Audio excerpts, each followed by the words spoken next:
DraftKings is live in all 50 states. Yes, that means you, California. Win or go home. That's it. That's the World Cup knockout round. And DraftKings has you covered for every single match. The DraftKings app is now live in California. So whether you're catching the early kickoff before work or the late match at the bar, you're in on every minute, every match, every moment, all in one app. Right here in California, the world's biggest stage is in the palm of your hand. New DraftKings customers, sign up with code TheFanLA.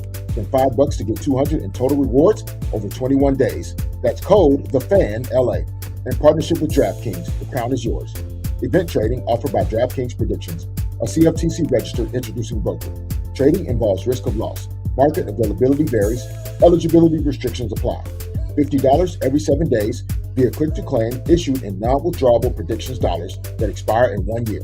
Ends July 19th. Terms, dkng.co/predictions promo.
Good morning, L.A. You are listening to D-Fish and Decker on the new 97.1 The Fan, the voice of L.A. sports, the legendary five-time 5-time ring winner, the one and only Derek Fisher, and of course, myself, Cody Decker. And today, a very interesting day, D-Fish, because on the ones and twos, we got Aaron, and producing today, the one and only young man, Peyton Lodge. What a day it is, not to mention Crash doing everything he can to keep this show looking as good as it possibly can today. And of course, welcome. You can join us live right now on YouTube at The Fan LA. D-Fish, my goodness, man, how was the weekend in Vegas? And now that you're not in Vegas, we play the game of where in the world is Carmen Sandiego with D-Fish. D-Fish, where you at today, man? Now Vegas was good, man. A lot of good hoops action, high school hoops with Nike EYBL, and then some NBA Summer League hoops. So just the entire basketball world all in one place. Good to catch up with some guys as well. And then now, man, I am currently in Minneapolis, Minnesota. Yeah, doing some broadcast work with NBC, showing the WNBA tonight, the Phoenix Mercury at Minnesota Lynx.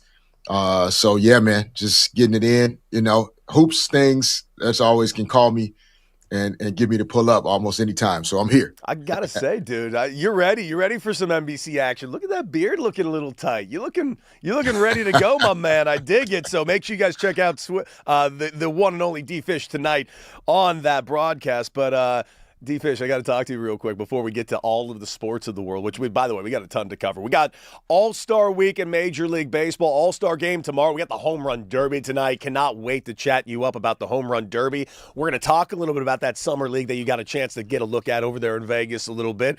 The Jonathan Kuminga of it all seemingly hasn't gone away, but we also need to talk about my weekend, my guy, because here's the deal.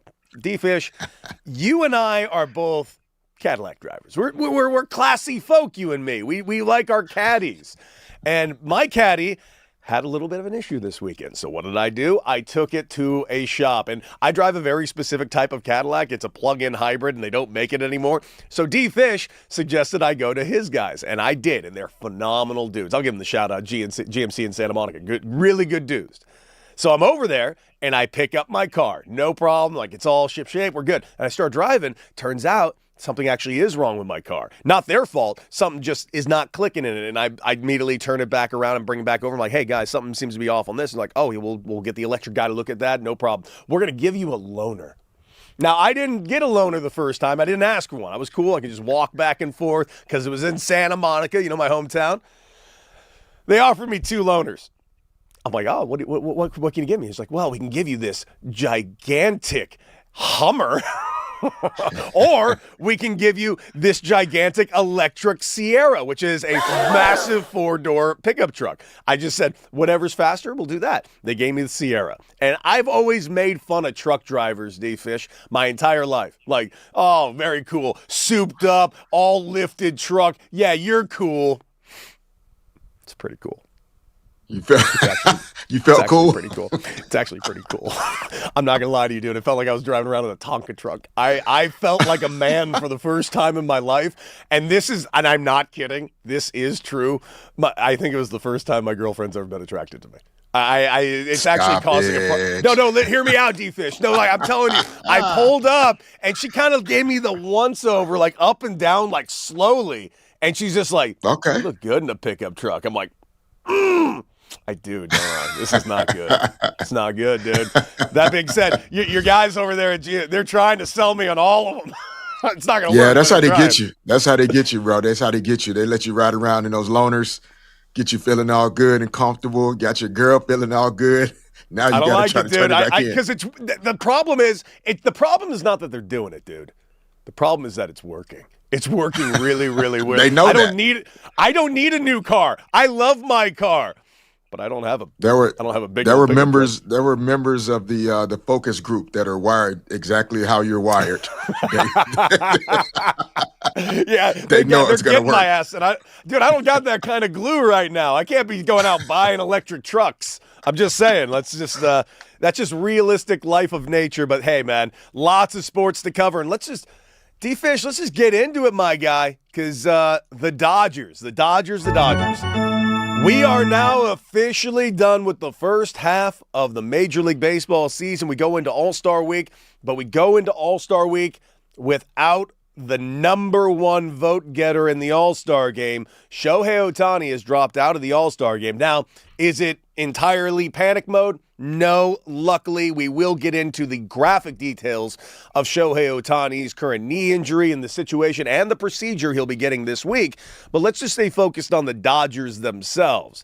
They got their asses kicked, D-Fish. In fact, they got their asses kicked in a certain way that doesn't necessarily have me panicking. It shouldn't have anybody in LA panicking, but it definitely should put everybody on notice. Specifically this, D-Fish, because I know everybody wants to focus on the Dodgers and everything that's going wrong with them in the last 3 games. Yamamoto got knocked around in the 6th inning, giving up a 6 spot, which he does not do that. Emmett Sheehan had a solid day, but ultimately got the loss in that matchup. Shohei Ohtani was scratched from the first game from pitching. They get knocked around for 9 runs in that game. The issue, I gotta say, is not necessarily that the Dodgers are faltering. Granted, a sweep to end the first half isn't fun, D-Fish. I honestly think that game was putting everyone on notice that the Diamondbacks are actually a threat to the Dodgers when it comes to October, dude, because earlier this month we were talking about the D-backs and the Dodgers, and we even put out a clip on social media. And of course, if you're not following the show, at the Fan LA, make sure you do that. We post clips every single day. There was a clip where we talked about the D-backs versus the Dodgers, and one guy was like commenting on it. D-backs aren't a threat. They're not a threat to the Dodgers at all. Yeah, they are. They absolutely are. So much so that Dave Roberts himself had told me once that he was scared of the D-backs because of their high-powered offense. They also have a very good pitching staff. They got multiple guys that can really swing it in Corbin Carroll and Ketel Marte. And by the way, this weekend, it wasn't those names I just said that beat the hell out of the Dodgers. The guy that beat the Dodgers' ass was a guy named Tim Tawa, who just got called back up from AAA and played like a superstar. I'm not worried about the Dodgers one bit. Best record in Major League Baseball for the first half, but there are little issues that show that they can be got, D-Fish. Well, I mean, yeah, little issues. I think, you mentioned the Dave Roberts thoughts. He said specifically, like the one team that really kind of sometimes, people tend to forget about, but that he doesn't forget about, are the Arizona Diamondbacks. And you look, just watching some of the games, like whoever their strength and performance coach is should be paid more money because the D-backs are jacked. Yes, they are. Big dudes. Yeah. They're all big. Like even their smallest guy, who is probably Corbin Carroll. Big dude. Bro, don't they be are fooled. Jacked.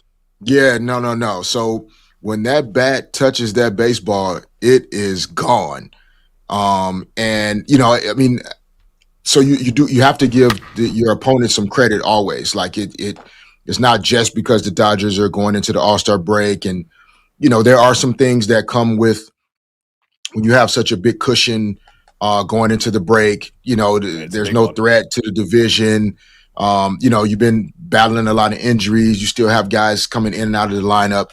So it's not a long-term concern necessarily, but the Diamondbacks are a really solid baseball club. Like they are. And I think they caught the Dodgers kind of thinking about the break a little bit already, just like we all do when vacation is coming up in a day or two.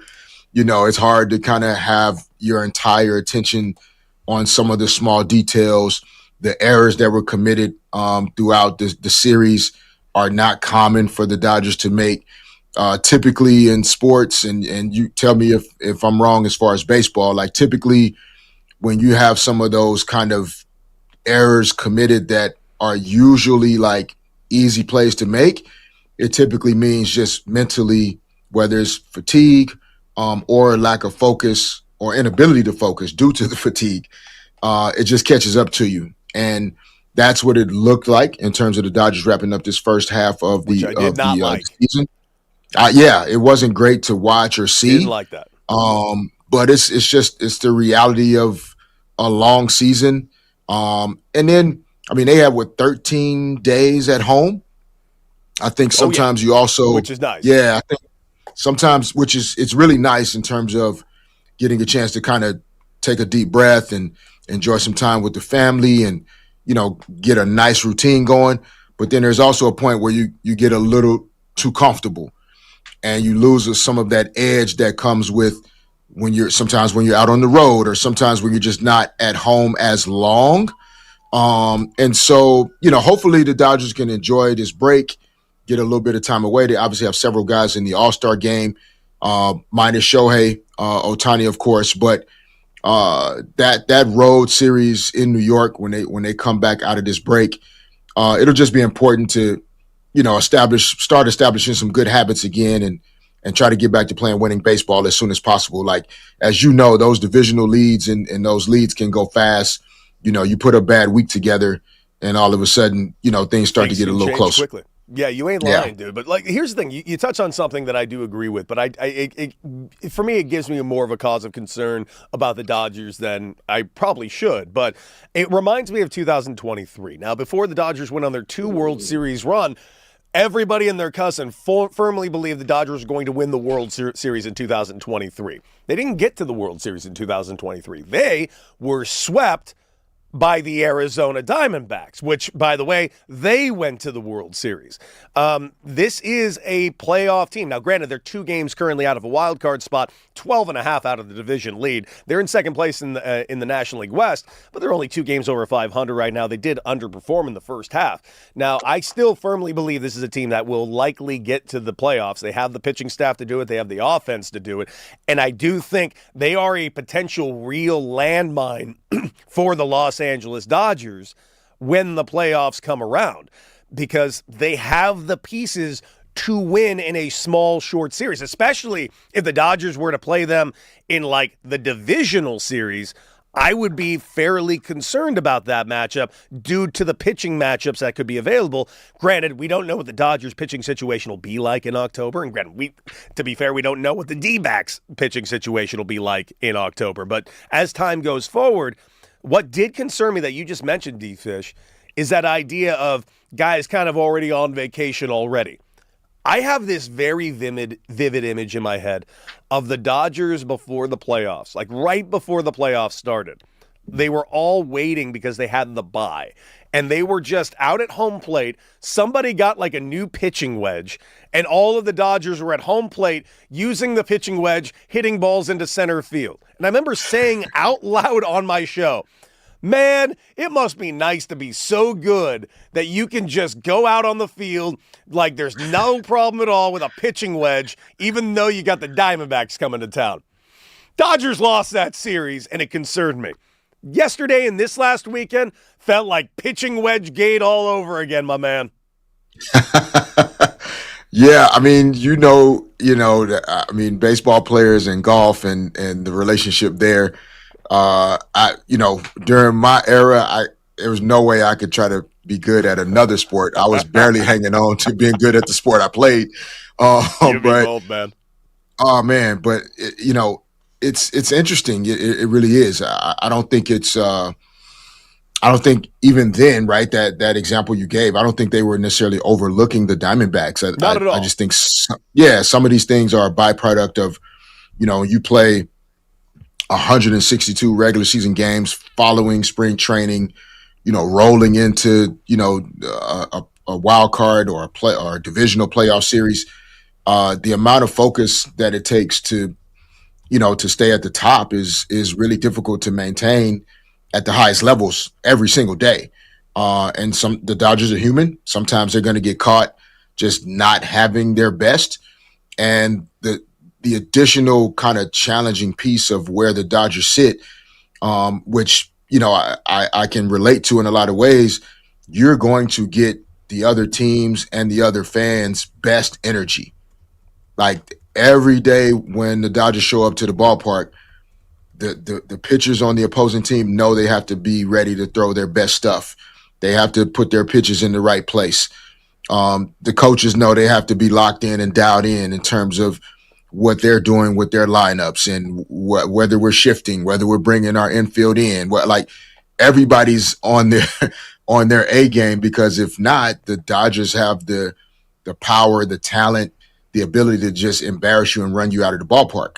And so due to that, then regardless of who it is, especially the Diamondbacks, because of their talent and ability, you get their best. And the Diamondbacks kind of, they weren't necessarily thinking as much about vacation. They kind of wanted to send a message on the way into the All-Star break that, if we match up, we feel like we can come out on top. And that's what they showed over the weekend. By the way, that was only the 7th series this season that the Dodgers had lost, let alone first time they've been swept this year. First time they've been swept by the Arizona Diamondbacks at Dodger Stadium since like 2016. Quite the juxtaposition of what we're looking at right here for this team. That being said, the Dodgers 12 games over the Diamondbacks right now in the West. They're 4 games above the Milwaukee Brewers for best record in Major League Baseball. We know that the Dodgers are fine, but man, it did give me a little cause for concern, the lackadaisical effort that was given out the other day, not to mention the 6 errors that they had. They went 0 for their last 18 in the series, which is not something we expect from Los Angeles Dodgers. Oh, not to mention on top of that, the looming injury to Shohei Ohtani. Granted, he played all weekend, so it's a very unique spot that the Dodgers find themselves in, but he's getting his knee drained this week, and later on in the show, we will get into graphic detail specifically about Shohei Ohtani, but I just keep looking at this Dodger team. Like, I don't want to. I have a very good, strong feeling this team will win more than 100 games again. But we have seen them in the past. Up until, it's so weird how the juxtaposition D-Fish has happened for the Dodgers, because 2 years ago, everybody wasn't complaining about the money the Dodgers were spending. They were more or less making fun of the Dodgers for not winning a quote-unquote legitimate title despite spending all this money. Now it's quite the opposite. How dare you guys spend all this money? Now you're just buying titles. Where was this argument 2 years ago? You guys were yelling at them for not winning titles. Well, there's always going to be something thrown out to get people, fired up, to get people, clicking on stories, having a conversation, picking a side. And, I think for some reason, 2020 just, and probably because what everybody was going through, like it's almost like the teams that won titles in that year, they're just not counted the same or respected the same, even though we all know personally and professionally that was one of the most challenging years you're ever going to experience in your life. Dude, I can only imagine what that was like to play in that. I really can't.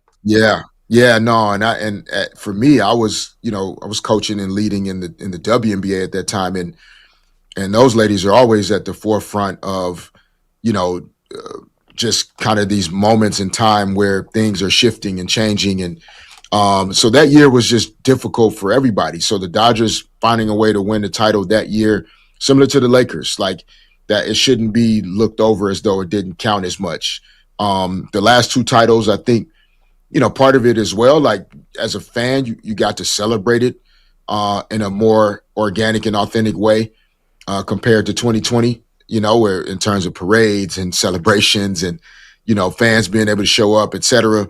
But right now, I just think the Dodgers have to just stay focused on themselves and block out the external noise, all the talk around the collective bargaining agreement, and they're kind of the villain for, outspending everyone else, when, folks that know the game and understand what's going on know that, salaries don't determine championships. And the Dodgers have, made that even more clear this year when they've the best record in baseball with half of their salary sitting on the sideline. Dude, you ain't lying. Like there was a legitimate spot this season, and Dave Roberts was on the show at the time. I don't know if I even quoted the number at the time, but I did know what the number was at the time. They had $170 million on the IL, and they were still winning at the best record in baseball clip. Just astonishing. But what do you guys think, LA? Does that last weekend give you a little concern about the Dodgers? Do you see a little bit of let up and quit in this team? Because that was a very, very rough weekend against the Arizona Diamondbacks leading into the quote-unquote vacation of the All-Star break. So what do you think? 855-97 LA fan. Should we worry or just no problem at all? Dodgers got this. 2-time champions in a row. We're going for a three-peat, baby. We want to hear from you here on D. Fish and Decker. And, of course, later on in the show, we're going to talk about the home run derby that's going on today. We got to talk a little bit of Lakers, of course. Of course, the story of LeBron James never goes away. It doesn't matter if he's wearing purple and gold or not. We will talk about the potential destinations, not to mention the sales pitches that are being given to LeBron James. But coming up, D-Fish was just in Vegas. We got to ask him some questions about Summer League. And more importantly, the Lakers in Summer League and a star that might be breaking out over there in Summer League. We're going to discuss right here on D. Fish and Decker on the new 97.1 The Fan, the voice of LA sports.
back. D. Fish and Decker on the new 97.1 The Fan, the voice of LA sports. Derek Fisher, Cody Decker, of course, Aaron Peyton, and Crash all running everything in the background on the ones and twos, making us look and sound better than we deserve right here on 97.1 The Fan. And, of course, you can check us out right now live on YouTube. We opened up talking about the Dodgers and the weekend that was, and we asked the simple question, are you worried about the Dodgers, considering the fact of the very, very lackluster weekend they had going into the All-Star break, getting swept quite handedly by the Arizona Diamondbacks, who are in second place in the division. That being said, Dodgers have a commanding lead, and we will keep you updated on everything, of course, later on the show, talking about the home run derby, Shohei Ohtani and his injury, and lots more to discuss. But D-Fish, we're going to switch it over to your land. Let's talk a little bit about the Lakers, and let's talk a little bit about the Summer League, D-Fish, because you were just over there in Vegas.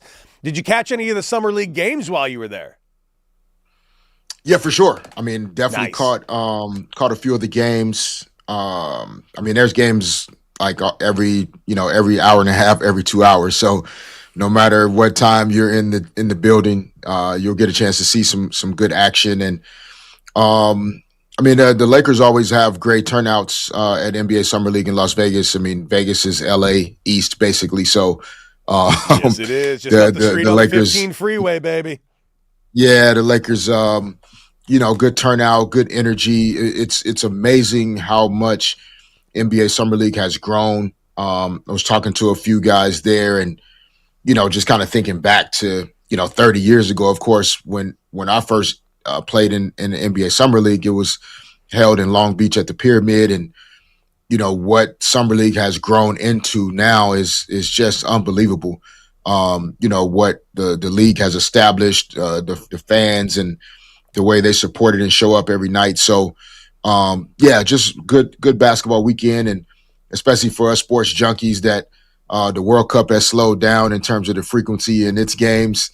It's The heartbreaking, NBA Finals ended. Yeah, the NBA Finals ended almost a month ago now. So it's just good to have some of that NBA Summer League action just to see some hoops. It's great. What is the vibe? You mentioned how, like, the difference of the vibe of the Summer League when you played compared to now. And also, on top of the vibe, like, what actually – explain this to me, D-Fish. What actually, like, is the full purpose of Summer League at this point? Like, you have the G League. Is it just to get reps? Is it just to get looks? Is it a combination of the two? How many of these guys actually have a real shot of really making and cracking a roster with somebody? Yeah, I mean, Summer League has grown into a number of things. I mean, one, I think when Summer League was 30 plus years ago, like to drive down to Long Beach or to come over to Long Beach and watch a Summer League game, I mean, you had to be like a basketball junkie. I mean, you wanted to pull up and see, obviously, the stars of the future, et cetera, but there was no celebrity feel to it, or fandom of, individual teams and players. It was just basically for the local community. Now NBA Summer League has become, I mean, I think people from all over the world, all over various cities are coming into Vegas, just to see it. I mean, there's been so many young superstars that have come into the NBA over the last 20 years, and fans want to get a chance to see them early. Summer League tickets are also much more affordable than a regular season ticket. So fans are also getting a chance to see these guys at a price clip that that they can afford. And then in terms of its purpose, yeah, it really is. It's like a dress rehearsal for any big time performance that you're trying to get prepared for later. I mean, you think about music artists, you think about Broadway shows, you think about TV shows, everything. Like, you have to practice and rehearse the things that you're going to be expected to be good at later. So that when we go live and this has to count for everything, that can't be your first time ever being on that stage. And so I think NBA Summer League has become an opportunity to experience what the stage will be like in some ways, in terms of the lights, the cameras, the way the game is officiated, getting accustomed to the rules, getting to know some of your teammates, understand what the coaches are expecting from you, having some game and video film in NBA situations compared to maybe some of the situations that guys played in college, or even some of the guys that may have some G League experience, like Arthur Kaluma, which I know we're going to talk about here shortly. So Yeah. They're just all live reps to get you as much NBA-like experience as possible. And the voice of LA Sports Talk and Los Angeles Lakers Summer League, Arthur Kaluma, the name you just mentioned. Cameron Carr sidelined the other day. Kaluma comes in with a juggernaut 34-point performance. I don't know. I'll freely admit, I don't know barely anything about Arthur Kaluma other than I really kind of remember him a little bit at Crichton, I think it was. And then at Creighton University. Yep. Yeah, so I remember that, and now he's over there, of course, with the Lakers in the Summer League, has himself a monster day. What would it take for like a guy like Arthur Kaluma to really kind of turn heads in the Summer League? Honestly, is it even possible? Like, we're talking about the Lakers and their roster, and we talk about their roster depth. How does a guy like Kaluma even turn heads over in the Summer League? Yeah, one thing about, and I'll add this to the list in terms of the purpose of Summer League. One could argue it's not even so much about you trying to impress the coaches and players and staff of the organization you're playing Summer League for. It's actually a stage for you to show everybody around the NBA what it is you're capable of doing in certain situations. And you want to do enough so that people, take positive notes of you, how hard you compete, whether or not you can shoot the ball consistently. The Summer League is one data point. Most of the NBA teams, scouts, executives, they've watched these guys play. Some guys as far back as high school, they've been watching them play. Then they're transitioning into college. If you've played in the G League, the way Arthur Kaluma has previously in South Bay for the Lakers, they've also seen you in those settings. So a lot of times when fans are seeing a guy have a great performance like Kaluma did where he scored 34 points, the Lakers are not surprised. They've seen him in practice for their G League team. They've seen him be able to show a shooting prowess. And so it's not so much of a shock or surprise necessarily to the Lakers, but it does give you a chance to bolster your resume for the rest of the teams around the NBA. And that's ultimately what you try to remind players of on a regular basis is, yes, of course you want the Lakers to want to try and find an opportunity for you, but you're really auditioning for the entire league. And you want people to remember your name for all the right reasons. Yeah, it's funny you say that. That's what they used to tell us all the time, especially when we were in the minor leagues. They were like, hey, remember, yeah, we own your guys' rights, but you're really out here playing for all 30 teams. You're just our property for now. And I'm like, oh, that does make sense. And I could see the Summer League being that exact same thing. But again, the impact that one can make in the Summer. Are there any success stories that even come to your mind, D-Fish, of like guys that came out of the Summer League that got picked up by other guys and just became a guy? It's hard to become a guy from like unknown and then you have a breakout performance in Summer League and then you become a guy. And it's not because there's no talent in NBA Summer League. It's just there have been so many other steps and hurdles that have already been crossed and cleared that a lot of times in NBA Summer League, outside of the guys that the team drafted in the draft that year or maybe in the year before, teams have already scoured the earth for the guys that they have on their rosters currently. And so it's really difficult to come out of nowhere and become a guy, but it's not impossible to come out of nowhere and earn an opportunity to get on an NBA roster, to land a G League contract, to land an invitation to an NBA training camp. And you're just trying to extend your battery life, basically. When, if you're playing an NBA Summer League, it means that you need to extend your battery life a little bit longer. Mm-hmm. And then each chance you get to extend your battery life, that's the responsibility you have. You can't shy away from the moment. You can't feel like it's too big or it's beneath you, even if you're a guy that has multiple years. You have to go out there and understand this is a chance for you to audition with the lights on and show people what you're made of. And as long as you keep extending your battery life, that one opportunity that might allow you to become a guy is still possible as long as you're still in the right room. Absolutely. Well, guys, we will keep you updated on Summer League and everything that the Lakers got going on this summer. Not to mention, later on in the show, we got to talk about the Kuminga of it all because, of course, no deal currently in place. In fact, no deal in place which leaves the Lakers in only one place to go, which we will discuss. But coming up, Shohei Ohtani. The knee injury, the all-star that has been scratched, and it might be time for us to talk about why it's time for Shohei to say goodbye to the Cy Young chase. We're going to discuss that right here on D. Fish and Decker on the new 97.1 The Fan, the voice of LA sports.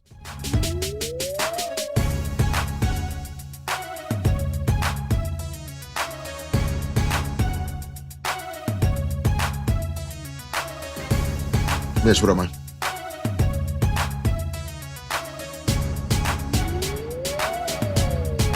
Yes.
97.1 The Fan, the voice of LA Sports. Derek Fisher, Cody Decker, and all of you. We got lots and lots to talk about. Of course, we are in the midst of All-Star Week. We just got done talking a little bit about the Summer League and, of course, D-Fish's experience there this weekend. On top of that, ladies and gentlemen, the Dodgers, with a very, very rough way to end their, quite frankly, spectacular first half. 61 wins, most wins in Major League Baseball in the first half going into the All-Star break. And how many All-Stars did the Dodgers get? Well, initially 5, 4 of which starting in the game. Then the number became 6 because, ladies and gentlemen, we did it. We got our guy, Justin Robleski, into the All-Star game. D-Fish, we did it, my guy. That was us. That was us. It was mostly him, but it was also us. Uh-oh, we lost D-Fish's mic. There he is. What was that, D-Fish? I said it was all him. It wasn't us. No. Take some credit where credit is due, D-Fish. Who else in this country was leading the Justin Robleski charge? It was right here on D-Fish and Decker on 97.1. I'm glad Major League Baseball was listening to the show, my guy. So I'm very happy for Justin Robleski, but there is a big but in this question because I said there was 6. Now it's back to 5 because one of those All-Stars has officially been scratched from this week's festivities. And that, of course, is the number 1 vote getter in all of Major League Baseball, the one and only Los Angeles' Shohei Ohtani. Now, Ohtani did have himself a pretty good weekend, all things considered. He got scratched from Friday's game. He went ahead and homered in that game. He also led off the game yesterday with a homer. Guys, do we have sound of that? Well, let's go ahead and hear that lovely, lovely sound. Crafty. And Ohtani greets him with a towering fly ball to center field. A souvenir to the seats to start.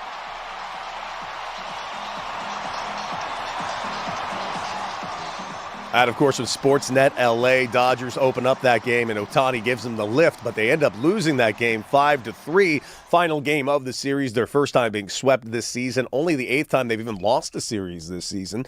That being said, Shohei Ohtani on the year offensively, 293. He's got 335 at bats. He's got 58 runs batted in, 6 stolen bases. His OPS right now is 952, and of course, 22 home runs so far in the year. And you know what? That is phenomenal work out of the DH spot for Shohei Ohtani. We expect nothing less from the 2-time straight National League MVP, well on his way to his 5th career potential MVP right now. But that wasn't the point of this season for him, D-Fish. You and I discussed this multiple times. Shohei's already got 4 MVPs. And by the way, it should actually be 5 MVPs, but he's got 4. 4 MVPs as we currently stand. And you and I were discussing, he doesn't want another MVP. That guy wants the Cy Young Award, and he started the season with the numbers to back up that desire of his, dude. He was pitching at a ridiculous clip, and let's just go through the numbers right now. After 14 games this season, D-Fish, he has got an 8-2 record. His ERA is a incredible 1.79 in 85.2 innings pitched. He's got 95 strikeouts, and his whip 0.95. That is just a staggering stat line. The only downside you could say compared to the other pitchers that are going after the Cy Young, like a Jacob Mizorowski, who right now is the far and away the leader, and then Sanchez, who is starting in the All-Star game, is simply this. They have more innings. They're getting more starts. And part of that is because of the workload of Shohei Ohtani. And I made the tease, and I'm not going to lie to you. I don't think Shohei Ohtani is going to win the Cy Young. And honestly, I think this should be a desire of his that should be put on the back burner. D-Fish, I'm going to go a step further. I think the days of Shohei Ohtani on the mound is going to become less and less as the season goes forward, to the point where, and I've said this all along, he's going to be a full-time DH at some point. I'm now officially thinking, D-Fish, that some point, based on the injuries that we're seeing with the blister on the finger, and now he has to miss the week because he's getting his knee drained, that is just telling me that date is coming sooner by the second. Oh, we're losing D-Fish's mic again. D-Fish, we got to make sure that mic is just plugged in. It happens, man. That's the way working on remote sometimes takes place. But as you know, like, the way it goes with this cat, like, he is that good on the mound and at the plate. But, D, if we can find a way to extend him throughout the season, but I do think Dave Roberts is doing a good job right now. We've already seen him get a couple of starts scratched. We saw Friday get scratched while he still remained in the game as a DH. They're doing everything right and they're handling his workload right. But I honestly think this, guys, and anyone can chime in if they like, 855-97-LA fan. We want to hear from you. I firmly believe there's going to be a point, and it's not even like a couple years from now. I'm thinking it's going to be as soon as this year. They're going to need to sit down pitcher Shohei Ohtani. D-Fish, what do you think about that idea of going ahead of sitting down Shohei Ohtani, the pitcher, for a little bit? And I have reasons for this. I mean, it's a fair thought. I mean, I there's a line you have to balance with, doing, like, being in alignment with what the player wants to do in terms of, his or her career, the goals and objectives they have. Hey, I want to be an all-star. I want to be the MVP. I want to win a Cy Young, et cetera. Like, all those things you want to be able to try and align with your players in order to help them accomplish and or achieve. But there's still a point where what's best for the team also has to factor into that conversation. And so if you continue to bump into that line where what the player's trying to get accomplished individually is increasing the risk that you can't also accomplish great things as a team, that's where you have to start to maybe have a different conversation, maybe start to introduce some other aspects of, okay, how do we still allow you to perform at an elite level, at the level you want to, but also we got to make sure you're still healthy and available for us to be able to go out and win at the highest level. And so I know in basketball, those conversations are happening all the time.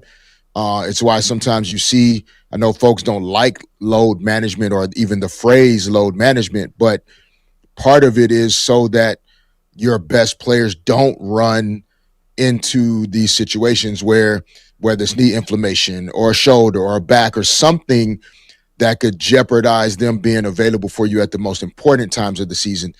And so with Ohtani, that's the conversation now. It's like, okay, let's step out of the All-Star game. That's not a risk that we have to take, and give him a chance to, get some extra days of rest and recovery. But then at some point during the second half of the season, there is going to have to be a decision made around, how often is he pitching, and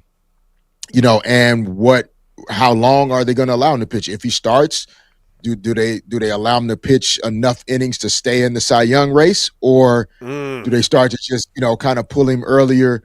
And just there's no way the Dodgers can think about going into the postseason with Shohei Ohtani too banged up. And so we definitely should take note of any type of adjustments that they start to make in his workload. Well, you're not wrong. They're already kind of load managing him as they currently speak. And honestly, what do you think, LA? Would you be comfortable with a Shohei Ohtani just going back to a full-time DH? 855-97-LA fan. What are your thoughts on that prospect? Because freely, I admit, I think that prospect's already well on its way. And I got some numbers to back it up for this reason alone. You mentioned what the actual important thing is, the team itself. As much as we want a guy to be great and him to experience all the greatness that he could have to offer, like winning in a Cy Young in this situation, at the end of the day, we need Shohei Ohtani to hit way more than we need him to pitch. These are just facts. Here are his numbers this season on the games when he's pitching. And I'm talking about his numbers. I already went over his pitching numbers. Here's his hitting numbers when he pitches in those 14 games. He's got 55 at-bats. He's hitting .245. He has 1 home run. He has 3 RBIs. That is it in those 14 games. The other 72 games, he's hitting .302, 21 home runs, 55 RBIs. And the difference between his OPS when he starts pitching and when he's DHing, pitching, 740. Hitting only 985. Boy, that is a drastically different offensive player, and I need the offensive player way more than the pitching player. Peyton, what do you got? Well, also you can think about if you take out Ohtani, the pitcher, do you go get Tarek Skubal, yes, the pitcher? Thank you for bringing it up, because I adamantly said on this show last week, D-Fish, Dodgers don't need anything, stand pat. But I was also operating with the assumption that Shohei Ohtani will still be able to give you innings. If this is getting later in the year and Shohei Ohtani's not available to give you innings, yeah, I don't really want Emmett Sheehan and Roki Sasaki in my starting staff, or Eric Lauer. Might be time to crack open the old prospect book and hand the Detroit Tigers anything they want for Tarek Skubal. Yeah, I mean, we thought you were, had a little something in that cup when you said that last week. At the time, I was right. Now, dude, if we're not going to have Shohei pitching anything, go get Tarek Skubal. Yeah, I mean, it was always, I think, if you're in a position to improve your roster, and for the Dodgers, you have the ability to maintain that over a long period of time, over multiple years, right? Like, you wouldn't want to trade for a guy of Skubal's caliber if it's a rental for 6 months and then he goes out, he hits the free agent market. You've given up draft assets, you've given up young talent, and then he leaves in free agency. But if you're in a position like the Dodgers are, to make a trade for a player that will improve any roster he touches. Oh, big time. And you also have the ability to, sign him to a contract extension or re-sign him as a free agent and have that understanding on the front end. To me, there's no way you don't strongly consider it, not because Ohtani's out, but just more so because you don't want to have to put too much risk on him. Absolutely. Well, guys, we got so much to talk about on Ohtani. We want to hear from you. Do you think he should give up pitching this season? Also, when we come back, time to drop bombs. Home Run Derby. We got to talk about it. D. Fish and Decker on the new 97.1 The Fan, the voice of LA sports.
Live in all 50 states.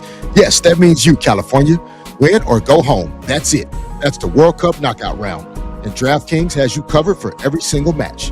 The DraftKings app is now live in California. So whether you're catching the early kickoff before work or the late match at the bar, you're in on every minute, every match, every moment, all in one app.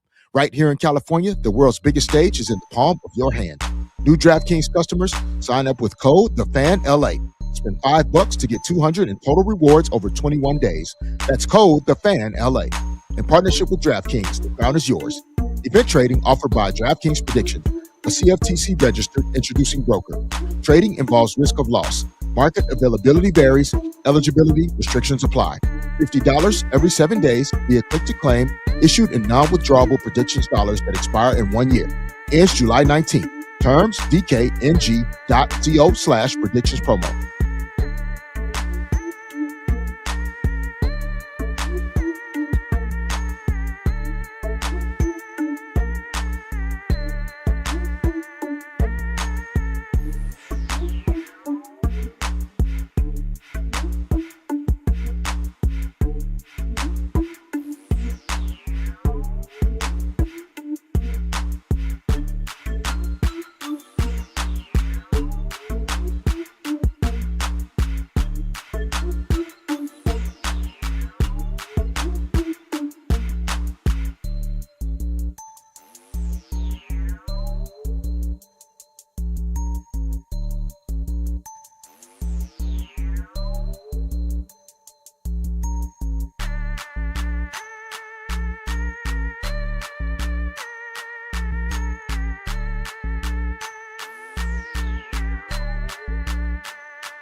D-Fish and Decker on the new 97.1 The Fan, the voice of LA sports. Derek Fisher, Cody Decker, and all of you.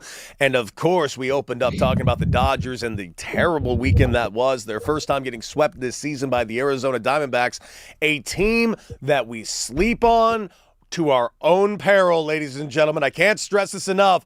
Do not sleep on the Arizona Diamondbacks.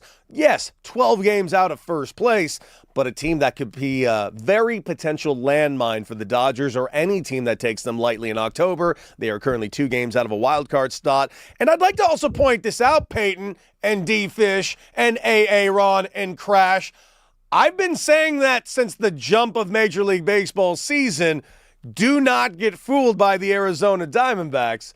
They are a good baseball team, and we already learned this 2 years ago when the Dodgers did step on that landmine of the Arizona Diamondbacks right before they went, of course, on their 2 World Series run. But tonight, D-Fish, we got ourselves the beginning of the best all-star festivities that exist in sports, ladies and gentlemen. It is time for Major League Baseball All-Star Week, the Midsummer Classic. Of course, the game is tomorrow, but tonight is my personal favorite, a lot of your personal favorite, and I'd love to find out from D-Fish. D-Fish, how are you a fan of Home Run Derby? You dig it? Do you ever watch it, or are you more of a novice? I used to watch it a few years back, and then I kind of lost track of like exactly who's in it. So then it wasn't as engaging for me as a baseball fan. Like, I wanted to see guys that I knew and recognized participate in the event, kind of similar to what has happened with the dunk contest on the NBA side of things. I think you've seen less of the kind of A-list, like superstar guys participating in the dunk contest. And not that the guys participating aren't great dunkers and aren't entertaining, but it's a little different, right? It's like if Michael Jordan did not participate in the dunk contest, that would be a very different dunk contest to watch. Dude, I'll give you a great example because you're right about it. And I like that you use the example of the dunk contest because it used to be for me the dunk contest was appointment viewing. Like I cared about it so much more than I did the All-Star game. Hell, at that point of the season growing up as a kid, I cared about the dunk contest more than I did the previous portion of the season at that age. And I loved it, watching the stars go at it, Akeem versus Jordan for those years, just like every single time. It was something to behold. And that was the same thing in the 90s and the 2000s with the Home Run Derby. In the 90s, I firmly believe Ken Griffey Jr. made the Home Run Derby cooler than anything in the world. We got the backwards hat out of it. We got him hitting bombs at Camden Yards off the building across the street. At the time, like, we had never seen anything like this. It was the coolest thing we'd ever seen. And from that point on, Home Run Derby was just so cool. You would have matchups like Barry Bonds versus Mark McGwire. And then later on, the Derby just get more, and it became coming out parties for other superstars that would become legends in the game. But I will say this, over the last decade, D-Fish, the Home Run Derby has turned very much into the dunk contest a little bit, and I do mean that in a negative way. It's not like we don't still get stars. We still get some stars in there. Granted, we don't have Shohei Ohtani in this one because of the knee injury, another reason why we shouldn't have him pitching anymore. But I do digress. I have to say, there are names on this thing that are absolute stars, but some other ones I want you to watch out for, D-Fish. And here are your participants in this year's Home Run Derby. Here's their numbers, and here are their odds for those of you that want to participate in such a thing. Well, first, out of Kansas City, Missouri, Jack Caglione of the Kansas City Royals. He has 15 home runs, and his current odds to win this thing for Jack Caglione is plus 650. I'm going to say go ahead and leave that alone. I don't feel good about Jack Caglione in this thing, but I do think it'll be a lovely, lovely experience for him, and I think a lot of people will be excited to see a Kansas City Royal in there. Now let's get to some names I'm really excited about. Wilson Contreras, Boston Red Sox, 20 home runs. That should be a lot of fun with Wilson Contreras, but he has the longest odds at plus 1,100. Let's go ahead and look at Jordan Walker of the St. Louis Cardinals, also 20 home runs. Young cat, but he's got a plus 600 to win this thing. Let's look at Junior Caminero. This is a name everyone needs to have circled. I know Peyton Lodge doesn't like hearing this name because Peyton Lodge knows that Junior Caminero should be wearing an Angels jersey right now because he was the name that was being dangled to the Angels to trade for Shohei Ohtani. He's got 28 home runs this season, and he's got the odds of plus 480 to win this thing. You got Bryce Harper, the legend himself, in this matchup. He is currently in there with 20 home runs, and his odds surprisingly low, D-Fish. Bryce Harper at plus 850, plus you got Ben Rice from the Yankees. His odds are at plus 900. He's having himself a solid year. 29 home runs for the Yankees. And, of course, Kyle Schwarber, who leads Major League Baseball with 32 home runs. He also has the shortest odds to win this at plus 340. There is a name I left out. And I did it on purpose. I wanted to save it for last. There's a guy in the Chicago White Sox who's been injured for the second half of the first half of the season. This guy has 20 home runs. He has half of the at-bats of everyone in this home run derby. He has 20 home runs. And right now, if you want to place a bet on it, you can go ahead and find Murakami, who has the second shortest odds to win this at plus 470. D-Fish, this guy, I'm expecting to have the coming out party. I'm expecting this guy to be a household name by the end of the night. I'm really excited for people to get to see the stars in Kyle Schwarber and Bryce Harper, but I'm also really excited for people to get introduced to Murakami and Junior Caminero. This is an opportunity for guys to really do something special, D-Fish. Why are Bryce Harper's odds so low or high? Which I'm not. Thank you. Yeah, his odds are long. He's the second longest of the whole thing. Why are they so long? I got to admit, I do not know. I really do not know why Bryce Harper's odds are so long. Bryce Harper has been in a couple of home run derbies already, and I also want to say this. This is the reason why everyone should tune into tonight's home run derby. D-Fish, we're going back to old school. The home run derby in the last 10 years has lost its way. Now, those of you that don't know what the home run derby's been for the last 10 years, they changed the scoring system to what it used to be, which was 10 outs. You get 10 outs. Anything that's not a home run is called an out, and you can hit as many as you possibly can in that amount of time. They no longer did that, and they changed it to doing like a timing thing. You get a minute and 30 seconds, and you hit as many home runs as you can in those minute and 30 seconds. And I will tell you, D-Fish, I hated it. I hated it so much for the multiple reasons. One, as a viewer, the guy's just rapid fire hitting home runs. You don't get to watch the home runs, and you're just watching like a clicker for what goes over the fence. It was not a fun viewing experience. Also, it was dangerous. Guys could easily get hurt doing it in this type of setup. And I had done it. I had tested it out for Major League Baseball when it was in L.A. The system was incredibly flawed to the point where there were a couple of home runs that got out that didn't even register on the actual monitor. So it was stupid. The other reason why, it took away like the majestic nature of each home run. Because every time we'd hit a home run in a home run derby, it used to sound like this. Oh. That's right. Every home run, you'd sit back and just enjoy. Look at this bomb. The whole crowd's just cheering to get to experience the entire thing. I'll give you an example, D-Fish. The best home run derby I ever saw starred Josh Hamilton. Now, do yourself a favor. Do not Google Josh Hamilton and anything he's done specifically since this home run derby. But the home run derby was such a... Oh, yeah. Don't Google it.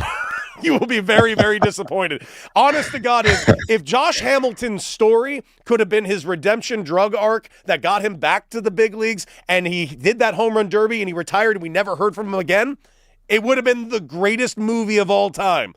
But unfortunately, D-Fish, that would be like telling a story about O.J. Simpson and being like, yep, he won the Heisman, became the best running back in the game, married the girl of his dreams, the end. Okay, so, I won't Google it then. So don't Google. Hey, Fish had a pretty good question though on Bryce Harper. Why does he have those long odds? Yeah, why? Because I don't actually get it. Especially a guy who's won it before in 2018. He had his dad, Ron, pitch to him. Harper didn't say, though, that he would do the home run derby this year unless he had someone special throw to him this year. So who's throwing to him this year, guys? Dodgers third base coach Dino Ebel. Really? Yeah. Do we draw it out of a hat? Interesting. I don't really know what the connection is there, but I gotta find out. He must throw him like BP in the offseason or something. And he must. loves how he throws BP. I having done a home run derby, that's actually the biggest thing, the home run derby, that no one ever talks about. Dude, the pitcher. You need to have a guy that's like in rhythm with you, and that's nerve-wracking. That guy's in front of 60,000 people too, trying to throw strikes to you. I was in a home run derby in Pro Bowl. This is 100% true, D-Fish. My pitcher was so nervous, he hit me 4 times.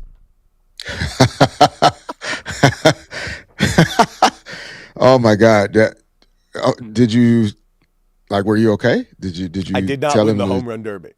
I'm not saying it's because of him, but it didn't help. No, I'm sure it did not help at all. What? So are the with the clock back, or the 10 outs, right? Yes. No, so this is what they changed it to. I'll give you the exact new rules, and I got to say, they're like a combination, they're like a new hybrid version of what it used to be. So instead of 10 outs, every hitter gets 20 swings in round 1, 15 swings in round 2, and round 3. And what it does basically, in the first round, they'll take the top 8 and they'll reseed them from 1 through 4 to get to the second round. And I really kind of like the bracket style that they're putting together. And if you get to your final swing, say you get to swing number 20, if you homer on that, you get to swing again, and you can homer as many times as you keep homering until you're done. And now this is where it gets interesting. In the round 1, the semifinals, the top 4 players with the highest home run totals, they advance, and they're in a seeded head-to-head one-on-one thing to get to the finals. And then, of course, the tiebreaker, which I really, really love, is just based on longest home run, which we get to finally watch, which is nice. We used to watch dudes hit. I remember as a kid watching like Sammy Sosa and McGuire just hit mammoth tanks. And now those mammoth tanks, they get to kind of account for the actual matchup. So I'm very excited for this. It's going to be on Netflix tonight. First time it's been on Netflix. So D-Fish, hope you're going to tune in. It's going to be awesome. How are you feeling about that as a baseball guy, like the home run derby being on Netflix? I know obviously the streaming platforms have become a major part of all the pro sports. So I'm not bagging on it or hating on it, but I'm asking you as a guy that, as a kid, now the kids are on Netflix. So hopefully that means more of them are going to watch than less. Yeah, I'm going to reserve.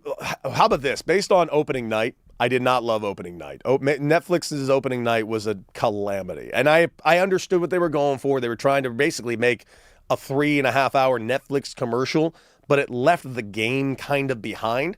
I'm hoping that Netflix just learned a lot from the mistakes that they made in that situation and really kind of put the focus on the home run derby. There's a reason they got it. So I think they're going to put something together. I also like that it's on Netflix, that they're not really beholden to a time frame, so they can just do it as long as it goes. So I don't know. I'm excited to see what they put together, but I'm also cautiously excited about to see what Netflix puts together tonight. That being said, here on D-Fish and Decker, the new 97.1, The Fan, the voice of LA sports. Let's pivot it over there to the NBA, because ladies and gentlemen, it doesn't matter if he's wearing purple or gold or not. LeBron James gets column inches, period, stop. And currently, as we stand, we do not know where LeBron James is going to go. But if you currently believe current reports that are out there, we might be getting ourselves an answer earlier than initially reported. If you remember, D-Fish, LeBron said he might take this all the way into August, but there are reports out there that we are going to hear officially what his decision will be by the end of this week, which I got to say is a little bit of a departure from August. And 2, it's making me speculate even more where this could possibly be going, because I don't know if you've seen this, dude. not only are people making their pitches, they're making their pitches like in public now. They're not even trying to send him voice notes like we reported last week. Now people are putting the voice notes on Instagram. Yeah, I mean, I think the best one is Luke Cornett from the Spurs, who put one together that I think was, just for fun, but it was pretty entertaining. Let's go ahead and check a look what Luke Cornett had to say to LeBron James. Can he get LeBron James to San Antonio? Here's Luke LeBron, Mr. James, LeBron. It's Luke Cornett, number 7 of the San Antonio Spurs. You yelled at me a little bit last week, last year. Anywho, I just wanted to, kind of extend the invitation to come over here to San Antonio. We got a great thing going. A lot of young talent, It's an easy place to live, tax-free, That's always something. You can play alongside, a generational player, and Victor too. Anyways, SeaWorld, La Panaderia, if you've ever, I think you'd love it. We have a guest room available if you need some time to kind of figure things out on your end. We'd be open to open our doors. Also a great place for kids, which I don't know, what age or how many. Oh, I know how old one of your kids is. Yeah, you should just come swing on by, try it out. We'd love to have you. I think it could be a swell time. Drop the swell. A swell time. like Luke. I love Luke Cornett, by the way, but he doesn't need to be even wider than he is. That's amazing. Drop the swell on him. Gold stuff there. What are your thoughts? Any shot in hell that you see LeBron James joining Luke Cornett in San Antonio? I don't think it helps that the first thing he thought of in San Antonio was SeaWorld. Yeah, it probably doesn't help. I mean, the tax-free helps a little bit, I'm sure, but that ain't bad. But I don't see the San Antonio thing coming together. Definitely not after that voice note. I don't know if many. I don't know if you want to be on the team with that guy. Come on, he dropped the generational talent. And Victor Wembanyama. You gotta love that. Yeah, and Wemby. Yeah, I like the confidence that he carries. The voice notes is an interesting kind of piece of this story, man. I think it's symbolic of how things have changed in sports, and these are things that guys would maybe try to text each other or say to each other privately. But now I think it's, this is kind of par for the course. I mean, just, guys kind of saying what they think and what they feel, and for everybody to hear it. But also, like, I don't think these are things that haven't been told to LeBron directly. It's not like the voice notes are the first time he's heard that information. I would like to think he's talked to Steph Curry directly already. I'd like to think that too. Yeah, so it's not like the things they're saying publicly are the only way that they can get a message to LeBron. But it's just, it goes in alignment with just where things are in sports now. Like, everything has to be talked about, in real time, up front. It's hard for guys to be able to hold things back, and we'll see. I mean, I don't know.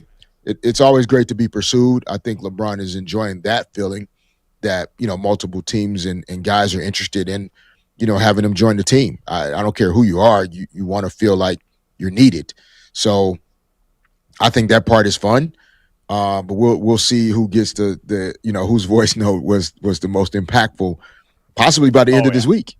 Oh, yeah, and don't worry. We have more voice notes that we're going to play later on in the show. Peyton, what do you got? I think you guys left out a key point that he Fish. I mean, he clarified what number he wore. I thought that was really important right here. At number 7 of the San Antonio Spurs.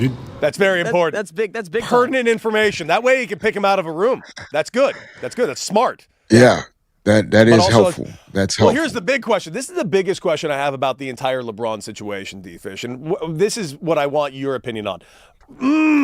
How is he announcing it? How is LeBron James going to announce this is taking place? Because it was Rich Paul that did announce that he's not coming back to the Lakers, and then the back and forth between Jeannie Buss and LeBron, which was very lovely.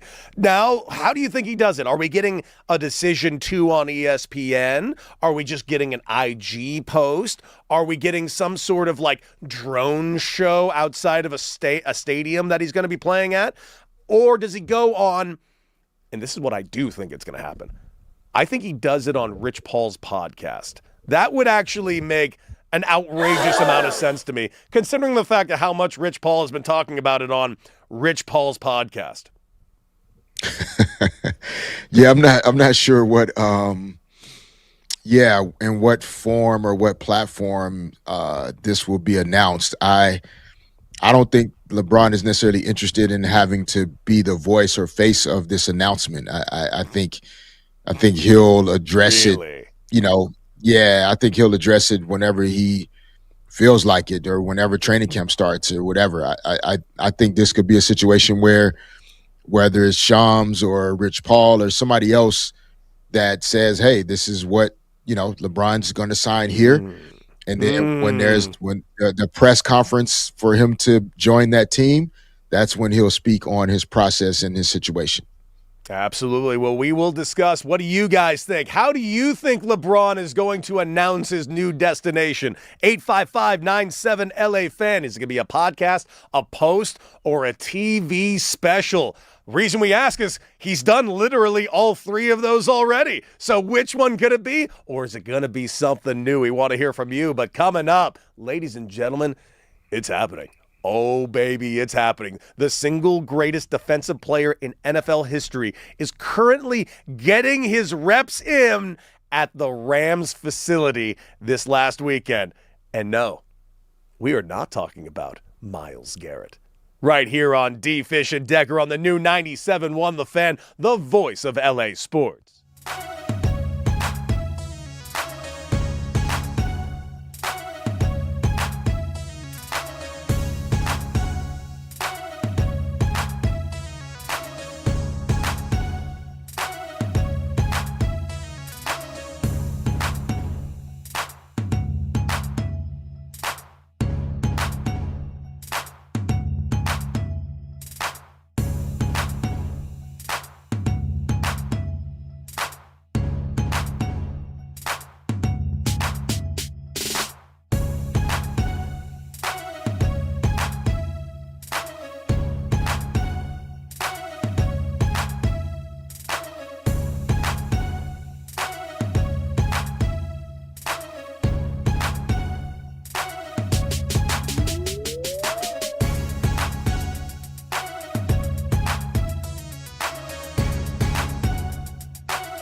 new 97.1 The Fan, the voice of LA Sports, Derek Fisher, Cody Decker, Peyton, Ron, and of course, the one and only Crash, keeping us alive and awake this morning here on your drive time commute. And of course, you can take us on the go with the Odyssey app and get in the chat right now at The Fan LA on YouTube. Be a part of the conversation and the show. We opened up talking about the Dodgers. We later talked about Shohei Ohtani.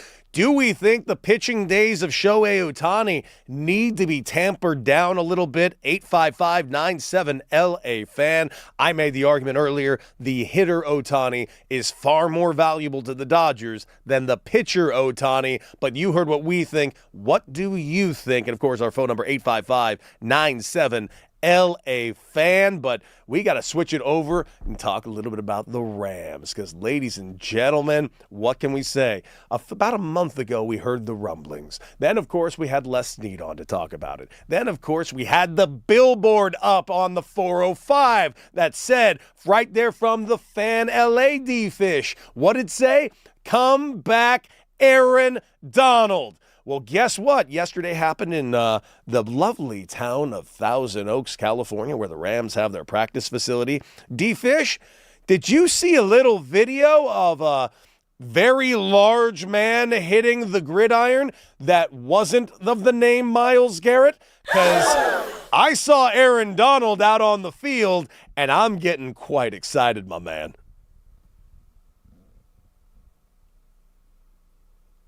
Uh-oh, we lost D-Fish's mic again. D-Fish, let's get that mic right back in there. We will get D-Fish ready to go. But yeah, it's happening. It's looking like it's going to be a real potential thing. Aaron Donald potentially rejoining. Now, he was spotted by TMZ specifically yesterday at the workout. They saw him. They got video of him doing ladder drills, agility work, medicine ball throws, which, by the way, all of those things, as a guy that's a former retired athlete, those are things that athletes like to do. But not retired athletes. Peyton, I will tell you, as a retired athlete, you know how many times I've done medicine ball throws and or ladder drills since I retired? Yeah, how's your back feel after that? Not great. Okay. Because I don't need it. I don't need to do ladder drills or medicine ball throws. I lift for the looks of it all now, my guy. He's out there doing athletic things because he's going to be doing athletic things. Now, officially, no official decision has officially been made yet thus far, but seeing him out of the practice facility is definitely a good start. And just so we're all clear on what this guy is and his all-time numbers, sacks, 111, all-time rank, tied for 45th overall in NFL history. Defensive tackle rank, he is universally recognized as one of the fastest players to reach 100 sacks from the interior. All-time rank for tackles for loss, he's got 176 of them. That's 7th overall since that stat began in 1999. Quarterback hits, 260. That is 5th overall, but I gotta say that doesn't even tell the story because I just told you 5th overall, 7th overall, 9th overall. In no way tells the story of the career of Aaron Donald because Aaron Donald's also a 3-time NFL Defensive Player of the Year, 8-time first-team All-Pro, 10-time Pro Bowler, 20.5 sacks in 2018. That holds the single-season record for most sacks by an interior defensive lineman. I don't know what to say other than getting this man back, even if it's not at the full strength of what he was, already alone makes this defense terrifying. Now you put him and pair him with Myles Garrett in front of him. D-Fish, what can this team be? This team right now on paper has all of the makings of the most juggernaut team in the history of Los Angeles. And I'm not just talking about the Rams, the history of Los Angeles. I mean, you know, I'm biased about that. I know you are. We'll have to have a debate on that. No, I mean, again, when Aaron Donald played for the Rams before retiring, like so much of the offensive team's game plans revolved around slowing him down, and he still became one of the greatest defensive players in NFL history. And so you think about the possibility of, you know, him returning, even if he's at whatever 85% of what he was a few years ago. But you add Myles Garrett, who's, still operating at peak levels in his NFL journey. You're talking about two of the most dominant defensive players to ever play on the field at the same time in certain first down situations, in certain third down and long situations. So many more NFL teams go for it on fourth and short now. So imagine a fourth and short situation against those names, against those two guys.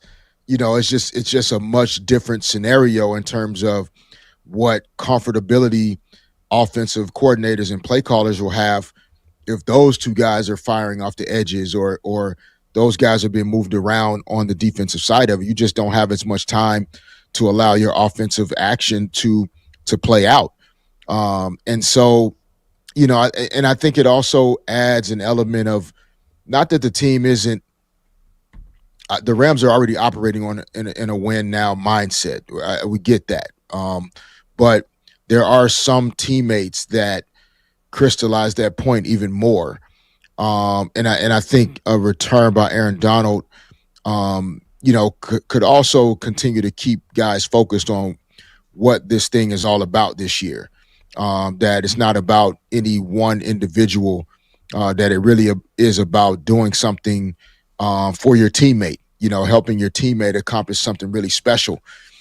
So we'll see. I mean, I know it's been something that, we've talked about now for a couple months. It looks like it's possibly getting closer if you're seeing him training at the facility, et cetera. But they're still, as you know, man, we joked about it last week. Like, I think Raj asked us, like, could we actually go to a combine and impress anybody right now? And we both were like, hell no, we couldn't go to a combine right now and impress anybody. And of course, we're older. I'm definitely way older than Aaron Donald. And so it's going to take some time still, I think, for him to feel like he could go out there right now on third down in the Super Bowl and help the Rams get a stop.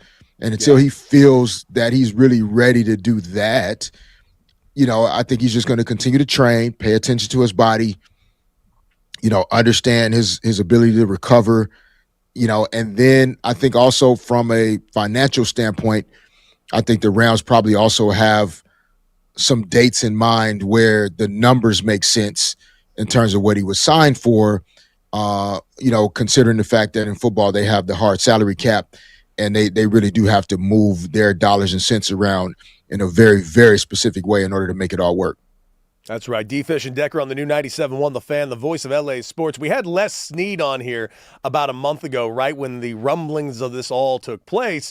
And here's what he had to say about the potential of it actually happening. Here's what I can say. I know he's chatted with our head coach, Sean McVay. It's more realistic today than it was, let's call it 2 weeks ago last year. I don't want to think like that. I'll let him make that decision. But you know what? If y'all want to keep talking about it on the radio, and maybe that inspires him to, let's call it, do one last dance. Mm-hmm. Heck, why not? Right?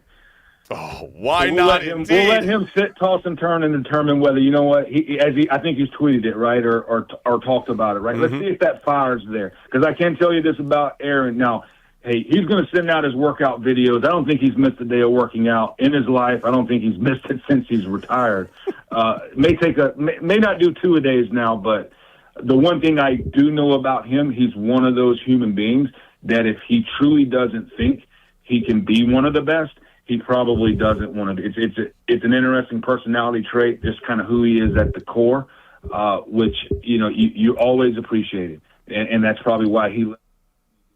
And that, of course, was Les Snead right here on D-Fish and Decker about a month ago talking about Aaron Donald. I got to say, dude, like I can't stress enough how much I want to see it. Like, you mentioned those, like, 4th and 1s. Can you imagine that 4th and 1 as being a quarterback having to do a quarterback sneak or a running back trying to get through the line, and the other side of that line waiting for you is Myles Garrett and Aaron Donald?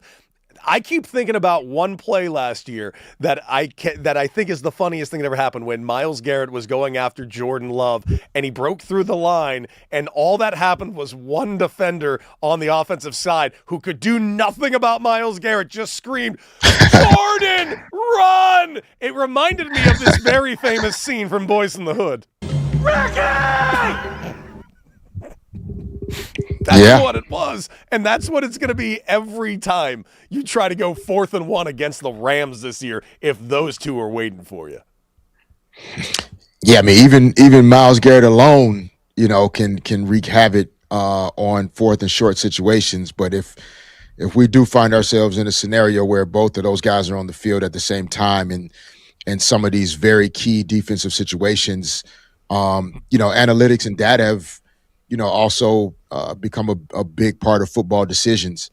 And so, when you're battling against these great offensive minds, and, they have all of these scenarios and plays for each situation, to be able to have just two really dominant defensive players, whether on the edge or moving one of those guys into the interior and just making it really difficult to get any type of leverage on your offensive line.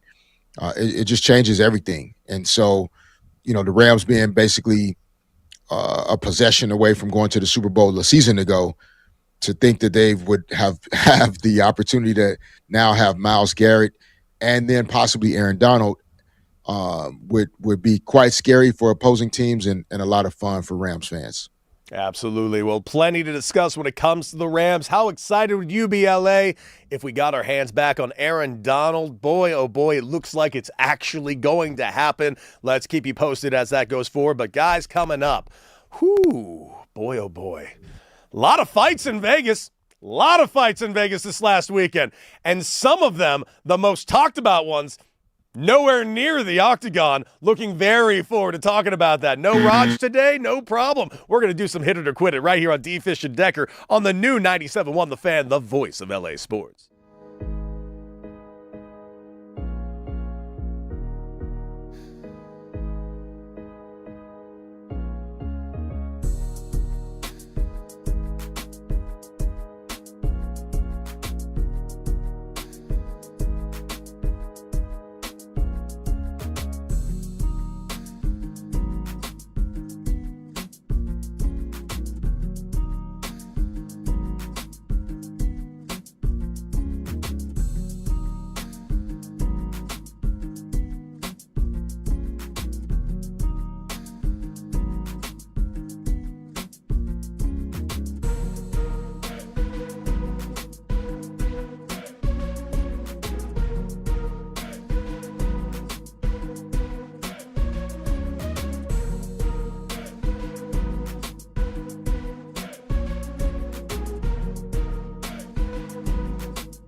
That's right. Let's bring in Peyton for his first Hit It or Quit It. See what you got, Peyton.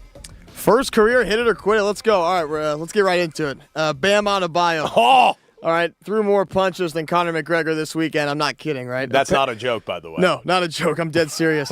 Because McGregor threw kicks, maybe, if you call it that. Apparently, Bam and Tyler got into it in Vegas at a practice court in the hotel. I don't know. It started when Bam came up to Hero wanting to talk about some comments that were made. My question for Fish is Hit It or Quit It on punching your ex-teammate. Depends on the situation, I guess. Yeah.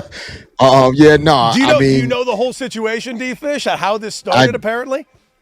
Yeah, no, I don't. I mean, the only thing I know is I guess there was some comments that Tyler Hero made. So it wasn't a comment. It was an IG post that he posted out about a week ago. The post showed lowest field goal percentage on mid-range FGA right there, and it shows that Bam Adebayo was one of the worst in the league, and Bam didn't appreciate that. Yeah, I mean, I wouldn't appreciate it either. I don't know why you do that kind of thing as a former teammate. I don't know. I just feel like guys get a little too caught up in the wrong stuff, and we do. Yeah, man. This is unfortunate. I mean, some things are supposed to be beneath you, right? And once you get to a point where you're earning the type of money that you're earning as NBA players, there are just certain things that you can stay away from, like have somebody else handle certain business. You don't need to handle it yourself. Absolutely. But I do want to point out, I'm going to quit it that this happened in this particular way. Now, granted, Tyler Hero probably shouldn't have posted that, especially if he was going to run into Bam Adebayo anytime soon. Yeah. That being said, this is what's said by Tyler Hero on TV 1 hour before this altercation. It's all love in Miami. I've seen a couple of the guys, coaching staff, Chris, Quinn, Spo. We're all good in Miami. And I had the opportunity for both sides to reset and get a fresh start. We're both super happy about this. Hour later, punched in the face. Tough day. I guess it happens, but I guess for now I'll quit it. You better hope Tyler Hero doesn't run into Asia Wilson as well. That wouldn't be good. Oof. Beat his ass, too. Oh, man. I don't want to take a right commercial. We don't want to see what happens there. All right, let's move on to hockey. When have we talked about hockey on this station? The Carolina Hurricanes. Stop it. It's a hockey show. Yes, sir. They won their first Stanley Cup this year since 2006. When they won it in 2006, plenty of staff members were included on the Stanley Cup, D-Fish. But this time around, they didn't have room to add those staff members. Why? Because the Carolina Hurricanes owner, Tom Dundon, decided to put his wife and his 5 kids on the Stanley Cup. Hit it or quit it on throwing your wife and kids' names on the Stanley Cup trophy? Not at the expense of staffers and folks that work for the team. But I mean, nothing surprises me. Like, I mean, if you own something, you can do whatever you want to do with it. And so he owns the team. I guess that's the choice that he made. I wouldn't do it that way personally. But yeah, I don't really have. I mean, I quit it in terms of like if I would do this. But I've never owned a professional sports team, so that is true. I don't know. Neither have I. That being said, dude, I'm quitting the living hell out of this. You're right, D-Fish. I'm with you that he owns the team. With that, he can do anything he wants. But you know what he doesn't own? He doesn't own the Stanley Cup. Putting your wife and kids on it, and especially at the expense of anyone that worked on getting this championship, dude, quit it all day long. What a joke. And there was also a guy who played 28 games for them and then went to the AHL. He didn't get his name on there. He didn't get it up? No. Dude, embarrassing. Terrible. Embarrassing. I hope a Canadian team wins it next year, just out of spite. All right, well, we're down to Final Four teams in the World Cup, right? France, Spain, England, Argentina. Whoever loses this week will be in that third-place runner-up game, of course. These guys play a consolation game for third place. They used to do this in college basketball until they stopped it. in 1981, of course. But in 2026, we're having games for third place, Fish. Hit it or quit it on having a runner-up game in the World Cup. I don't love it. I think, the risk of injury, the amount of effort they've already put into the World Cup tournament. I think they could go to like a, goal differential or something else to determine which team is third or which team is fourth. That's just my opinion. I quit it on a third place game, like to come back emotionally after, whichever two teams lose this final four games. That would be tough, man. I don't know how you could pull that off. So I quit this one. Yeah, I'm going to quit it too. I understand why they did it. One, there's television revenue that is involved. There's money involved. I understand those. And not to mention jockeying for position in world rankings is involved. And if there are like a smaller country, say like a Capo Verde was in this, like that would be huge if they're in that match and they get the third place. But when it's like the four heavy hitters in the world, like at the end of the day, do they even want to play in this? I have to assume the answer is a resounding no. And yes, every soccer old head, come yell at me because I think that matchup is stupid. Go ahead. I'm right. D-Fish is right. I'm quitting it. Yeah, especially if one of these four stars go ahead and lose this game or lose this week's games. What star is going to want to go ahead and compete for third place this week? Yeah, it ain't for me. How about that? All right, MLB All-Star Weekend we've mentioned. That's upon us now. We got the Home Run Derby tonight. And I was sitting at home trying to compare it to the NBA three-point contest. Nope. The slam dunk contest. Definitely not. We're bringing up G-Leaguers. No, yeah. Oh, my God. We're bringing up G-Leaguers to participate in that. And if we had Shadur Sanders in the Pro Bowl, how in the world do we even mention the Pro Bowl? So hit it or quit it, Fish, on Major League Baseball, providing us with the most entertaining All-Star Weekend in all of professional sports. I don't know about entertaining is a subjective word. What is it? Because entertaining includes, most of the All-Star Weekend is like, it's the whole thing, right? Like even during NBA basketball All-Star Weekend, there's musical performances and other aspects of, it's not just the slam dunk contest or the three-point contest, et cetera. But the pageantry, I think Major League Baseball All-Star Weekend is still probably best tied to its history than maybe some of the other sports. Entertaining, I'm on the fence with that.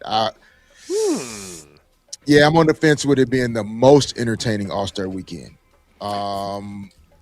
Yeah. I don't want to offend Cody, but I'm gonna quit it on this one. No offense taken. You're just wrong, D-Fish. Hit it. It is the most entertaining All-Star event that there is. The entirety of it, especially. One, the game is always pretty damn competitive, and everyone really busts their ass. Every pitcher is trying to strike out the side. They want to make a statement and show up. So much so that guys are not showing up in the All-Star game because they're angry they didn't get the nod beforehand. Like, the Home Run Derby is amazing. That is going to be interesting tonight on Netflix. I can't wait to see what they do with that and what adjustments they make with that. And honestly, I honestly think they do the very best All-Star game of every other league. The only one I think is the closest, and this is going to shock some of you, it's actually the NHL hockey game. Dude, the NHL hockey game and events and everything they do around it is pretty awesome. I just wish the rest of the NHL season was as awesome to me. It just sadly isn't. But I love their All-Star game, and you know what? I will also mention this, D-Fish. The NBA All-Star Game did take a step forward in this last year. I'm excited to see where that's going to go in the future. Yeah, but we're talking about the weekend, right? Not just the game, the one game. It's the whole weekend of activities and festivities. How are we having a home run derby on a Monday? That's not the weekend, bro. Well, we had the games yesterday. Think of this as All-Star Week. The festivities started throughout the weekend, futures games and all that. We're going to get a celebrity softball game, concerts. So we got a whole week of Philly. Yeah. All right. We're getting lots of pageantry, so I'm looking very, very forward. You know what? I'm looking forward to getting you to experience the pageantry of All-Star Week. And maybe sometime this week we'll get D-Fish to admit how much amazing this All-Star Week is going to be. Guys, We got to take a quick little break, but coming up, the weekend, of course, that was for the Los Angeles Dodgers. The injury that has taken place over there with Shohei Ohtani. We got to discuss that and so much more right here on D. Fish and Decker on the new 97.1 The Fan, the voice of LA sports.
Fish and Decker on the new 97.1 The Fan, the voice of LA Sports. And, of course, you can join the chat right now over here on YouTube at The Fan LA. And remember, you can take us on the go and during your drive time commute on the Odyssey app anywhere you go. And, of course, you can like, share, and subscribe to the podcast. Of course, anything you miss, you can go on the Odyssey app and check us out. And you should check out D. Fish and Decker over there on the Odyssey app. Of course, our phone number, 855-97-LA-FAN.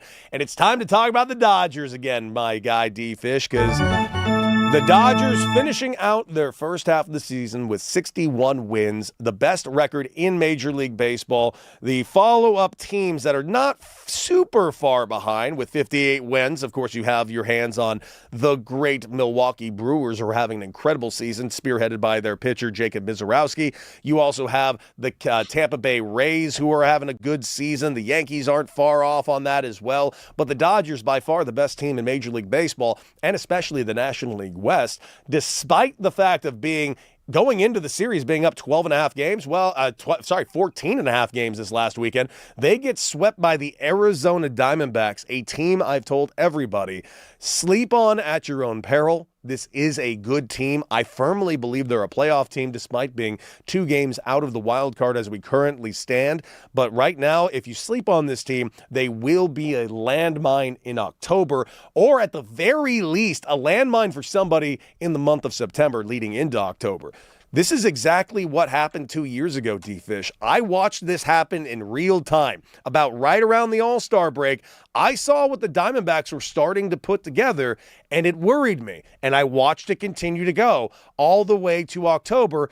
Even then, I interviewed Dave Roberts going into the 2023 playoffs, and the first thing he said was the Diamondbacks worry him. And he was right, because the Diamondbacks ended up sweeping the 100-win Los Angeles Dodgers to make it to the World Series that season. Now, since then, of course, the Dodgers got Shohei Ohtani and have gotten themselves 2 World Series.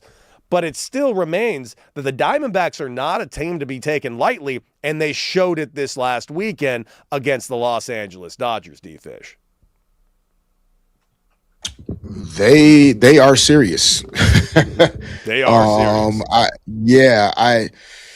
What jumped off the page to me in watching the weekend was, like, physically they are imposing. They're big guys. That's something that I always pay attention to, regardless of the sport. Obviously, in football, guys are, they have to be jacked in order to even survive out there in a lot of ways. But I pay attention to it in basketball. I pay attention to it in baseball as well. And the Diamondbacks just physically are imposing. Like, when guys are at the plate, you could tell they got their lift in today. When they swing the bat and that ball connects with that bat, you can tell they got their lift in today.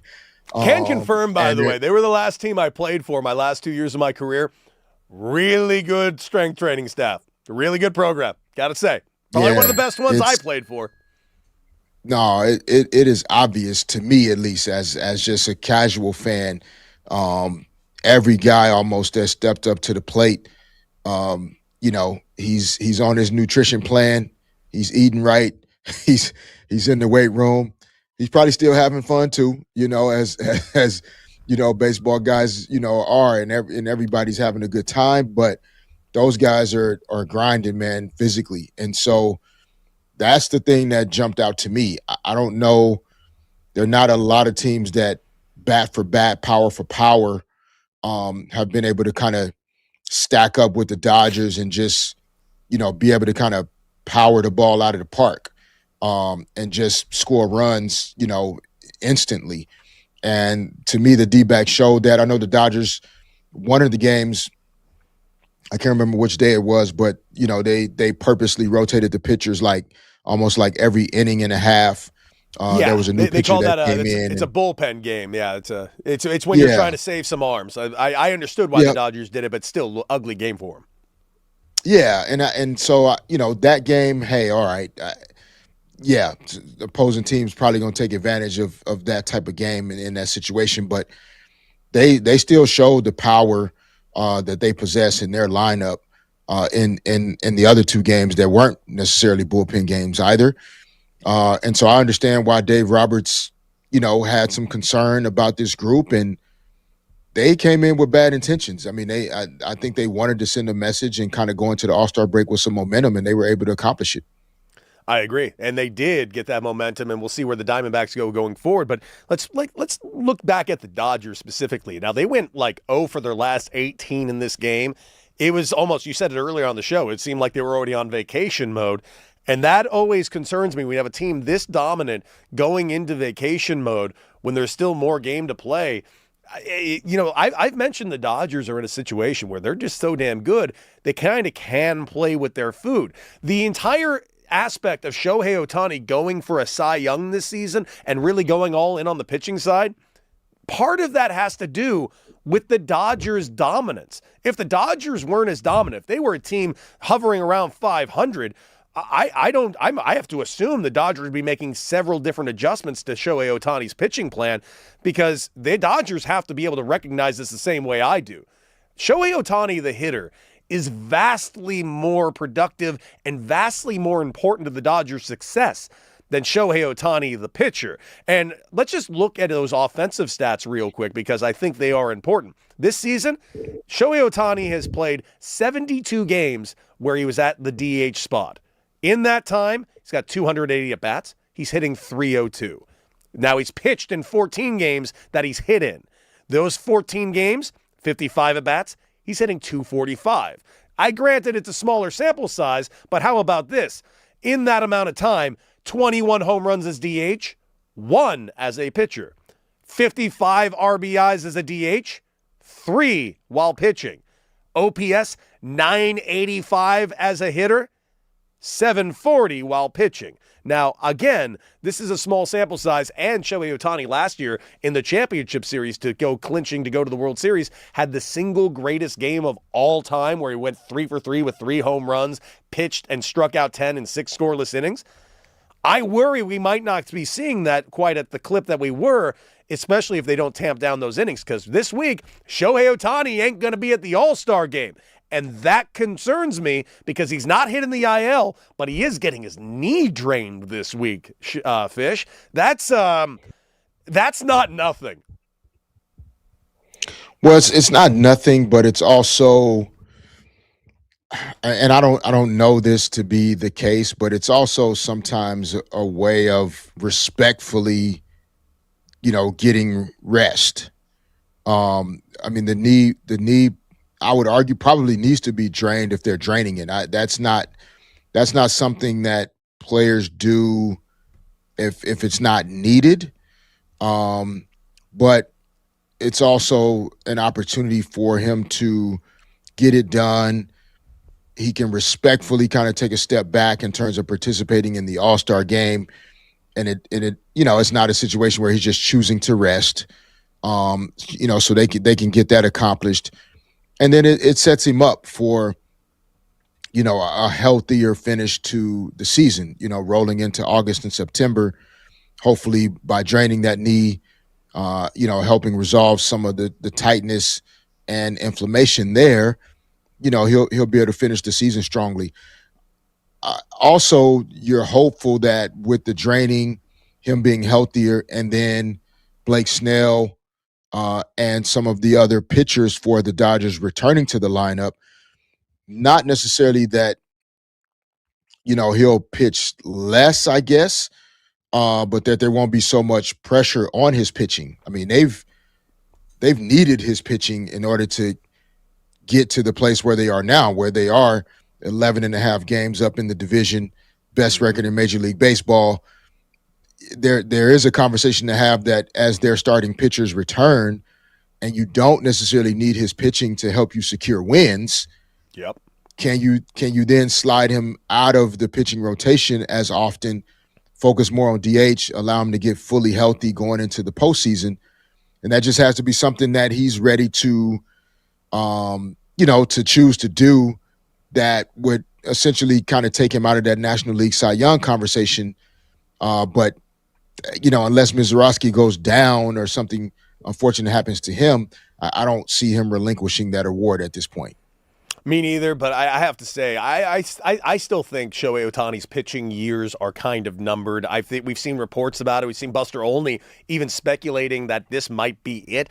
I don't think this is it. I think the numbers are just going to drastically change. It wouldn't surprise me that we see Dave Roberts eventually use Shohei Ohtani in a different role, like as a closer role or as a cleanup inning role type of guy late in innings of ball games.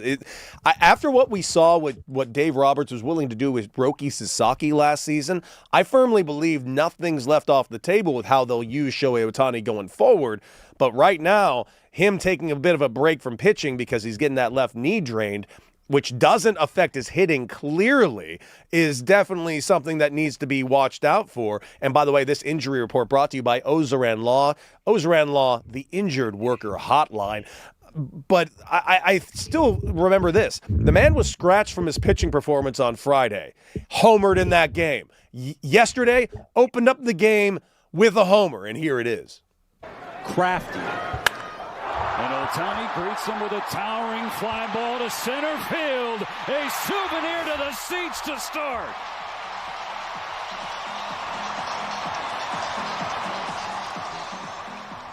That, of course, from Spectrum TV, just from yesterday's game. That was a 5-3 loss from the Diamondbacks, but Shohei Ohtani with another home run, 22 on the season as we currently stand. But what do you think, LA? Yeah, what do you got? Quick question for me. Do you think Shohei's ability to hit leadoff homers comes from like his brain also having the pitching part of his brain? Like what is it that allows him to to hit these leadoff homers? I mean, that was the first pitch of the game, if I'm not mistaken, correct? Just a good old-fashioned ambush. Here's the funny thing. There are some hitters that do think that way, and there's some hitters that don't at all. I'll give you my example. I was a fairly cerebral player, but my biggest thing, that cerebral nature of what I thought of baseball, I had to kind of throw it out, especially when I was hitting. Hitting gets overly complicated, and pitchers nowadays are just so good that the best way for me to hit was to just not think at all. I just needed to see ball, hit ball, react. Some other guys can go up there seeing pitch counts, understanding where they've been pitching, knowing full well what every little detail of the field. Some guys can be that detailed and still go up there and hit. Me, it was too much to be able to do. So how does Shohei do it? Based on that he's the very best that does it, dude, I don't know. I don't know how this cat just gets up there and sees everything and still has the physical capability, because as hard as it was for me to be a position player on a daily basis, this guy's body's starting to break down on the pitching side, yet he's still going out there on the daily basis and putting up these numbers. I don't know what his hitting philosophy is, but whatever it is, I wish everyone else could copy it, bottle it, and make it an absolute perfume or cologne, because Shohei Ohtani is one of one of one of one. Yeah, I just kind of notice, how often we talk about him hitting leadoff homers, during the course of the season so far. Out of his 22 or 23, I don't know if a handful of those have come at his first at bat of the game, and so it just made me wonder if him being a pitcher, having a feel for the guy that's starting for the opposing team. Okay, as a pitcher, I know how I am. I like to get in the rhythm. I like to kind of start placing my pitches early. And as soon as he sees that ball leave his hand, it's just like, oh, yeah, okay, yep, got him. He's trying to hit me with a warm-up pitch to just get his arm going, and I'm taking this thing out of here. All the time, dude. No, and you're not wrong. There are pitchers that always want to just listen, just get the first pitch in. A lot of leadoff hitters won't swing at the first pitch, but just so we're clear, Shohei Ohtani's got 9 leadoff home runs this season, and he's got 33 total leadoff home runs in his career. So, yeah, you don't waste pitches to Shohei Ohtani, and those of you that are doing it, well, it's happened 9 times. When are you going to learn? It's kind of sad that they're not learning yet. And that's a quarter of of his career of leadoff home runs halfway through the season. I mean, imagine if he keeps this pace going into the second half of the season. just those leadoff homers and just what that does to set the tone as well for the Dodgers, man. They've had a lot of one-run wins so far this season, and he started 9 games hitting home runs. So that's helping to clock some of those close wins for the Dodgers for sure. No question about it, which is another reason why I really do think that the Dodgers need to tamp back Shohei Ohtani on the mound, which they're already being forced into doing, which leads into new conversations. Because, again, you and I were talking so much about Shohei Ohtani and this pitching staff. Last week, so much so we were talking about whether or not the Dodgers should even go after Tarik Skubal, and I said, no, I don't think they should. They have too much pitching depth. Well, not if you're losing Shohei Ohtani on the mound. If you're losing Shohei Ohtani on the mound, I don't care about your pitching depth now. Now I'm thinking that's an ace. You need to replace him with an ace, and that ace's name is Tarik Skubal out of Detroit. Now, with the way they're handling Shohei Ohtani, dude, I'm going after Tarik Skubal with everything I got. What prospects you want, Detroit? Deal. You have them all. Give us Tarik. Because also on top of that, as you know, D-Fish, Dodgers one of the few teams that could also re-sign Tarik Skubal as he comes back. That's the key. I think any team that when you're thinking about trading for a world-class player like Skubal that's going to require multiple things to get the deal done, a young player or even maybe a veteran player that can help the Tigers win now. Also, some young prospects that can help the Tigers win in the future, or that could be involved in other transactions that, the Tigers can use to their advantage, as well as maybe some draft, picks or draft capital as well.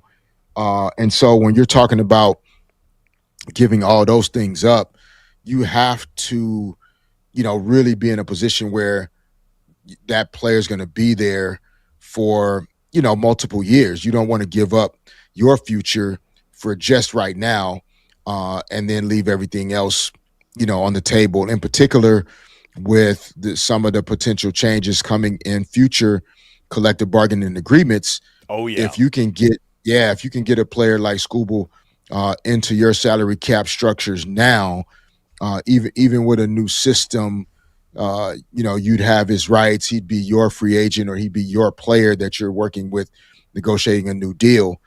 And so, I understand your point in terms of Skubal maybe being more of a priority if Ohtani's limited in terms of his pitching.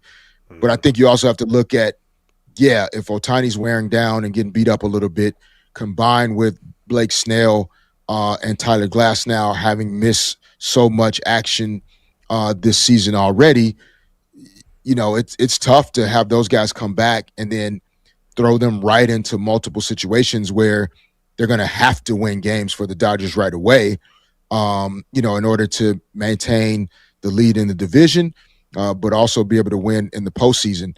So to bring in a guy that's essentially ready to help you win games right now, that could be an ad. And so we'll see, how it plays out over the next couple weeks. Trade deadline isn't until August 3rd, but it'll be an interesting couple weeks.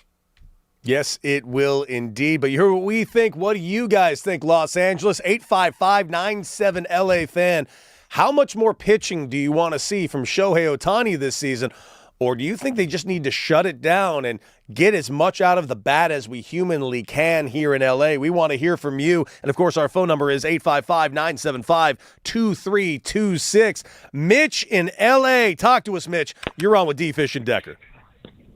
Good morning, Cody, Derek. Morning. Morning, Mitch. Yes, it is top of the morning. Yes, indeed. I would love to see Ohtani win the sign, but it's not imperative. Mm-hmm. I'm wondering if he wants the Gold Glove. I think this year, hang it up, just be a complete DH hitter. I wonder if maybe he wants to play the outfield. And this just tells me, I mentioned it, get Skubal, Tarik Skubal. These guys in the minors, they want to play. I don't think they're going to get an opportunity in the next couple of years. So they will love it too. I'd love to see our prospects, even they make it on other teams, as long as you get the king. Yeah. Big guy. No, I think that's a great call. I mean, he is the big guy. He's not a big guy.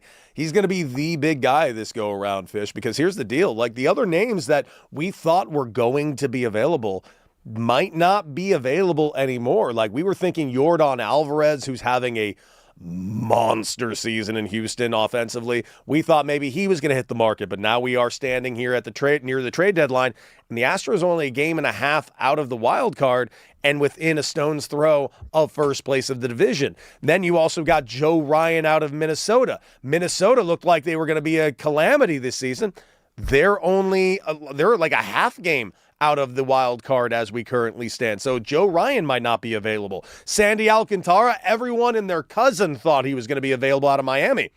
Miami's holding the third wild card spot at the halfway mark, which I have to freely admit, no one saw coming. So right now, all these teams might be standing pat, holding on to some of their arms. Tarek Skubal is only getting more and more expensive by the second. So the Dodgers are definitely going to be one of the teams that looking into them, especially if they're not going to be going without Shohei Ohtani for a little while. And we want to hear from you guys all offseason and all season long. 855-97-LA-FAN. We're going to take a quick little break, but coming up, D-Fish and I got to talk about what the Lakers are going to do. Because we got a Kuminga question here in Los Angeles, and the question is simply this: can we even afford him? Lakers are in a problem and a bit of a pickle. We will discuss right here on D-Fish and Decker on the new 97.1 The Fan, the voice of LA sports.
Decker on the new 97.1 The Fan, the voice of LA sports. Of course, done a lot of talking about the Los Angeles Dodgers, the home run derby that's taking place tonight. But we got to talk about the Lakers because D-Fish, boy, oh boy, your Lakers, my Lakers, everybody's Lakers.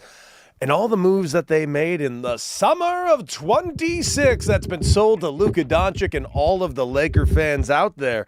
And now we are in the summer of 26 and all of the moves that have taken place. The Colin Sextons of the world, the Walker Kesslers, the Quentin Grimes, the Mamus, the Jaden Hardys, the Kevon Looneys of the world that have all joined this team in just a very short amount of time. Not to mention on top of that, the max deal contract, 4 years there for Austin Reeves. The question has now become and moved over to Jonathan Kuminga, the final name of this puzzle that supposedly was going to happen. And there was apparently a 2-year, $20 million deal that was on the table for him to become a potential starter on this team, D-Fish. But now things seemingly have stalled because now that 2 years, $20 million, that math ain't mathin' anymore for this Lakers team. What will it take right now, in your eyes, for the Lakers to end up with Jonathan Kuminga? And frankly, is he the right guy? Well, what it'll take an Atlanta Hawks team that's willing to execute a sign and trade scenario of some sort, which will allow Jonathan Kuminga to sign for more money than currently. The Lakers can't offer him a straightforward free agent contract at this moment in time. They would need to make some other deals and execute a few other transactions to shave some salary cap space in order to make room to sign Kuminga. I'm not sure if there are any straightforward trade scenarios available to them for the players that they would need to trade or want to trade in order to make it happen. And so, I think the sign and trade scenario with the Atlanta Hawks is the most likely or the most effective way, basically, to get a deal done. Mm-hmm. Is it the only way to get a deal done at this point? Not the only way, but the most likely way. I think because which we talked about here, you still have Jake LaRavia, you still have Jared Vanderbilt, you still have Dalton Connect to execute to try and trade one of those guys or a combination of those guys without it being in a sign and trade type scenario is unlikely for the most part. And so I think a sign and trade scenario allows you to then figure out which of those players would be involved. You can't have a log jam at that kind of wing and forward position. You don't want to have too many guys sitting there that are capable of playing and not playing. That could lead to some frustration and difficulty in managing, the minutes and the roles and responsibilities. I mean, Dalton Connect is a guy that still hadn't found a way to break through and consistently get minutes, in recent years. Obviously, without LeBron being there, maybe that opportunity will be there for him now. But if you sign Jonathan Kuminga, you are definitely compressing the minutes available at that wing and forward position. Kuminga's, what he potentially brings that's somewhat different than what the Lakers already possess. I mean, you think about Dalton Connect, you think about Jared Vanderbilt, you think about Jake LaRavia. He has a little bit of what each of those guys are. The athleticism and the physical toughness at times that Jared Vanderbilt plays with. Jake LaRavia is one of those guys that just was steady for the Lakers in terms of kind of being a utility knife type of player.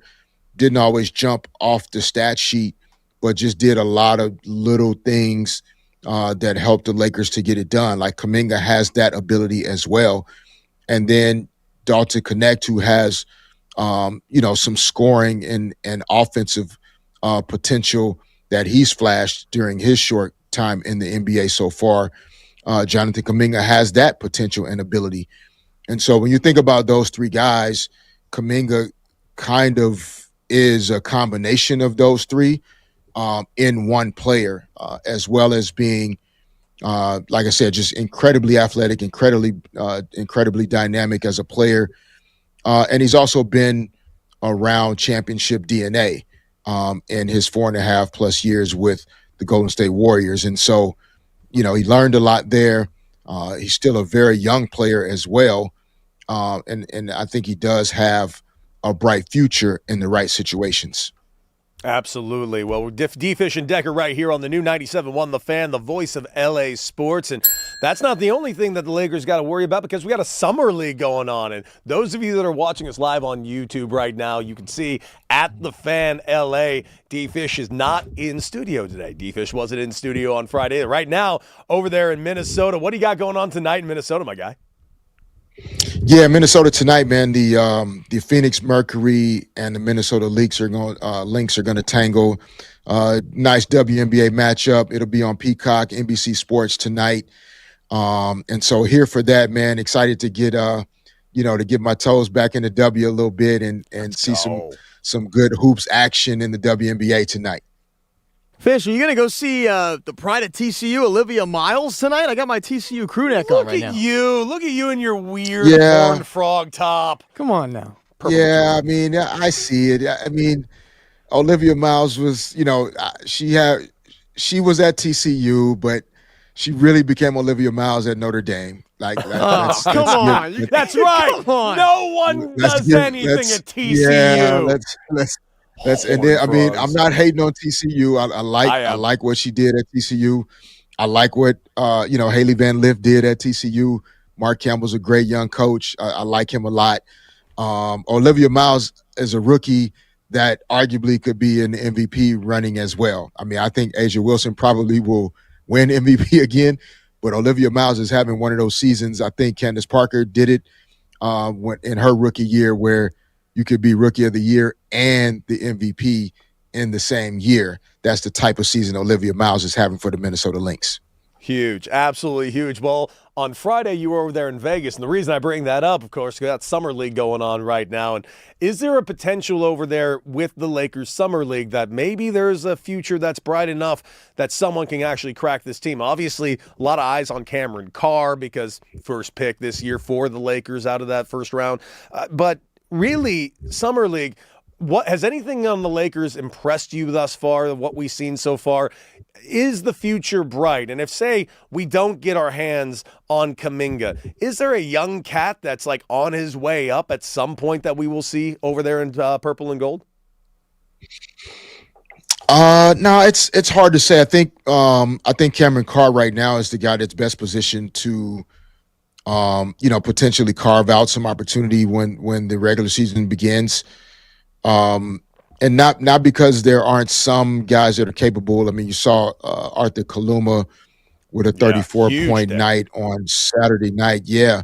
And it's not that guys aren't capable necessarily of playing at the NBA level, but it's like we talked about just from an availability perspective. I mean, you've mentioned it in baseball terms.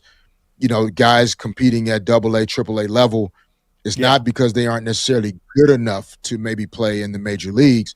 There's just no spots available because the guys that are in the major leagues are really freaking good. And so there's just no room for all the talent to go. And I think when you look and think about the Lakers situation currently, with all of the guys that were just signed in free agency, added to then the returners, like we just talked about, Bronny James is signed. Dante Connect is there. Jared Vanderbilt is there. Jake LaRavia is there. You just start to run out of spots when you add Sexton, Grimes, Mamos Kellavili, Kessler. Like you just don't have enough spots for guys, not just to be on the team, but to carve out any type of meaningful role in minutes other than injuries. And that'll be part of the season. And the Lakers will definitely have some two-way guys and some guys in the G League that can come out and help. Maybe Arthur Kaluma would be one of those guys. Well, guys, hoops coverage on the new 97.1 The Fan, the voice of LA sports, is presented by Xfinity. Score the most reliable Wi-Fi, one price, 5 years, guaranteed. Xfinity. Imagine that. Okay, guys, coming up here on D-Fish and Decker. Well, ladies and gentlemen, it's time to drop some bombs. The Home Run Derby is tonight. Who do you got? What do you like on the odds? And what are you most excited for on this new old school Home Run Derby that we're getting tonight on Netflix? We will discuss right here on D-Fish and Decker on the new 97.1 The Fan, the voice of LA sports.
Welcome back, D-Fish and Decker on the new 97.1 The Fan, the voice of LA sports.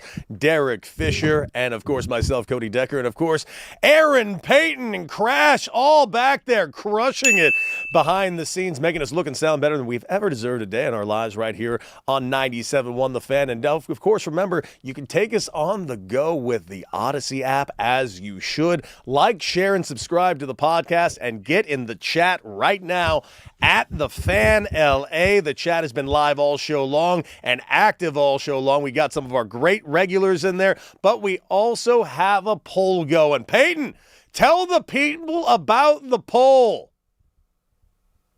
Well, right now we got one going on. We just said, is it enough, basically, for Kuminga to be a Laker? Is it enough for the Lakers for the purple and gold? Yes or no? It's pretty simple answer there for the folks. Mm-hmm. Very, very, very simple. And by the way, I see it over here, something we're about to talk about as we currently stand. We're about to talk about the Home Run Derby, something I'm very excited about, something I'm very fired up about, something I grew up loving, the pageantry, D-Fish, the excitement. Last time that we had ourselves a Philadelphia-based home run derby was 30 years ago. And it's to this day still one of the best home run derbies I've ever seen. Barry Bonds taking down in the final Mark McGwire. Will we have something as legendary tonight? We got a brand new type of segment for Home Run Derby. They've changed the rules again. Now, the old rules, the old school rules back when the Home Run Derby was just the best. 10 outs, anything that's not a home run is an out. You can take pitches, yada, yada, yada. Well, they went away from that model a couple of years ago, D-Fish, and turned it into a timing mechanism. A minute and a half that you have to hit as many home runs as you can in that amount of time. And there were times where there were as many as 3 or 4 balls still in the air, and they were really, really banking on that radar system catching every single ball. I mentioned on this show about 2.5 years ago in 2021 when it was here, I went ahead for Major League Baseball and tested out this system over and over and over again. I kept going to Dodger Stadium, kept hit home runs, and I did that round of BP in that timed segment. And dude, D-Fish, the way they were doing the Home Run Derby was not only to me boring and not exciting, it also kind of was dangerous. My obliques were on fire, and I can understand why any player didn't want to participate in the Home Run Derby. Now, we're going back to old school, baby. Round 1, all 8 players will compete in a single pool and of an allotment of 20 swings each. Everybody gets 20 swings, and if you get to your 20th swing and you homer, you get to swing again and again and again until you don't homer. So that could be as many home runs as you can get out of that. We shall see. Round 2, the semifinals, the top 4 players from those with the most home runs will be put and reseeded 1 through 4, and then we got bracket tournament play. The 2 remaining hitters will face off with 15 swings each and crowning a winner for the Home Run Derby. It'll be on Netflix, the first time it's been on a full-on streaming service.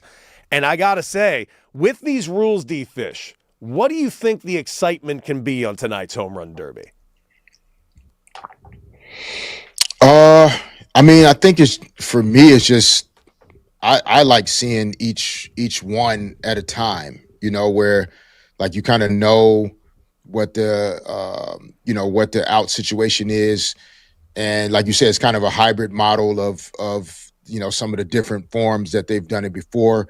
I like seeing that, like when the young kids are running around catching all the always fun all the fly and balls. sometimes terrifying. Yeah, that's pretty entertaining as long as there's no concussions and head traumas.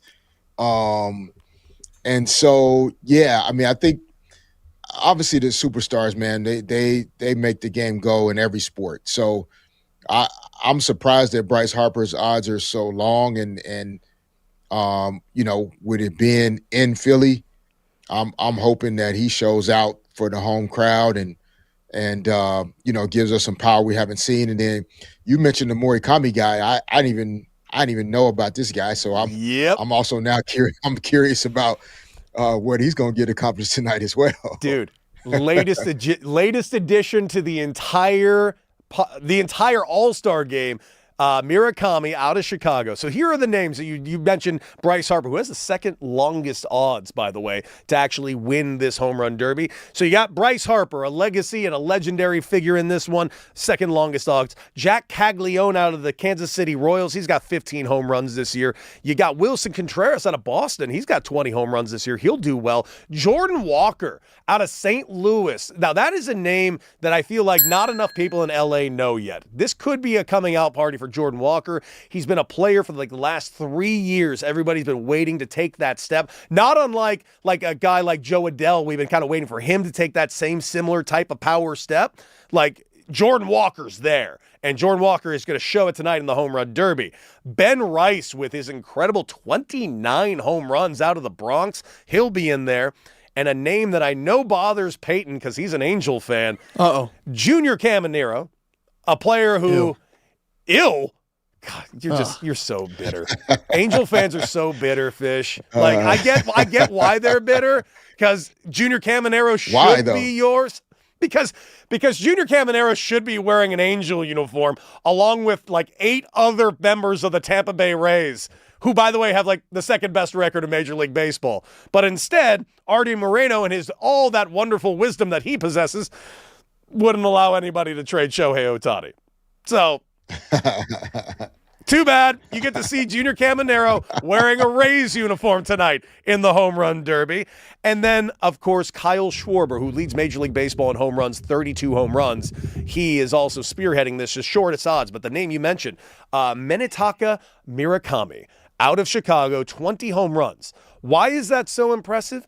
He's been out over a month of the season, D-Fish. He's got 20 home runs and has been out for over a month. This guy was leading Major League Baseball in home runs. Just came off the IL. He immediately got put on the All-Star team and now is in the home run derby.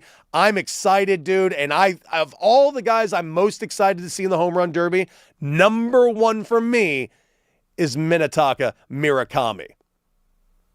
What injury was he out with? Why was he out? I think it was like a hamstring it wasn't injury. an oblique or anything. Okay, yeah. No, I don't think so. It was just enough to keep him out for about a month and a half. And young cat, by the way, in case you don't know this guy, and I feel like everyone in the United States should know this guy. This guy was leading the Japanese leagues in home runs like every year. He won the Triple Crown one year. He has the most home runs of any Japanese-born player in Japan with 53 one season. He's a monster. So you know what? Them first-place White Sox feeling pretty good about themselves. He just got back. By the way, complete side note, D-Fish, congratulations to my UCLA Bruins and specifically Rock Chalowski, first overall pick out of UCLA to the Chicago White Sox. And we are working hard on getting Rock on the show this week.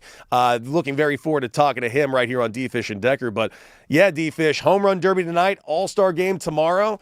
Very, very excited. But let's go ahead and switch it back over to something else that happened this weekend, D-Fish. You were in Vegas. What was it like seeing all of the UFC fans in mass, in massive disappointment in the exact same thing I told you all was going to happen? I mean, I don't know if anybody could have planned to see what they saw and how quickly things just kind of, took the wrong turn, man. I'm not a big fan of any particular UFC guy necessarily, but as I've told you guys before, one of the things I hate the most in sports is when, like, I want to see people at their best, and then if they get beat, they get beat, and that's why the competition happens. But whenever a guy like just completely fumbles or gets an injury or just like makes just a bonehead mistake, it hurts to watch because I've been there before. Like I've made a mistake or made a play that, maybe it cost the team the game or it cost the team some momentum. And so to see Conor McGregor go out like that was rough, man. That was rough. And I mean, again, I didn't have a dog in that particular fight. I just wanted to see a good fight, and we did not see a good fight. Well, it's almost like someone on Friday told you weren't going to see a good fight. Let's go back on that show, D. Fish and Decker, on Friday, and see who that very smart man was who told you exactly what was about to happen. Is nothing because Conor McGregor is way out of his prime. He fought Holloway in like 2013. You know what was good about that fight? It was right around the time I would have cared about that fight. Conor McGregor in 2026, especially with all of the very alleged allegations that are out there and the things that he has been convicted for, it's embarrassing that we even have to put him on television in the United States. Ireland won't put him on TV, yet we seem more than happy to throw him out there. It's embarrassing. The UFC is embarrassing. It is embarrassing. Not sure you saw how that ended, but first round victory for Holloway. Don't think he even threw a single punch. I saw McGregor throw a kick, which allegedly is what hurt his knee. However, right now, the UFC has found themselves in a nightmare scenario because now every gambler is calling for the heads of everyone at the UFC because they want the FBI to investigate this because so many sports books made so much money in 3 minutes of time when he couldn't go anymore with his knee injury. Now, he claims he wasn't injured going in, but we also knew about the Elytrage deal that Major League Baseball even had to investigate. We also know about the other injuries that he sustained. Also, he hasn't fought in 5 years. I don't know what to say other than those of you that lost your money on this fight, some of us tried to tell you, sorry that you got grifted again.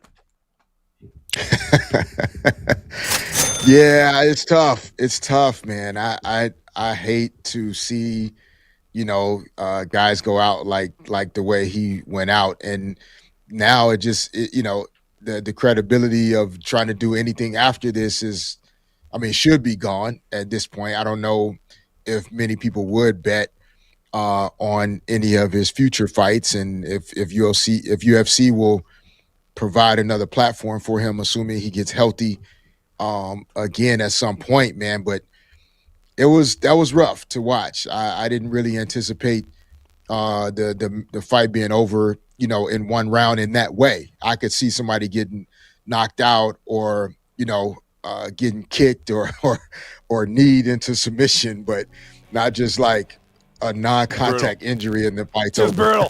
Brutal. Well, guys, quick little break and coming up. Ladies and gentlemen, the one and only LeBron James is a free agent, and everybody and their cousin is sending him some lovely love letters to get him to come join his team.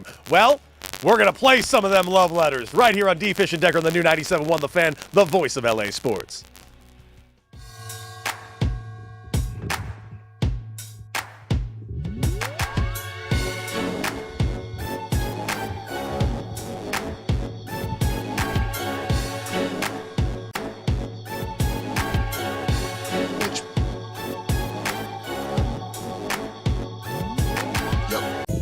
That's better. You right now. Say it again. Are you right now?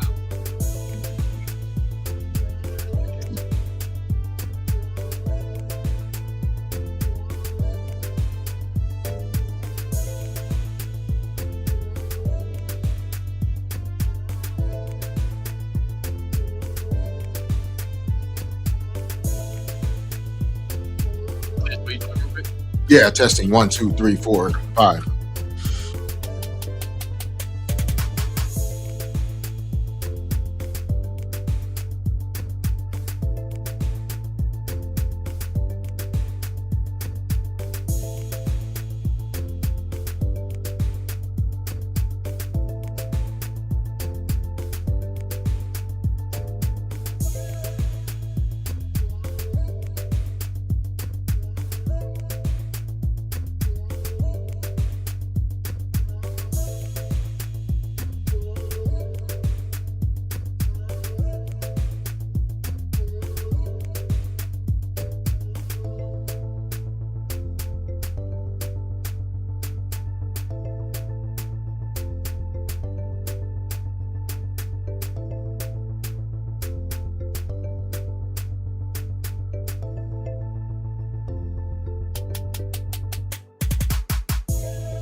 back. D-Fish and Decker on the new 97.1 The Fan, the voice of LA sports. Derek Fisher, Cody Decker, all of you. Of course, Aaron Payton and Crash keeping us looking and sounding fantastic on these airwaves on 97.1. And, of course, you can take us to go with the Odyssey app if you're done with your drive time commute. And, of course, like, share, and subscribe to the podcast and join the conversation on YouTube at The Fan LA. The chat has been hot the entire show, so welcome back to the show. And, of course, we got a little giveaway to do right here. So we are going to be giving away some tickets to Monster Jam, ladies and gentlemen, because here's the deal. Nothing compares to the one and only Monster Jam with awesome trucks, amazing stunts, big air. The Monster Jam right now. Give us a call, 855-97-LA-FAN. That is 855-975-2326. Caller number 4 will get free tickets.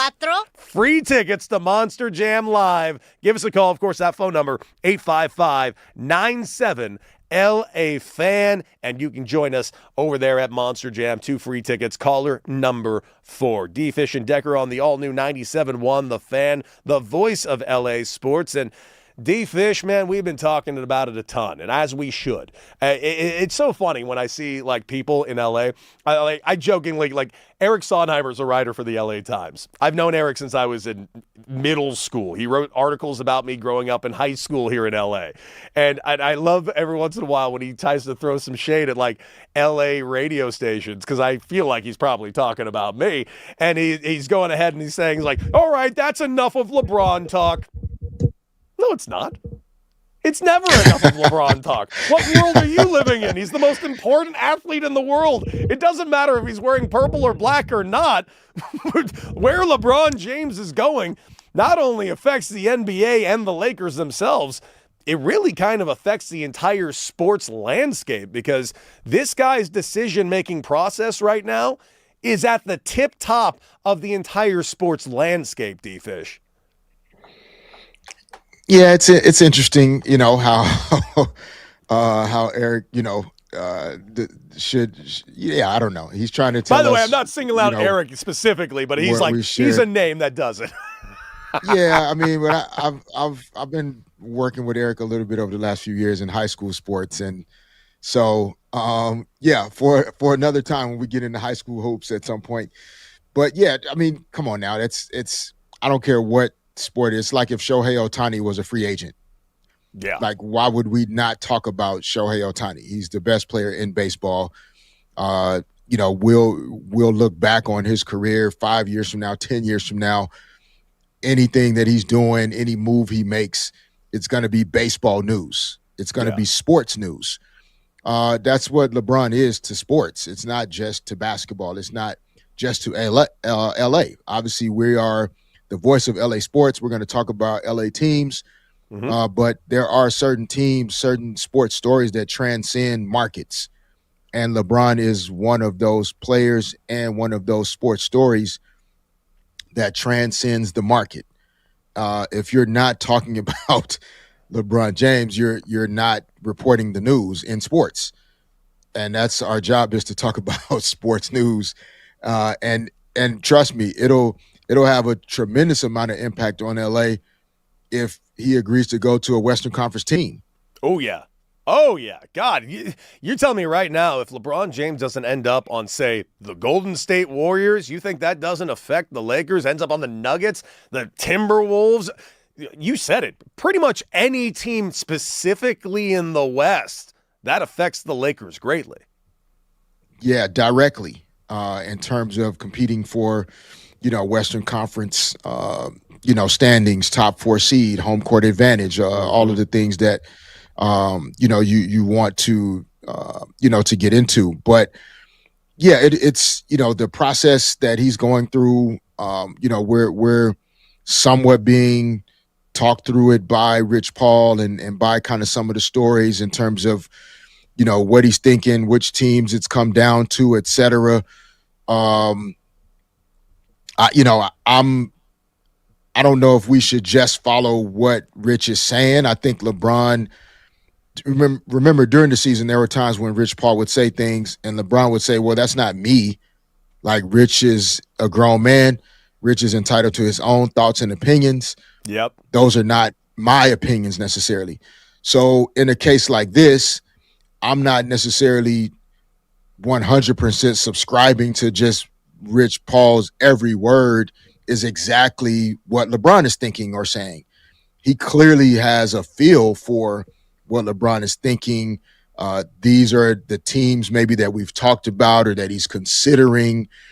But I just don't know if, like every word we should be hanging on as though like LeBron can speak for himself and will speak for himself when he decides to.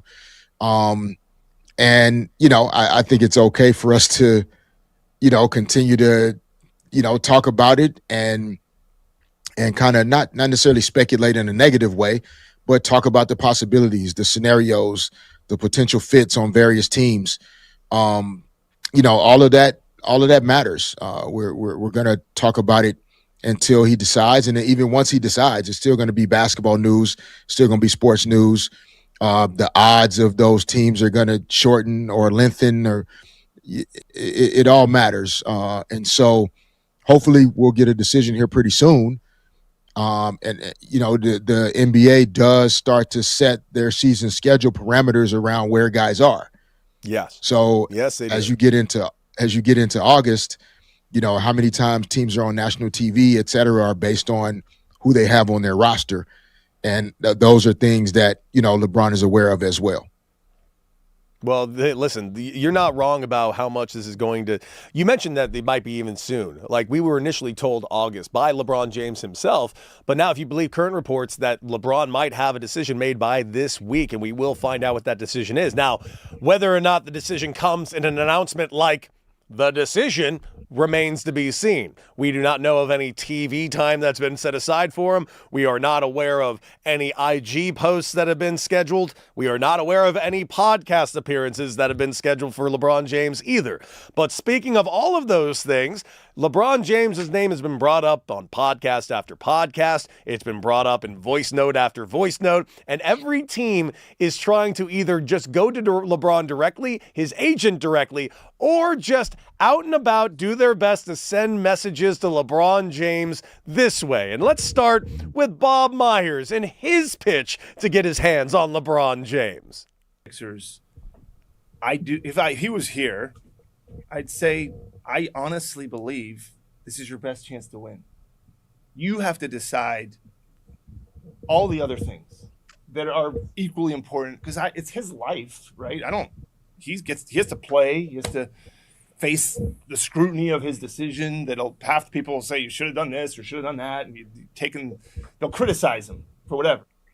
He makes a very good point. They will criticize him no matter what he does right here, D-Fish. But as far as a pick to go to the Sixers, which, by the way, if you check out on Kalshi right now, the Sixers are currently trading at 10 to 11% for LeBron James to end up in Philadelphia.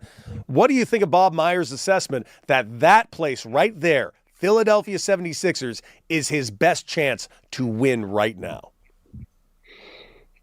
I agree with that. So do I. Yeah.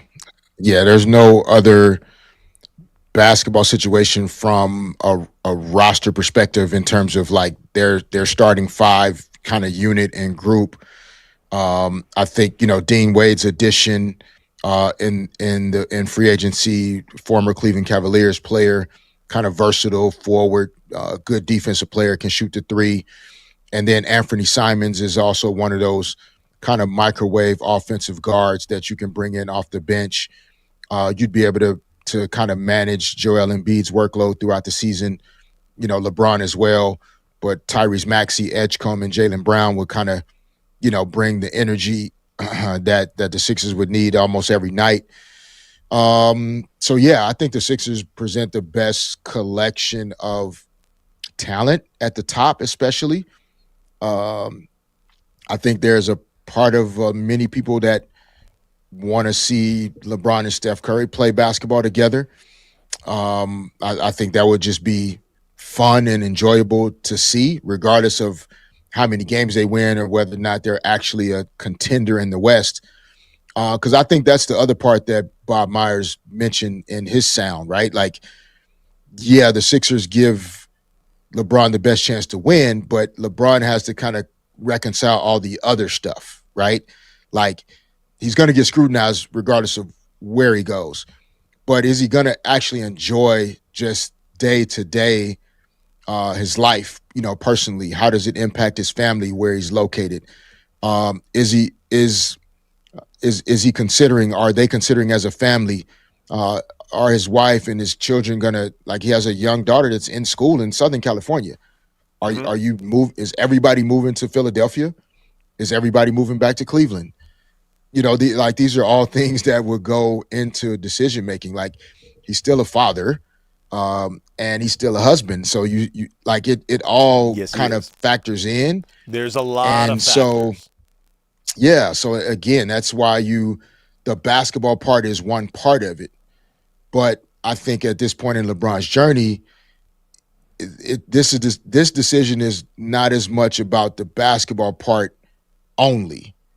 There are other aspects of his life that he wants to find some balance and some fulfillment in. And I could just see, to me, the Warriors situation checking some of those boxes. Absolutely. Well, that's not the only team that sent him a message. Now, I mentioned the Kalshi odds right there for Philadelphia, and Bob Myers doing everything he can to make his pitch.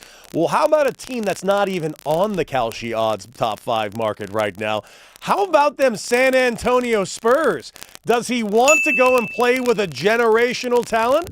Well, let's hear from Luke Cornett and see how his pitch went for LeBron James. Hey, LeBron, Mr. James.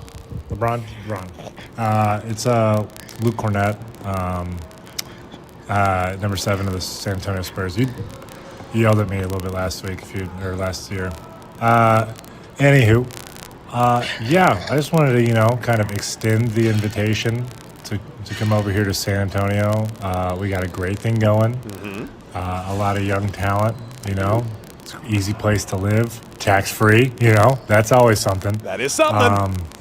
You can play alongside, a generational player, and Victor too.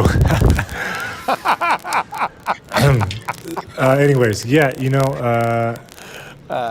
SeaWorld, La Panaderia. If you've ever, I think you'd love it. We have a guest room available if you need some time to kind of figure things out on your end. We'd be open to open our doors. Also a great place for kids, which I don't know, what age or how many. Oh, I know how old one of your kids is. Yeah, you should just come swing on by, try it out. We'd love to have you.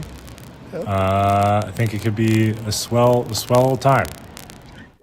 It'll be swell, D-Fish, over there in San Antonio. By the way, I lived in San Antonio for 2 years, and the fact that he was griping and looking for things to pull out of San Antonio, and the first one he came up with SeaWorld.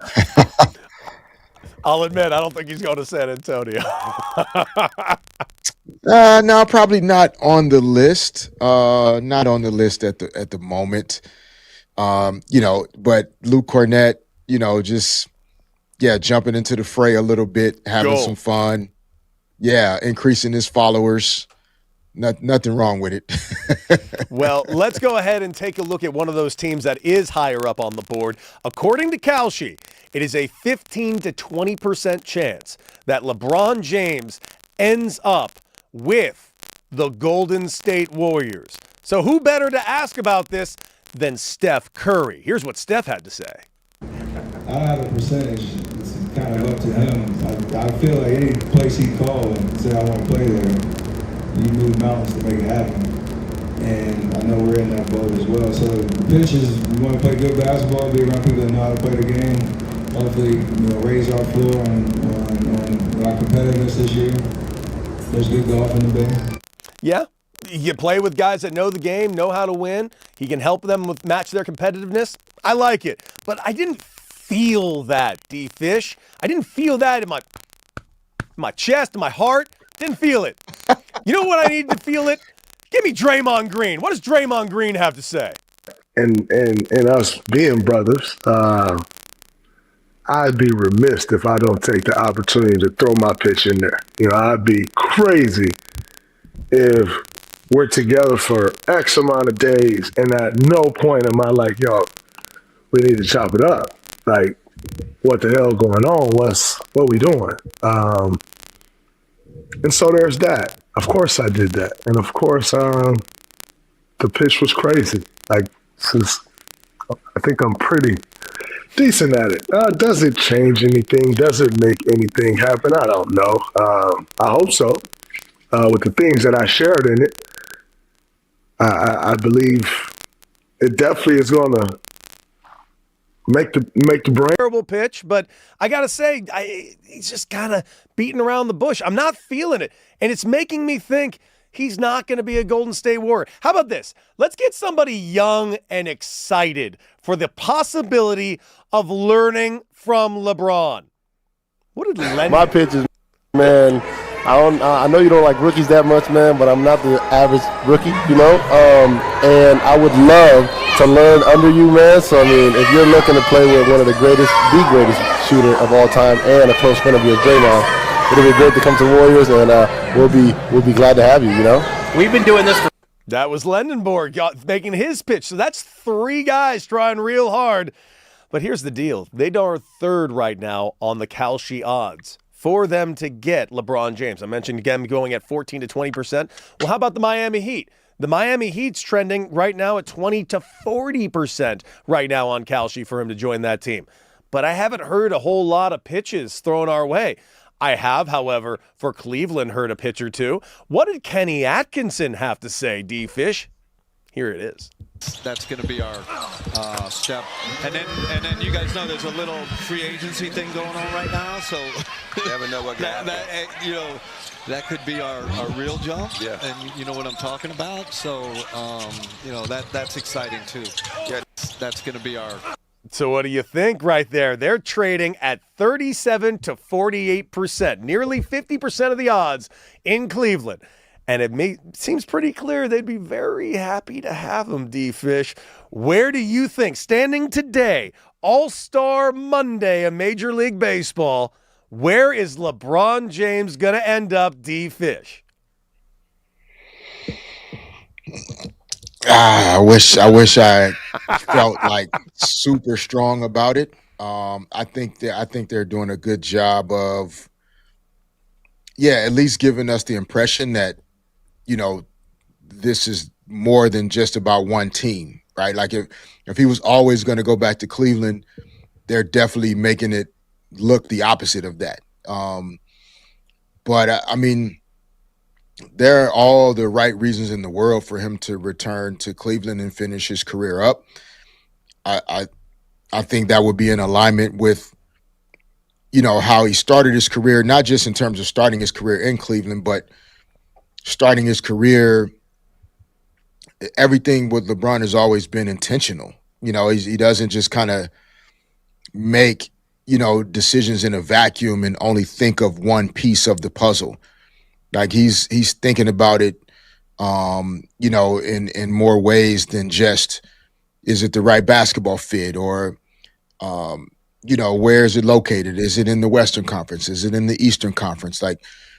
And the way he's built his legacy, it would make sense. I mean, think about the fact that the Cleveland Cavaliers were, in the Eastern Conference Finals this past playoffs in 2026. I mean, to think about the Cavs returning primarily the same group minus Dean Wade, and you add LeBron to that group, sure. Does it give you a chance to, that 22-point lead in Madison Square Garden against the Knicks? Like, does a player like LeBron help you manage that game differently or better? Sure. So if I was forced to guess, that would be, I think, more in alignment with how he's made previous decisions to return to Cleveland, to return home. But again, I don't know. I think, this is a family decision as well, because if he goes back to Cleveland, like I said, his family, his young daughter, Bryce is at the University of Arizona, Bronny's still on the Lakers. That would also be out of alignment with how they've made family and personal decisions. And so that's also why I think the Warriors are still in the running. You're not wrong about that, but man, I really just think the tea leaves are out there. As all the things you just mentioned, I think it's going to be Cleveland. Makes a ton of sense to me, but then again, I've been fooled before by LeBron James. Who knows if I get fooled again in just a 1 week's time if you believe reports that it's going to happen this week. But guys, coming up, the Los Angeles Dodgers finishing out the first half of the season with the best record in Major League Baseball.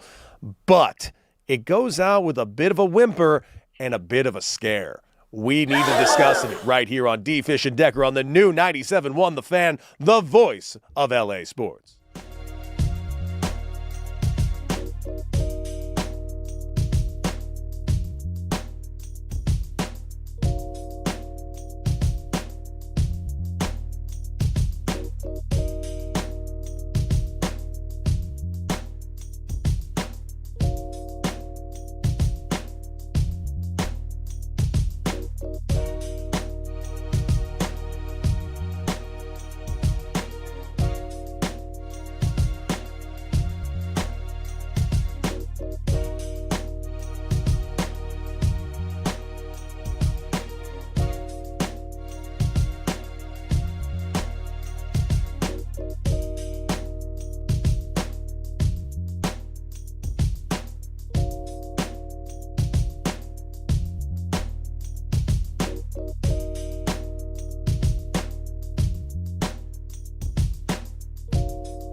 Fish and Decker on the new 97.1 The Fan, the voice of LA sports.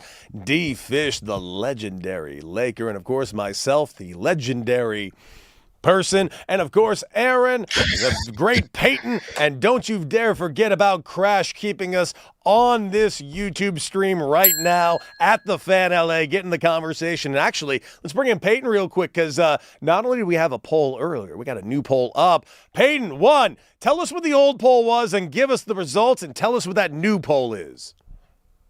Well, we got the new poll up right now. Very simple, but based off our last segment. Who had the best pitch? Luke Cornett, Steph Curry, Draymond Green, or Axel? Of course, three of those are Golden State Warriors. However, we're talking about the pitch, not the team, and we got the results from the first poll as well. And the question, or right now, thus far, no, Crash has handed me the results. Oh, no, the results for the first. Yeah, got it right here. Yep. Do the Lakers need Kuminga to be a true threat? That was the question, and the answer is yes. He would fill out the roster at 81%. How about the numbers coming in there? 81%, and 19 said, no, our signees have us covered. Yes, but the new poll, who do you think did the best pitch so far? And I'll freely admit, I voted on it. I voted on the poll already. I don't think it's going to happen. I don't see a universe that he goes to SeaWorld over there in San Antonio. But Luke Cornett had the very best pitch, and I don't even think it was close, my guy. Yeah, Luke Cornett had the most entertaining pitch, of course, not based in any such reality, but he had the most entertaining pitch for sure. I think Luke Cornett does have a future in comedy, if he so chooses to, because he has some nice little one-liners in there that were pretty good. Yeah, what's the line? I don't know how old your kids are. Well, I know how old one of your kids is. Right. That was a great line. Right. Yeah, no, he and then the line about the generational talent and Wemby, that was pretty good as well. Gold. Yeah. Absolute gold. Get your hands on a Luke Cornett if you can. I love me some Luke Cornett. All right, guys, we got to talk a little about the Dodgers as we are now firmly, I should say, in the All-Star break, a couple of days off. And I got to say, that is music to the ears of the Los Angeles Dodgers, who definitely had the best record in Major League Baseball in the first half, 61 wins, far better than 4 games ahead of the 57 wins from the Milwaukee Brewers, I believe. And listen, this is a unbelievable team. You know, it's almost fascinating, D-Fish, you and I, coming on the airwaves every single day to talk about this team, because it is just the most spoiled fan base in the world. And I do mean that in a good way, because this Dodger team is phenomenal. It's phenomenal in the personalities that they have involved. It's phenomenal with the management they have involved. It's phenomenal with the play that they have on the field. It's phenomenal with the developmental that they have in their minor league system. It's just every single direction you look for the Dodgers, they do everything better than any counterpoint they have in Major League Baseball. But right now, the Dodgers go into this All-Star break getting swept for the first time this season, only the 8th time they've even lost a series this season, to the Arizona Diamondbacks. And those of you that have been listening to the show, D. Fish and Decker on the new 97.1, The Fan, the voice of LA sports, have heard me say over and over and over again, the team in the National League West, that worries me. Now, there are 3 teams specifically in the National League that worry me. The Diamondbacks are one of them. The others being the Cubs do worry me a little bit, and definitely the Philadelphia Phillies. Brewers are absolutely there too. They got the pitching that could definitely beat the Dodgers, but until I see it, I'm not going to believe that the Brewers are going to beat the Dodgers. The Phillies are an interesting little team because they've been available to beat the Dodgers for years. They just haven't got over the hump that is the Los Angeles Dodgers. The team that worries me the most, though, is the Arizona Diamondbacks. And as they stand right now, 2 games out of a wild card spot, you better hope to God they don't get in there, because if they do, this team is built very well for October. They got a very good pitching staff that can last the month. They've already shown it when they swept the Dodgers 2 years ago out of October, because they've proven to be one of the best landmines in the game. And that was before they even had Corbin Carroll. So trust me, this is going to be a very, very interesting year going forward. But the question of the day, D-Fish, is simply this. What do we do when it comes to the handling of Shohei Ohtani? I cannot stress enough what I think of Shohei Ohtani. I think he's the greatest player who's ever lived. I firmly believe that. Ever to breathe air. Shohei Ohtani is one of one. What he brings to the mound, what he brings to the plate. He has 4 MVPs, should be 5, but you had to reward Aaron Judge for the 62 home run season. I understand. Ohtani should have won it, but it went to Aaron Judge. That being said, 4 MVPs for this guy, and the one thing he very much was not quiet about that he wanted was a Cy Young Award. I don't think those goals are realistic this season, and it's not because Shohei Ohtani is not pitching great. He's got a 1.79 ERA. He's got a 0.88 whip. It's insane what he's doing. The knee inflammation is a problem. The blister is a problem. The knee inflammation is such a problem that he had to bow out of the All-Star game this week, and he was the number 1 vote getter. A stark contrast from last week when we were told by Dave Roberts that he was likely to get a couple of at-bats in the All-Star game. Thus, he's not going to be there at all. He's, in fact, going to get a mild procedure to get his knee drained. And for me, that screams one thing, my guy. The days of Shohei Ohtani's pitching career are slowly but surely coming to an end. And I've made the point that this team desperately needs Shohei Ohtani's bat, far more than they need him on the mound. Now, having him on the mound is a wonderful thing to have. I can't stress that enough. It's a 1.79 ERA. Like, who doesn't want that, obviously? However, in the 14 games that he's pitched and hit in the same game, the numbers are drastically different. Now, let's just go ahead and look at the games that he's DH'd this season, D-Fish, because it's very, very glaring. He's DH'd 72 games this season, 280 at-bats in that time. He's hitting .302, 21 home runs, 55 RBIs, and an OPS of 985. That is monstrously good numbers. Don't know what to say. First half of the season, that's crazy numbers. But in the 14 games that he's pitched, that he has also hit in, his numbers have drastically dropped off. 55 at-bats, he's hitting .245. 1 home run. I mentioned that he's got 55 RBIs as a DH. As a pitcher, he has 3 RBIs. I mentioned the OPS being 985 when he's a DH, 740 when he's a pitcher. Now, this is not a knock on Shohei Ohtani, D-Fish. He's currently on the mound, having to handle everything on the mound. But as that knee starts to get a little more inflamed, the less I need him on the mound. And it's making me think to second guess my take from last week. Dodgers may not be standing pat. I think they do need to throw everything they can to get Tarek Skubal, because if you're going to lose an ace on the mound like a Shohei Ohtani, you better replace him with another ace. Yeah, that's a fair point. It does change the scenarios, and we talked about that with the Dodgers, in terms of how you're managing a season, what the priorities are, how those things shift and change with injuries, how those things shift and change. Sometimes when you play against a team like the Diamondbacks and you see, oh man, okay, we thought we were pretty shored up in a particular area.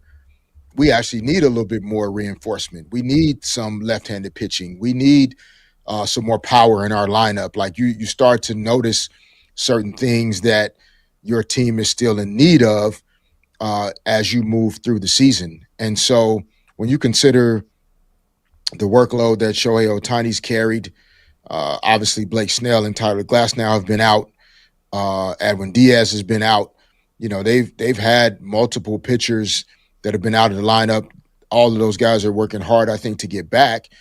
But what version of them will the Dodgers get back? Are you going to be able to fully rely on guys that have missed, 60% of the season?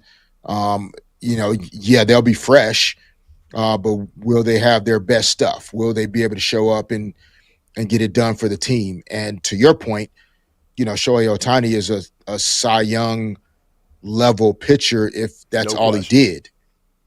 And so if you're taking him out of the rotation as a starting pitcher, and your current starting pitchers are also banged up with other injuries and for other reasons, then yeah, it does open the door for you to consider whether or not adding some star power not just star power in terms of the name, but actually the productivity of what he can do physically.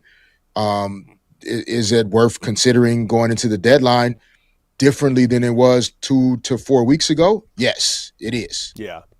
Yeah, totally agree, and I agree with you. You have the opportunity to make your roster better. You got to take advantage of it. Not to mention, I honestly think the Dodgers need to do it just because of the looming CBA as well, but I'd also make that argument for every other team.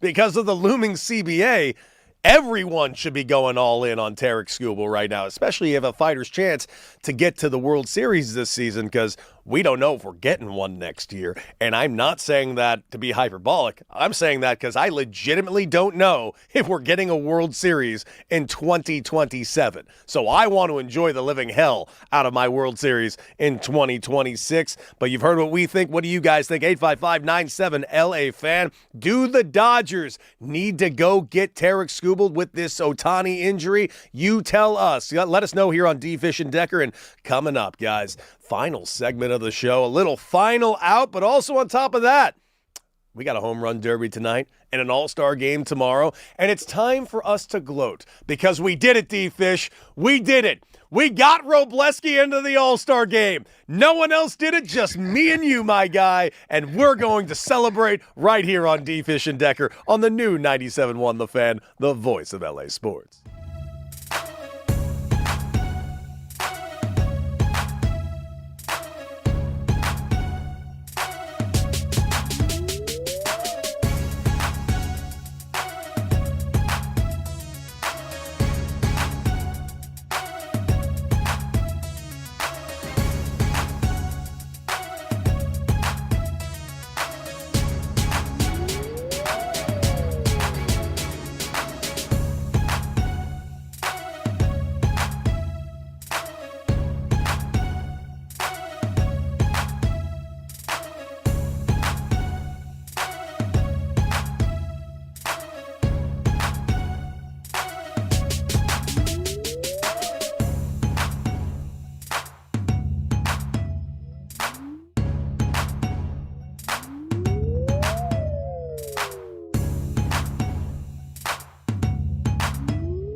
Back, D-Fish and Decker on the new 97.1 The Fan, the voice of LA sports. Derek Fisher and, of course, myself, Cody Decker, and all of you. And we've been talking everything under the sports sun here in Los Angeles, California. Hopefully you've been in the chat live on YouTube at The Fan LA. That chat's been live the entire time. Multiple polls that you guys have been a big part of, and we appreciate you being a part of the show today. But we got ourselves an all-star home run derby tonight, baby. And just really quick, before we move over to the final out, D-Fish, I got to know, of the names I've given you so far in the home run derby, what are you most excited to see? Is it the new landscape of the, well, I should rephrase that, the new old school landscape of the tournament? Are you interested in what Netflix is actually going to produce tonight? Because we've only seen one Netflix MLB property, and it was opening day, and it was, wait for it, awful. Just awful. Let's hope it's not that. Let's hope they learn from their mistakes from that one. Or is it one of the names that I have given you? A couple of great legacy names in a Bryce Harper and Kyle Schwarber, but some real new names in Jordan Walker, Jack Caglione, and the one that I'm most excited for, Minetaka Murakami out of Chicago. What's catching your eye in tonight's home run derby? Yeah, I think the Netflix broadcast and how they kind of navigate it and manage it. The platforms are always trying to kind of push, some new technology, some new ways of, showing things, new ways that maybe fans can engage with sporting events. And so I'm curious about that part. And then for sure, like I said, I'm still trying to figure out why Bryce Harper's odds are so long. So ideally, he can kind of just have one of those nights in his home field. And then the new names, of course, like Murakami that's of interest. And then Jordan Walker as well. Those two guys I want to see if they can give us something special tonight. So Jordan Walker's got 20 bombs, and here's the thing. I've seen him take BP a couple of times. I'm going to call it tonight. Now, I know Schwarber hits bombs, like absolute bombs, because who do you guys think is going to have the longest home run tonight? Because I'm pulling one out. I'm calling Jordan Walker. Jordan Walker is a big, tall, lanky dude. I think if he gets into one, if we're going to see something closer pushing 450 to 500 feet, my pick tonight is Jordan Walker. I think Kyle Schwarber's too obvious. I'm going Jordan. That's a good pick. I mean, I like it. Yeah, that's a good pick. Why would I challenge that? Just to be contrarian, like you always are on this show. If there's one thing everyone tells me, it's like, dude, D-Fish just comes after your jugular too often. Yeah, no, I want to see Jordan Walker, smash 450, 500. That's love it. Far, bro. Like how is the Phillies stadium? Is it is designed well for long balls? Oh yeah. Oh no. This is a stadium you want a home run derby in. The ball flies over at that ballpark, and you got the right guys in there. And also, Major League Baseball, they've only got one stadium that's ever registered on the Richter scale, and that would be Philadelphia. Those fans are going to be loud for Harper and Schwarber tonight.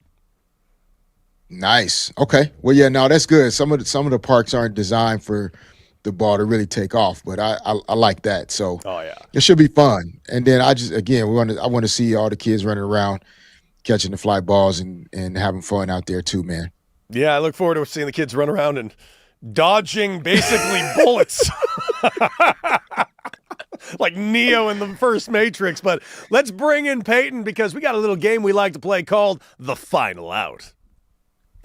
D-Fish and Deck know their stuff when it comes to trivia.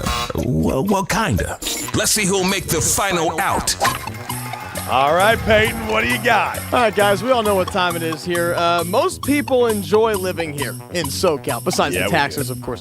And, the great state of California here. We got the mountains, the beaches, the sunshine, but what some of the other states across America, what do those guys have to offer? Just kind of had me thinking, what are the 10 worst states to live in 2026? And there was a list that came out from CNBC that has a list of top 10. Now, they don't have them all numbered. However, there's a list of 10 states, and there is a number 1 state. Bonus points for number 1. But we start with going ahead and giving me one of these top 10. Okay. D-Fish, you want to go first, or shall I? Or actually, I should give you guys a hint for this. I should give you guys a hint for this to prolong a few rounds. D-Fish has played basketball in 4 of these states. Oh, wow. Okay, that's good. Professionally or just in general? He's played basketball. Thank you for that answer. That's all I needed. I'm going to start. I'll start with a state that I've played in for the Kansas City Royals. How about the state of Missouri? The state of Missouri is on the list. You bet! Oh, I've been to Missouri. Missouri sounds similar to misery for a reason. All right, Missouri's on the list. There goes Missouri. Fish. Missouri off the board. What do you got? California. Fish, is that your final answer? Is that your final answer? We love California. Why would California be on this list? Fish, I just teased how great California was before I got to the final out. Are you sure that's your final answer? Yeah, I don't know. I feel like people are mad at California for some reason. I don't know why, though. Yeah, until they get here and they're like, "Oh, we were wrong." Yeah. All right. If it's not California, I guess I'll go with Oklahoma. Oklahoma is correct. Thank goodness. Where the wind comes passing down the rain. All right. Let's get to the second round. Fish squeezes by the first. Let's get it to Cody. What do you got? Listen, it might be the only 10 I see, but I did not like living in Tennessee. Tennessee is number 1 on the list. Tennessee, bonus points for Cody. I'll admit, did not expect that to be number 1. Yeah, me neither. I thought that'd be like 9 or 10. I thought they liked their volunteers. All right, Fish. He said, I thought they liked their volunteers. All right, well, unfortunately, I guess I'm going to have to say Arkansas. That's my home state, but I'm going to have to put that on there. Fish, Arkansas is correct. Hey! There you go. But there's a bridge there. That can't be. No, there's a bridge there. There's a bridge between Tennessee and Arkansas. Yes. I'll go. You know what? I'll go Texas. Texas is at the bottom of the list. It is on the list. As long as it's on there, we're good to go. I lived in 4 cities in Texas. This is the reason I chose Texas. Oh, really? Yes. Oh, nice. Okay. Yeah. Was it? Was it though? Fish? I mean, if Texas is on this list, then I'm gonna have to put Utah on the list. Utah I would pick that too. Is on the list. Good call. That's a good call. That's a great steal. We're kind of running out of states here. Yeah. I kind of hit all my obvious ones. Down to 5. Oh, is Florida gonna be on this list? I'm gonna stay in the South. 5? I'm gonna say Mississippi.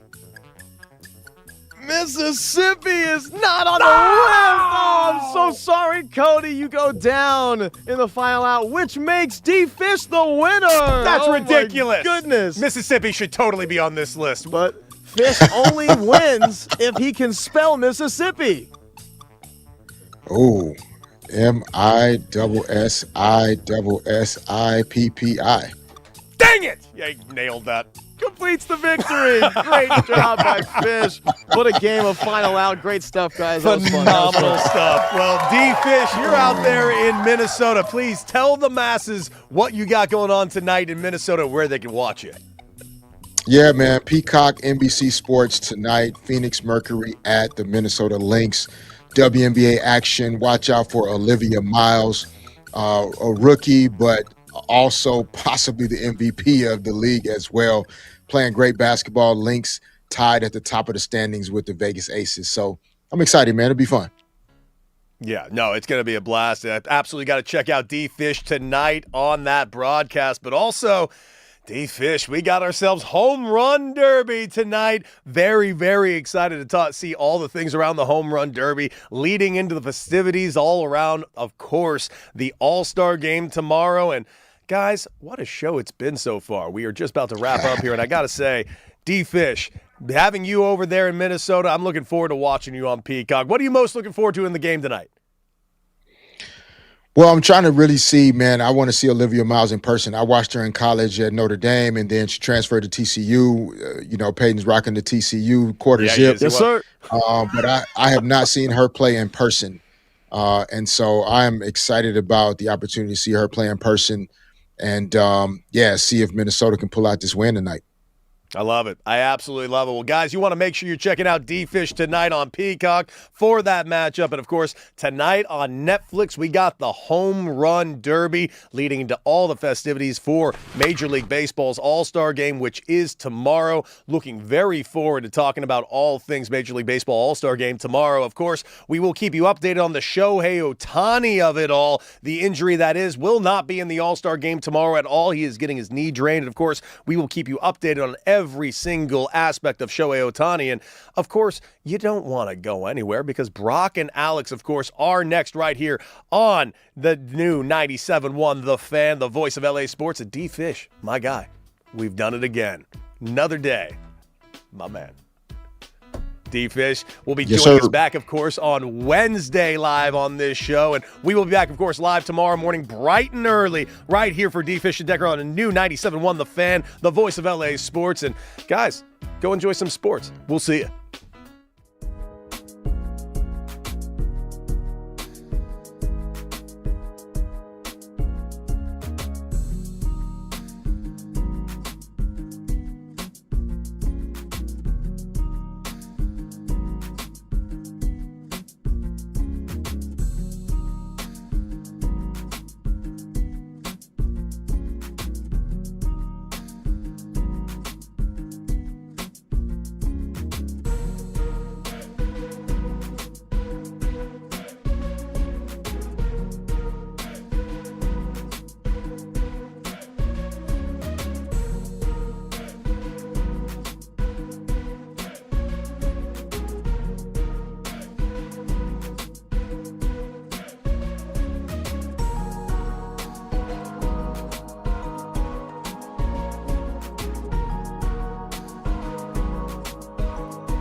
What's up, LA? Welcome to Brock and Alex on the new 97.1 The Fan, the voice of LA Sports. I'm Alex Curry here at Brock Vereen. Thank you for spending your midday in LA with us, whether you're listening on the radio, the Odyssey app, or watching us live on YouTube.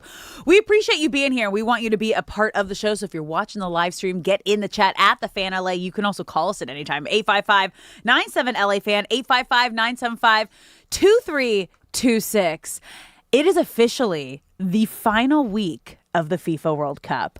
Just and like there's like, I'm sad. Like, it's been so beautiful and so fun. And obviously things ended in LA on Friday with the last quarterfinal cup game here. But if you look at the semis, it's like all the heavy hitters. You have France against Spain tomorrow at noon, England against Argentina on Wednesday at noon. The fact that England is the underdog in this situation lets you know. Wait, are they? Oh, they have to be. They have to be. I mean, Jude Bellingham has been remarkable, but England hasn't made it past the quarterfinals in a lifetime. It's been a I get it because long time. Argentina's obviously the defending champs. They have Messi, but like every win has kind of been. Jude Bellingham has a fan in me. I knew of him, but I also didn't really care much about his game. But no, I'm a fan of his going forward. He plays a remarkable style of football, and if anybody had to knock off our sweet prince of Norway, I'm happy it was him. Did you see like there was like all those conversations of like maybe they were going to have to replay a game today because the kick that got to Jude that was the final game-winning goal, they thought might have hit the wire from the sky cam and it like redirected, and there was all these different like conversations, and there was a report and like kind of an investigation that went in. Like if it did, they might have to replay the game and it would have happened today. I was like, are you kidding me? Can you imagine like the emotion that would these guys have to like give it I don't know. That feels like it would be a disaster. Has some sort of conspiracy attached well, for to sure. it from here on out. Argentina is now known as Vargentina.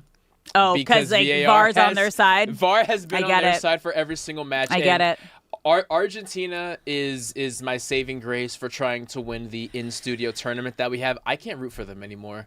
I can't. Why? It's actually to a point where it's unbearable. It's almost Oklahoma City levels of roll your eyes of, okay, how are they going to get bailed out again? It's not that extreme because it's not the style that they actually play. It does get to a point though where it's because, I see why everyone hates you. Because now. Messi's on the team and the calls always go in their favor, is what you're saying? Yes. I have yet to see a single call that has not been in their favor in the past 4 matches. And again, if they allow me to hoist the in-studio trophy that we're having, maybe it would be because of Argentina. It'll only be because of Argentina. So it's so okay. So we know. So I have France still in the semis. Cody has Spain. You have Argentina. Do we know who has England? Does anyone have? Bill Reiter had England. He may have traded them, but I know he started with England. Why he wouldn't trade a favorite? Bill does some questionable things, though, so. Hi, Bill. Good morning. I believe. I want to hear about these questionable things. Probably at a questionable weekend. But that's okay. We'll save that for later. I do have a question, though, about how do we feel about the third place game? Because I forget. I understand, obviously, Olympics, like you're going for a medal, and I feel like a bronze Olympic medal means a lot. And so, like, in those kind of world games, I get it. But it just kind of feels like a constellation prize for a third place game in a World Cup. Because even like second, like no one talks about, oh, you got second in the World Cup. It's like you either won the World Cup or you didn't. Yes. And that was it. And I understand there's like placing for like world rankings, but I wouldn't risk your top players to get injured in a game like that. No, if I'm calling the shots at a club and our season is just around the corner, I'm calling up my star who's playing in a third place game saying, hey, do you really want to play? how much does this actually mean to you? Because if you go out there and get hurt over a third-place game, I'm going to be pretty upset. Well, it's different if it was like one of the Cinderella stories that we had been following, obviously, throughout the tournament. Like, that would be a complete game changer for the entire country. But the fact that it's France, Spain, England, and Argentina. Right. That would be considered a letdown for probably any team. Anybody. Except for England. But even still, now that they have their sights on winning this thing. Yeah, if Switzerland made it this far, it'd be, third-place game. This is awesome for Switzerland. Yeah. If it was Norway, it would be a big deal. But when you only have big dogs remaining. It's so interesting. Yeah. Because it's like, again, like, okay, you want to finish and place your best, but like, I don't know, goal differential, like something else where they can, I don't know, probably definitely a money thing. And again, it helps towards the world rankings after that. It's also All-Star Week, you guys. Hey, happy All-Star Home Run Derby tonight. They waste no time with MLB All-Star. NBA All-Star, they drag it out for like 4 days before there's an event. MLB is like, nah, Home Run Derby's tomorrow. Well, because they play. Get ready. They play every single day. They don't have that much time. They have a 4-day window, and so it's like everyone played yesterday. Today is the Home Run Derby. The All-Star game is tomorrow, and then they have, I think, 2 days before games resume on Friday. They waste no time, man. They do not believe in rest. It's wild. It's crazy when you think about like everything that like it's not an all-star break. And we talked about this last week. I'm like, because the most important players who need the biggest break are getting the opposite of what they need. They are like full-blown 24/7 events, another event, another party.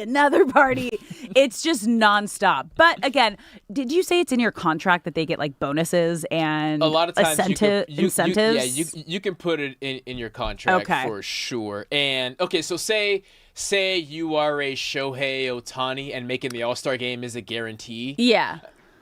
It's not really much of a deal, but say like a Justin Robleski, you can throw that in there. Like there's probably a major cash incentive for a lot of the long shots who made it in, because them making an All-Star game was not a possibility at the time of that contract, right? Can we give a shout out to your guy, by the way? We Robleski, did it. like getting the nod. Getting the All-Star nod. We did it. They said it wasn't going to happen. They counted us out. I never gave up hope. And Justin Robleski, by the way, thank you, Zach Wheeler, for bowing out in a moment of pettiness and not wanting to pitch. But Justin Robleski will represent the Los Angeles Dodgers in the All-Star game. We did it.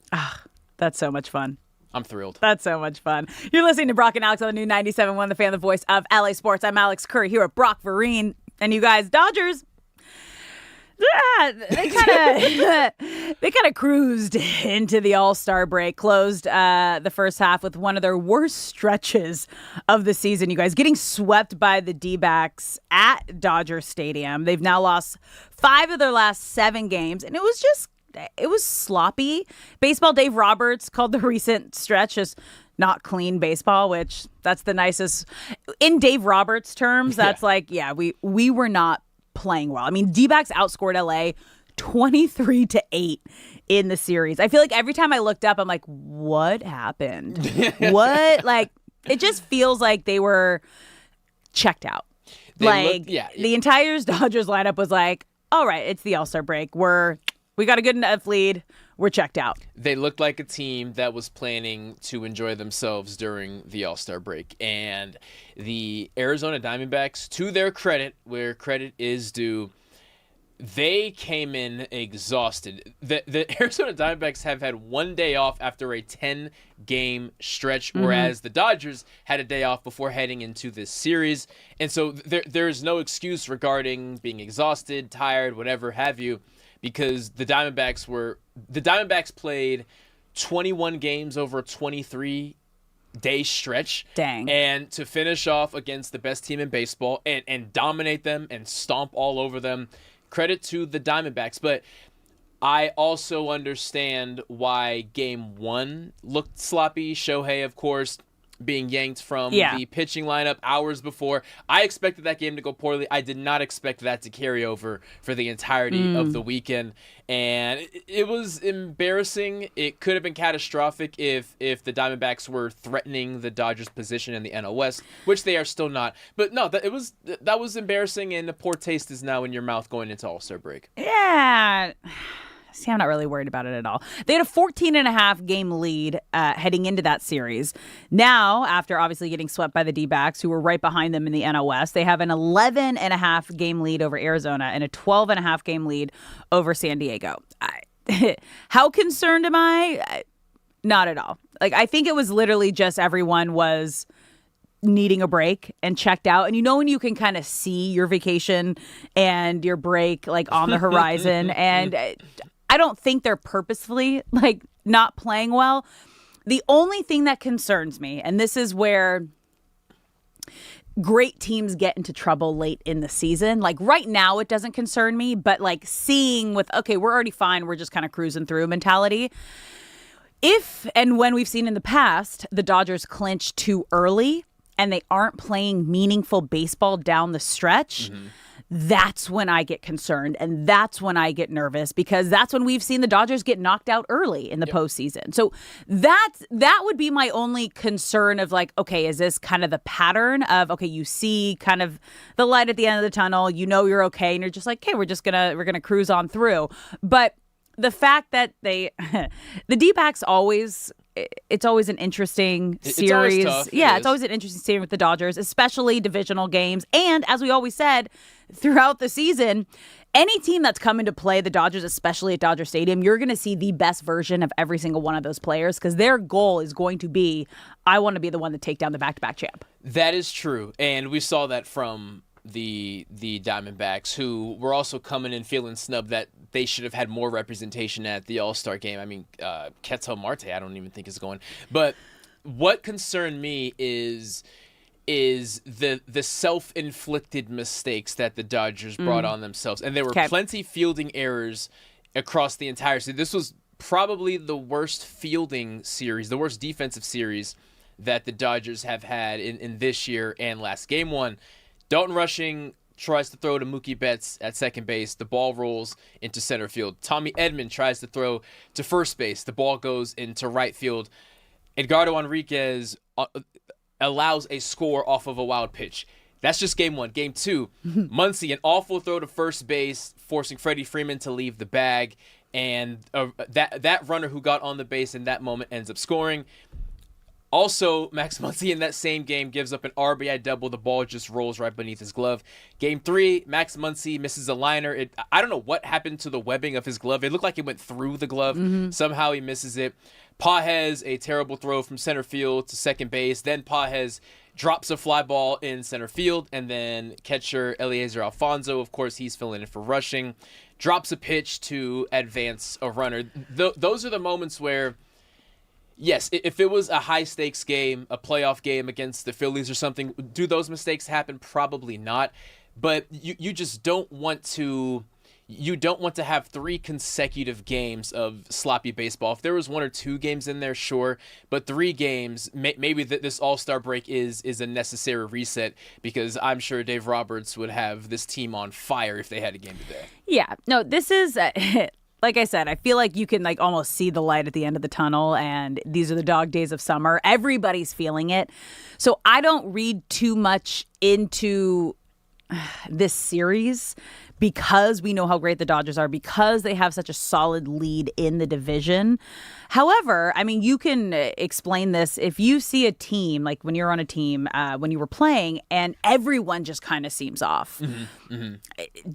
Is there a certain thing that you can attribute that to? Just sometimes, like, things go sideways? Yeah. Just a lack of juice, and sometimes it is attributed to a star player being hurt, which is so like kind of the Dodgers situation. Okay. It can also be attributed to something big coming up. It's like you always call it a trap game in football, where we play our rival, or we play the first place team next week. This week, we're playing a team that we can sleepwalk and beat, and then that team beats us. And now we're sitting there kind of shell-shocked because we were looking ahead. So to your point of you can see the light at the end of the tunnel, not only as the All-Star break, but on the other side of that, it's Yankees and then it's Phillies. So the Diamondbacks played very well, and there's nothing you can take away from them. A sweep is a sweep, and it's the first one that the Dodgers have suffered all year long. But the Dodgers got, I feel, caught up in All-Star break and knowing on the other side of this, we have 2 playoff-like atmosphere matchups. After the All-Star break? After is the what you're All-Star saying. break, Which is why I think, like, you know what? Let it go. Baseball, you have to have a short memory because you play every single day. Really just kind of disconnect for the non-6 All-Stars. I mean, Ohtani's obviously getting treatment done, got his knee drained, getting cortisone shots. Like, Ohtani's still doing work, you guys. Even though he's not in the All-Star game, he is going to be working on rehabbing and getting treatment and whatever he has to do to get that knee better, which is interesting because when the news broke on our show Friday, my first reaction was, oh, it's a little worse than they have been leading on. And I think now everybody's starting to understand and realize that just from his comments and just from finally getting the information of everything he's going to have to do, which is why he didn't pitch. But you know what Ohtani did? What he always does anytime any sort of injury is announced. It's the first thing I thought about. He just goes out and hits a home run, you guys. He always does this. The season that it was announced that he was getting his first Tommy John surgery, that next game hits a home run. Like, when he was like, it's insane. We even talked about it on Friday. You were talking about how every time his back is against the wall or there is some level of scrutiny, he leads off with the home run. And when I saw that home run, you were the first thing I thought. I was just, oh, Alex is somewhere smiling right now. He's doing what he does. So is like the offense going 0 for 19 to finish Sunday's game a bit concerning? Yeah, but now they have a reset. And thankfully, the Yankees have been struggling. So they're not going into like a strong, dominant, Aaron Judge-led Yankees team. Philly will be tough just because obviously they're going to be all hyped up. They're having the All-Star game this week. They're a solid team. And then they play the Mets, which... They got an issue or two over there in Queens. So it actually, when you look at this stretch, like at the beginning of the season, you looked at it, you're like, oh, wow, that's going to be one of the tougher stretches. Like first road trip out of the All-Star break. And I think this is an extremely long road trip as well. So it could have been a lot worse. 10 days, 11 days, something like that. I don't have the exact open actually, right no, it has to be more than that. It's probably closer to 15 days. Let's see. 1, 2, 3, 4, 5, 6, 7, 8, 9, 10, 11. They're 11. Okay. They're not home until they'll leave the 26th. Okay. So, yeah. It's a situation where if the Dodgers show up, if the version of the Dodgers show up that we saw for the month of July before this weekend, they will handle business over those 2 series. It is something where if at any moment the Dodgers that we saw during this series show up, even without Aaron Judge against the Yankees, you're not beating the Yankees. So if you think losing 9-3 is bad to the Diamondbacks, if that version of the Dodgers show up, you're losing 15-3. Now, you would imagine that after some days off, and some guys going over and not necessarily resting, but having fun in Philadelphia for the All-Star break, everyone is refreshed and everyone can admit, okay, who we were these past 3 games is not who we actually are, and we're going to flush it and move forward. It's just the feeling of, oh, I hope that these 3 games aren't a symptom of something bigger that can't be washed away, because the Yankees and Phillies are out for blood at all times. Well, I mean, Phillies last 10 games 5-5. Dodgers last 10 games 5-5. New York 6-4. So they've been a little better. Mets 4-6. The good news for the Dodgers, this All-Star break came at the perfect time for everybody. Really proud of Shohei Ohtani and the Dodgers organization agreeing that this was the right move to make to scratch Ohtani from his Friday start and to keep him home to get treatment on that knee throughout this All-Star break, because as we're learning, this knee was a little more serious than I think everyone was leading on to, which I understand, and really smart because it's Shohei Ohtani.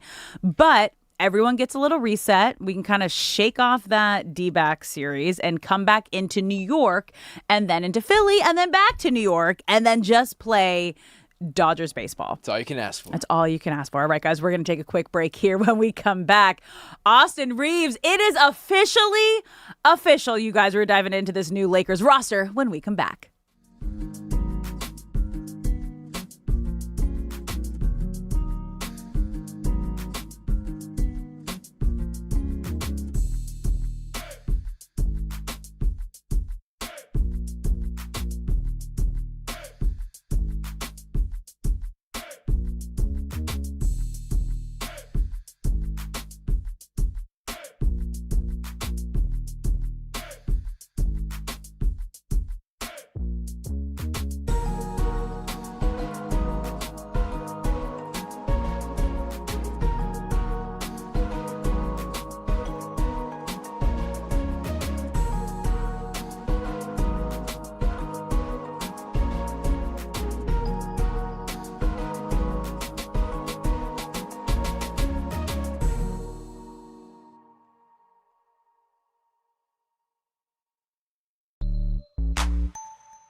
What's up, LA? Welcome back to Brock and Alex on the new 97.1 The Fan, the voice of LA Sports. I'm Alex Curry here at Brock Vereen. Thank you for spending your midday in LA with us, whether you're listening on the radio, the Odyssey app, or watching us live on YouTube. We appreciate you being here. We want you to be a part of the conversation. So get in the chat at The Fan LA if you're watching the live stream on YouTube. You can call us. So call us at any time, 855-97-LA-FAN, 855-975-2326. And you're going to want to save that number, you guys, because we have another giveaway this week. Monster Jam is coming to crypto this Friday, July 17th. Nothing compares to the one and only Monster Jam, featuring awesome trucks, incredible stunts, huge air and nonstop action. See fan favorites like Gravedigger, El Toro Loco, Sparkle Smash, and so many more. Just keep listening throughout the show and tune in at the top of next hour for your chance to win a pair of tickets to Monster Jam. You can also get tickets now at axs.com. Have you ever been to a Monster Jam? I have not, but this tour was recently in San Diego, and my friend went to it, and he took his son, who's a toddler, and said it was the coolest thing in the world. No, that's all my friends who have like young boys. Yes. Were like, they went to the last one when it was at SoFi. They're still talking about it. It's like Monster Jam, smash everything, trucks. Like, it seems so cool. Like, even as an adult, like, just like, see big trucks, smash little cars. This is so rad. Like, I get it. It's like, they said like the entertainment and everything is like for the adults, but they make it kid friendly. Yes. I would recommend anyone with a toddler go, because they make it a very it's almost like a rodeo where there's like fan interaction with stuff. I've never been to a rodeo. Screaming. Oh, really? Where are there rodeos that you've been to? Well, do they have rodeos in the Valley? I have not been to one in California. Okay, to be specific. I was like, do they have them in Valencia that I'm not aware of? But if you drove north, I'm sure Bakersfield and Fresno's got you covered there for sure. For sure. But I've not been to a California rodeo, but I'm sure they're fun too. Okay. Yeah, I'm like, Brock, where are you holding out on these rodeos? rodeos? I lied. I went to one in Santa Maria, and it was great because Santa Maria invented tri-tip.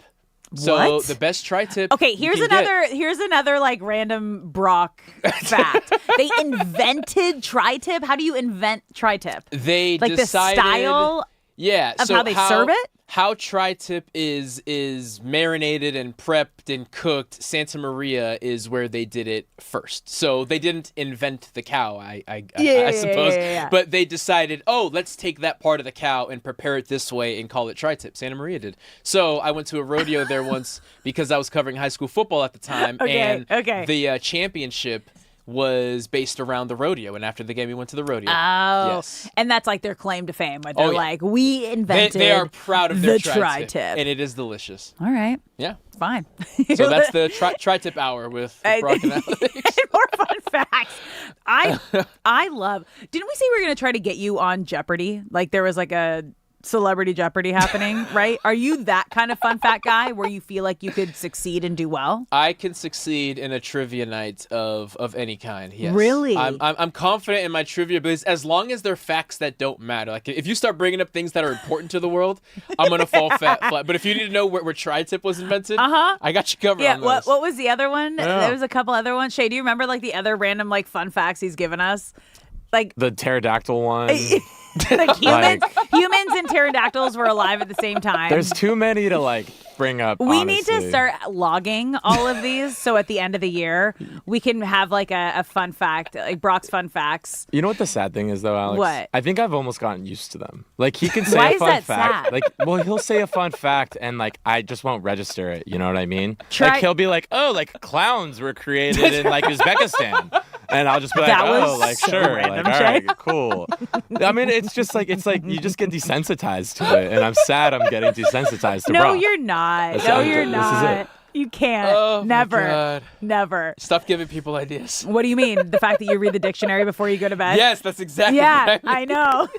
That's facts. What else is facts, you guys? It is officially official. The Lakers have committed to Austin Reeves as the number 2 to Luka Doncic. Reeves signed the reported 4-year, $185 million max contract that includes a player option in the final season. And it just makes you kind of reflect on his whole story. It's crazy. Yeah. It's nuts. so wild to be an undrafted player, like choosing. Please, like, because he had a couple teams possibly. The Magic were going to draft him. Yeah, and Orlando he Magic. said, nope, I want to be a Laker. I'm going to try to be an undrafted player on the Laker. He does it, ends up succeeding, gets a contract, becomes a starter. Just from that alone is already incredible. And that story of like, wow, look at him proving everybody wrong. To then becoming a max contract player, which now the story's completely different. We can't focus on, oh my God, he was an undrafted player anymore. Now it's Austin Reeves, max contract, number 2 on the Lakers. And when you hear that, what's the first thing that comes to mind? The first thing that comes to mind is the only time Luka was in a championship, his number 2 was Kyrie Irving. And so in order to get back to where Luka has already been to, Austin Reeves needs to provide, obviously their skill sets are different and the way that they play the game is different, but he needs to provide an efficiency that is on par with Kyrie Irving. And that's a tall task, but it's not an impossible task. What Rob Pelinka has done is surrounded Luka with players that fit Luka perfectly and the style that he wants to play. And Austin Reeves fits that mold even better than Kyrie Irving does, even if Kyrie has, as an individual player, has been better than Austin Reeves has when he's at his best. So why you give Austin Reeves this money is because, one, the Luka Doncic factor. Luka says, I want that guy here. I play very well with this guy. And the month of March, where we were 15-2, he was a key role in that. That's why you pay him. And you also pay him because you need a foundational piece with Luka as essential to the Lakers. Yes, you traded for Walker Kessler and you brought in some guys, but Luka has a player option here in 2 years, and you need to make sure he is happy.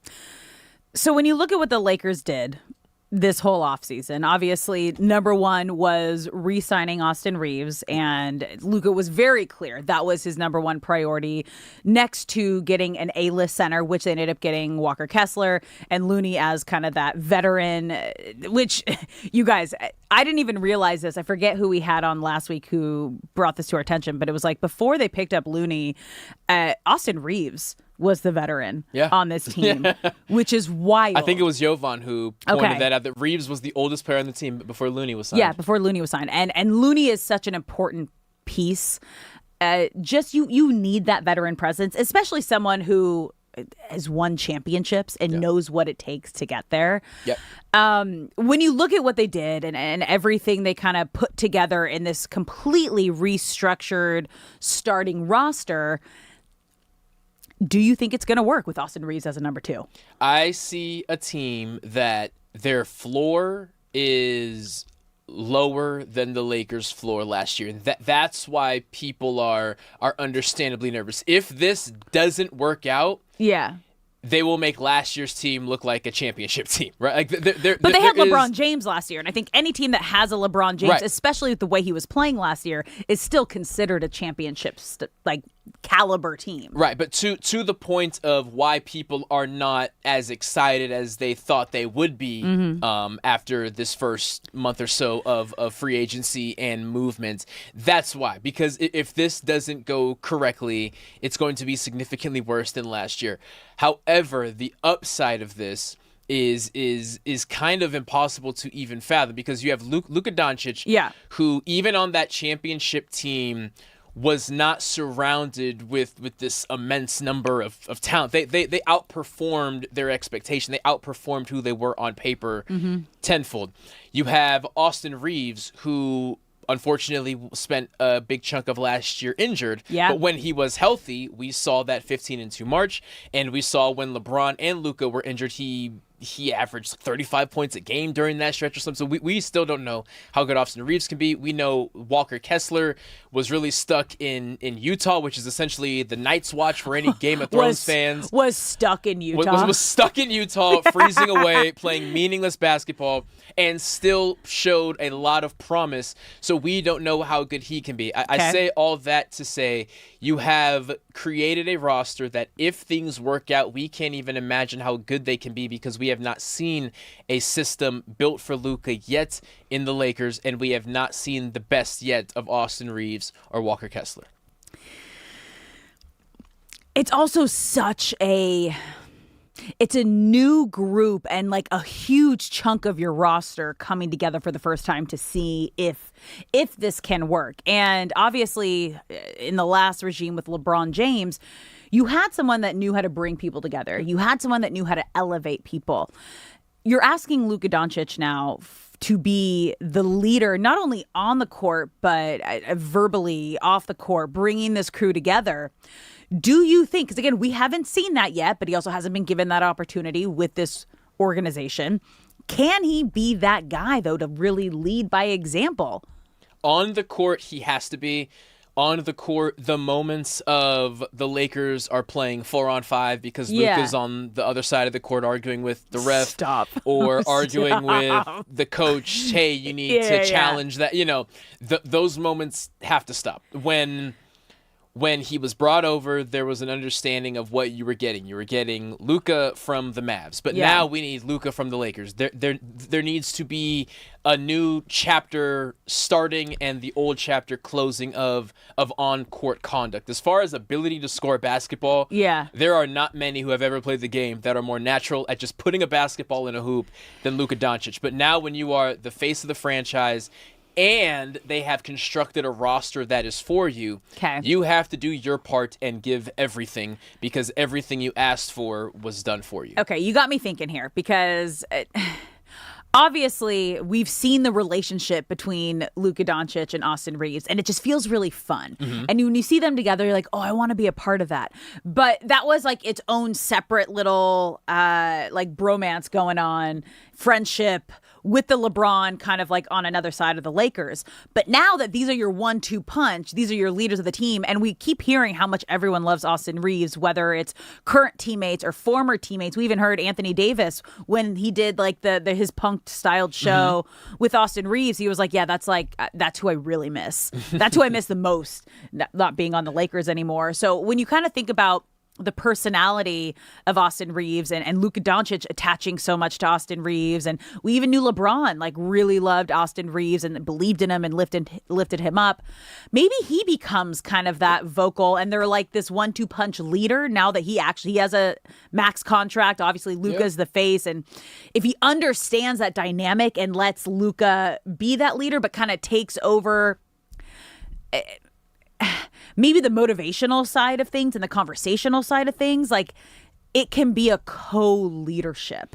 Yeah, and that is definitely something that I would imagine Luka would be open to. Like from what we've seen from Luka Doncic, who despite still being fairly young by NBA standards and still showing that there is more success to be had than he has accomplished so far, he hasn't ever really struck me as a guy who wants the team to rally around him, so to speak. And there can be a million reasons for that. It could be a European thing. It could be the fact that he was playing professional basketball when he was 15 years old or something like that. You know, there's 1,000 reasons why that could be the case.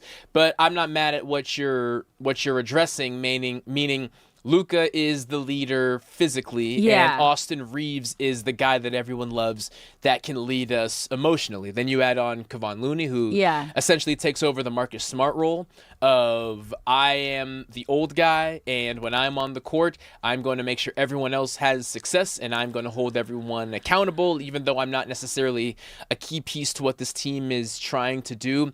But with what we know of Luka so far, we would love to be surprised and completely caught off guard with his leadership ability this year.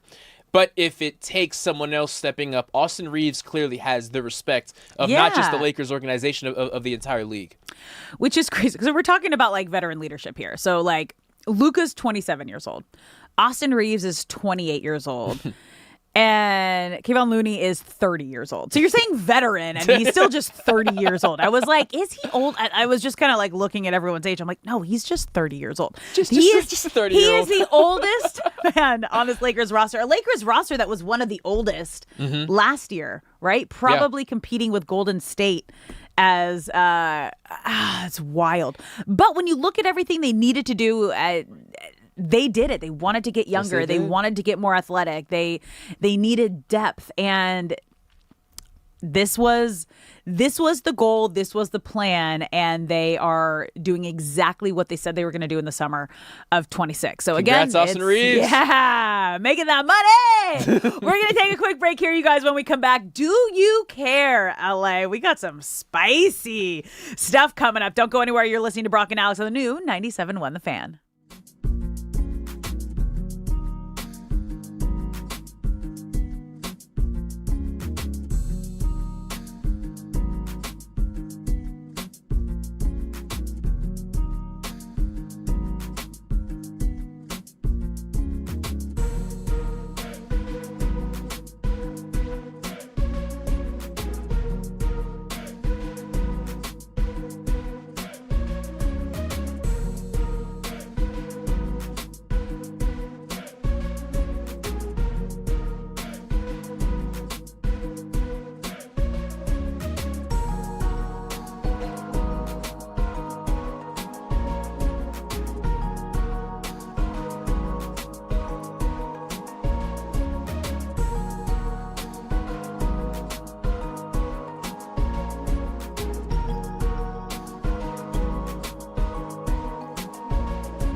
What's up, LA? Welcome back to Brock and Alex on the new 97.1 The Fan, the voice of LA Sports. I'm Alex Curry here with Brock Vereen. Thank you for spending your midday in LA with us.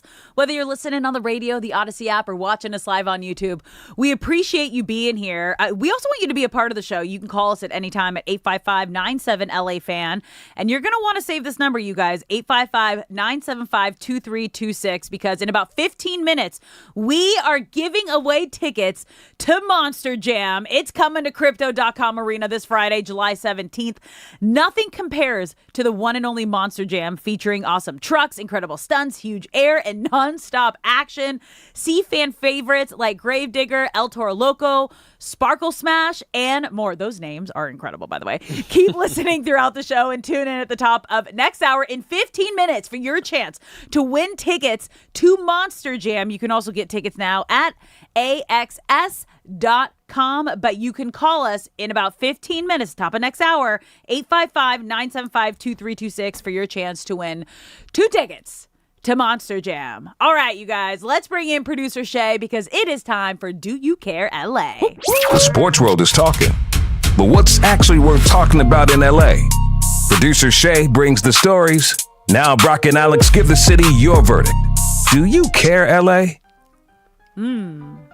I'm not going to get used to that. Fresh. Hearing producer Shay with that big voice. How do you feel? Come on. I know. Come on. Shay's ego is like flying. It was baby. already We big. are flying. It is flying. We know it's huge. It is flying. But got a big ego. We got a lot on the list today, not a lot of time. You heard the big voice, and he already said what's happening, so I don't have to tell you what's happening anymore. All I'm going to say is we got Brock, we got Alex, and we're getting right into it. Okay. Do you care, LA? Bryce Harper says FanDuel misused his cameo. A little bit long, but let's get right into it. Yes. So Bryce Harper says he had no idea a personalized Thanksgiving cameo he recorded was being used by FanDuel as part of a VIP promotion for a customer.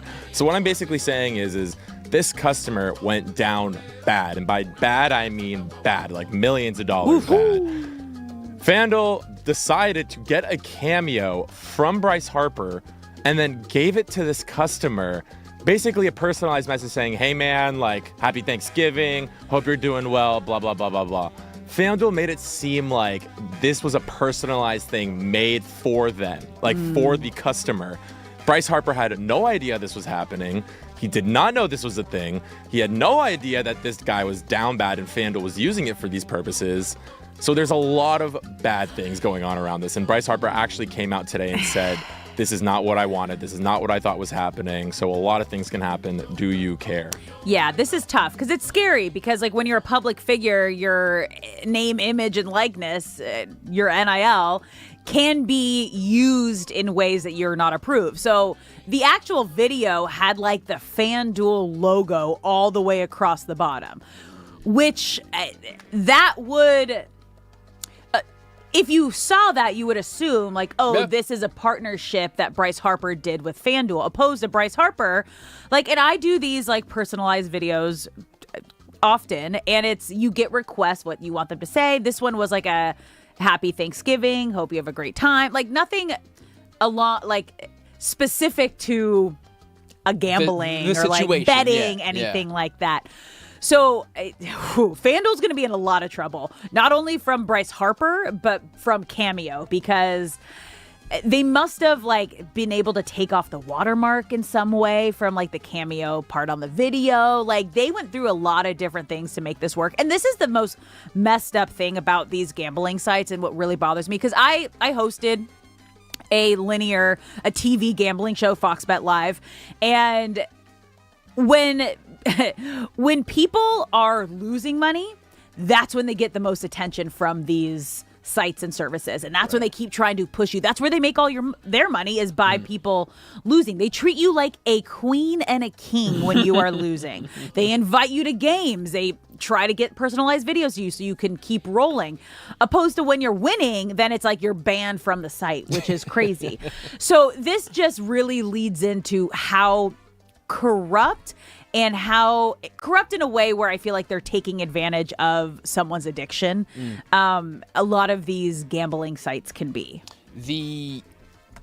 anger that Bryce Harper feels is one thing, and I'm sure if he wanted to take this a legal route, maybe that's something he's considering. Oh, they will. I'm not Pennsylvania Gaming Control Board is reportedly investigating FanDuel's handling of the customer. Right. I'm saying if Bryce Harper... He will. If Bryce Harper wanted to, but also if you are Cameo, I'd be even more upset because now you are affecting our ability for not only Bryce Harper to make videos, for anyone to make videos. So, like... Cameo has to come down with like the hammer of Thor just to send a message to Will Smith and ASAP Rocky and any celebrity who has ever made a video is like, well, if that can happen, I don't want to do a Cameo. So Cameo has to, whoever decided to throw the FanDuel stuff on it, you're fired. LinkedIn, like whoever, Indeed.com. Yeah. This is not going to end well, but shame that I'm assuming this was made internally, not meant to get out, but that is not going to hold up. But that's even worse. Right, and that's not going to save you from whatever repercussion that the Pennsylvania Gaming Board decides. The crazy is amount of money that you're going to have to pay. Yeesh. Yeah. That's a mistake. That's bad. Yeah, a lot of implications with this one, and it can go wrong for a lot of parties involving FanDuel, Bryce Harper, the guy that bet all that money, and then also the guy that was working for FanDuel that thought he was pulling a sly one and was going to get promoted for doing this. Bad idea, buddy. Been there, done that, though. I know it. I know it. I've done some questionable things throughout my career, but it's okay. It's okay. It's okay. Implicating We're yourself not under gonna no pressure. We're not going to talk about it. How you fold under no pressure, Shay? Keep that to yourself. How you fold under no pressure at all? Yeah, I've done like some really bad things too. So just come at me, bro. Come at me. On to the Come next find him. one. Come On to find the him. next one, guys. Do you care, LA? So this one. Do you care? Do you care, LA? This one was kind of sad, guys. Is Conor McGregor's career over? Why is that sad? It's not sad at all. He deserves it. I mean, yeah, the Khabib fans are happy. So the long-awaited UFC return lasted less than 2 minutes after he suffered an apparent serious right knee injury against Max Holloway. Dana White said the early belief is a torn ACL. It was McGregor's first fight since 2021, and his previous fight actually ended when his ankle snapped. Exactly. Right? And it was just like, it was literally like it was gnarly. It was like this. So and it was like dangling. Oh, it was so gnarly. That was nasty. So that Conor McGregor knockout, the iconic one, Jose Aldo, where he knocked him out in like 7 seconds. If I told you back then that the coolest man on planet Earth, which, believe it or not, Conor McGregor was for a significant amount of time, that he would become this 11 plus years later, I would not have believed you. But I feel that the last 6 or 7 years, he has burned so much goodwill. I mean, he was not just the face of UFC. He was one of the biggest. He was one of the most famous people in sports. Yeah. And was liked by everyone. And he had this bravado and he was so cool. And now he's at a point where I didn't know he was fighting until Shay told me on Friday. Yeah, I don't care. Like his career ended years ago, and like he should have finished on top like he did. And I just, I wasn't expecting anything from this fight, but the fact that it ended within a couple minutes with an injury just like solidifies the fact, like, what are you doing? Stop. Like learn when to stop at that age. And there's also some controversy regarding he's seen in his locker room warming up and everything, and he's kicking fine, he's striking fine. He does a little pre-fight jumps before he enters the octagon. Did he hurt himself on that? People think that he tweaked the knee there because you can see it slip a little bit, and he kind of reacts a little bit, and then after that first plant or kick or whatever, then it went. So if you're old enough to where you're hurting yourself upon entry to the ring, I think it's time to call it. On your pump up. It's time to call it. Yeah. Pre-game jump. And he's ruined all of his goodwill, so I don't even know what his prospects are going to be. Doesn't he have a whiskey? Career. Like, just like drink off into the distance. Yeah, he's like go do your thing. You already had your moment. We're done. But we do want someone else to come out of retirement. Okay, the Aaron Donald rumors are heating up. That's next. Don't go anywhere.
What's up, LA? Welcome back to Brock and Alex on the new 97.1 The Fan, the voice of LA Sports. I'm Alex Curry here at Brock Vereen. Thank you for spending your midday in LA with us. Hour number 2. Woo! Whether you're listening on the radio, the Odyssey app, or watching us live on YouTube, we appreciate you being here, and we want you to be a part of the show. You can call us at any time, and you guys save this number right now. It is time for us to give away a couple tickets to Monster Jam. Monster Jam is coming to Crypto.com Arena this Friday, July 17th. Nothing compares to the one and only Monster Jam with awesome trucks, incredible stunts, huge air, and nonstop action. See fan favorites like Gravedigger, El Toro Loco, Sparkle Smash, and more. So call us right now, 855-97-LA-FAN, 855-975-2326. Caller number 4 wins tickets to Monster Jam. So good luck, everybody. If you want to go to Monster Jam, see some big trucks. Big truck, big truck. Were you a big truck guy? I was not a big truck guy, but I should have been. I just started giving, because it's so interesting, like what toys they make for like young girls and young boys. Mm-hmm. I've just been giving both everything to my daughter, and I just started giving her like the trucks and the cars. Yeah. Obsessed. Yes, I love that. Sports balls. Like, she just really got into, she has like a little park crew. Okay. Sports balls. And so now she's teaching herself how to like, I haven't even taught her yet. Mm-hmm. I'm so proud. Like, she's throwing him behind the back and like tossing it forward. My dog's also like prepping her to play fetch with her, like dropping it in front of her. But like, she's got the music, we've got the sports, we got the trucks. Okay. We're loving it all. Okay. I know. We're doing our best. Jack of all trades. Doing our best, you guys. Happy All-Star Week. Happy MLB All-Star Week. Do you have a favorite All-Star game? Obviously, it's different when I think you played a sport, so that Sure. All-Star game is always gonna be close to your fave. Pro Bowls, it's weird. It's not really an All-Star game. It's like an event, and it's just something a walkthrough. It's something to put on your resume, like 2-time, 3-time, 4-time Pro Bowler, like first team, something like that. But do you have a favorite like All-Star week out of all the sports? I would argue that basketball NBA All-Star Week is the best off the field or off the court events. Okay. But baseball provides the best sporting event. NBA All-Star Game used to be taken seriously. Dude, the dunk contest used to be iconic. The dunk contest used to be taken seriously. Used to be iconic. And I feel heavily that social media and the idea of being exposed on a big stage is why guys don't want to do the dunk contest anymore. Mm-hmm. And now the NBA All-Star Game is we're just going to walk around and have fun. And then in the final 2 minutes, we're going to try. Well, I will say this past year, though, because Wemby really cared. Wemby was a big deal. They kind of, it was more entertaining than the last like 6, 7, 8 years? Probably closer to 10, yeah. Yeah. Yeah, because the last time I could say that I saw full effort through an entire game was when Kobe and Braun had that iconic like one-on-one, everyone clear out moment. That had to be at least how long ago was that? At least 10 years ago. Yeah. At least. So hopefully Wemby can continue what he started this recent All-Star game. But the MLB All-Star game is everyone competing at the highest level for the entirety of the game. See, it's so great. So my two favorite are MLB and NHL has done a really great job with the Four Nations. I have not been to an NHL All-Star. Just watching like the actual All-Star game. Okay. It was so competitive. I mean, it was like an All-Star week. It was like a tournament, the Four Nations. It was insane. It was like the best All-Star competition we've ever seen. It's kind of what the NBA picked up, like US versus the world, something like that. But in terms of like the couple days, yeah, baseball's always, because again, it's an individual sport played in a team atmosphere. So there's like, you're really the only one that can injure yourself, and no one's trying to get injured in an All-Star game. The only, like, I also love seeing dingers. Yeah. So like the home run derby is just, it's iconic, and they keep changing it. It keeps getting altered in, I think, positive ways. Baseball have done a great job over the last like 4 or 5 years of like, listening and understanding that, hey, your game was really slow and you had really old fans. And if you want to get that next generation of fans, you're going to have to make some adjustments. Yeah. And they finally did. And we're starting to see that's why they're jumping up to like number 2, like behind football in terms of popularity and viewership, which is crazy. So yeah, tonight's going to be really fun. Home run derby's fun. I will admit that I always have to Google how the scoring works before it starts. Well, they changed it again. They always change it. They changed it again. I think we're gonna get into it like a little later in the show. But it's still fun to watch, and the concept at the end of the day is just I want to see baseballs go over the wall, and they provide tons of that. That's all it is. Dinger City.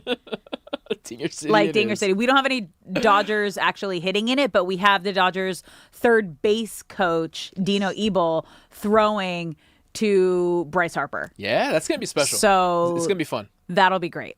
You're listening to Brock and Alex on the new 97.1 The Fan, the voice of LA Sports. We were just talking about, some players that you're towards the end of your career, you should walk away, okay? But this story is the complete opposite, you guys. We want this man to come back. He left us a little too early at the top of his game. Aaron Donald.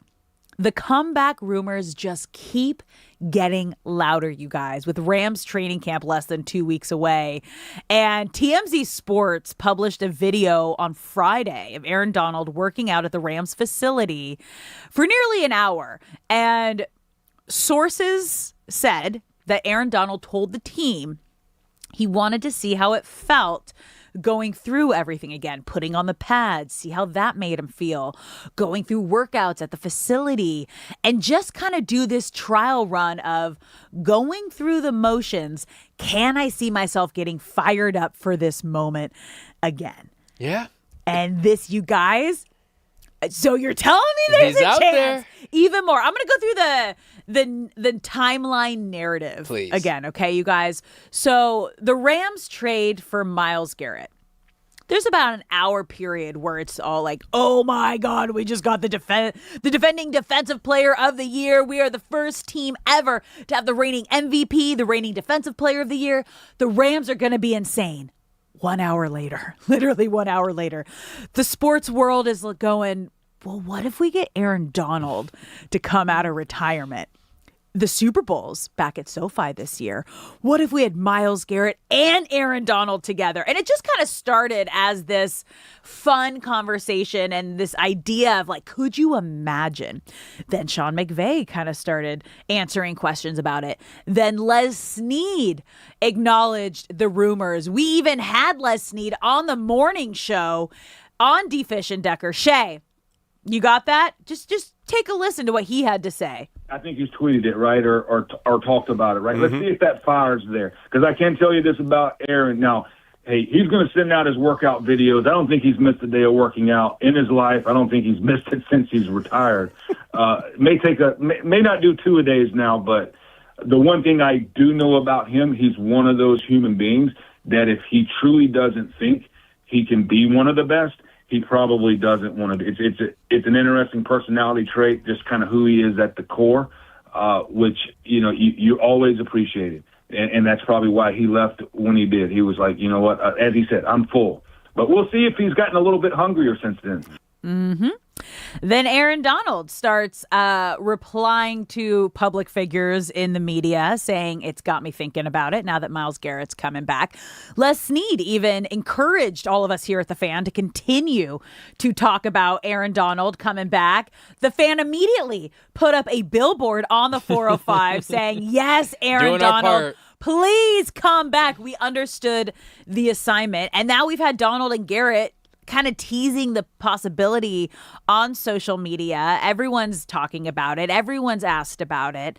And the fact that he actually went to the facility, you guys, we've had this like Aaron Donald meter of like how realistic do we think it is? And I think we were at like a 60% the last time we talked about this.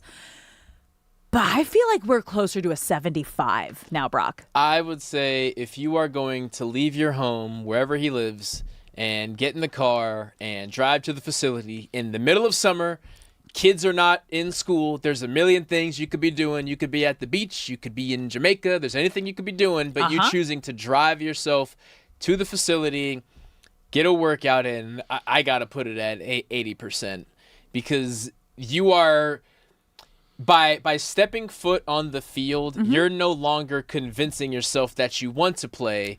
You are looking for reasons why you shouldn't, and that's interesting. That's over the biggest hump, right? Like to drive there and go through a workout and request whichever coach it was that met him there means there is enough drive in you. You want this to work. You want to finish this workout with the confidence and motivation to enter a season. You're just looking for a reason why it may not be in your best interest. So Aaron Donald, I'm saying, is 80% of the way there. Wow. And if we had to bet on it right now, I would say he is suiting up week 1.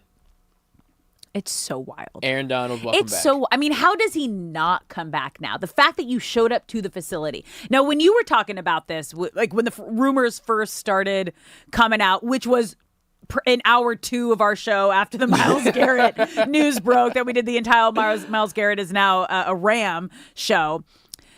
Your thought was, okay, he's going to go to an undisclosed location and do a workout there. So, like, you also have to ask yourself, like, has he been doing that? Because remember, it's been kind of quiet the last few weeks while the World Cup's going on, while OTAs were over. Everyone's doing, like, kind of their last family vacations. And we haven't heard from Aaron Donald in a bit. We haven't seen him do anything. No, so, like, that could be a really good thing because that means he's doing his workouts elsewhere.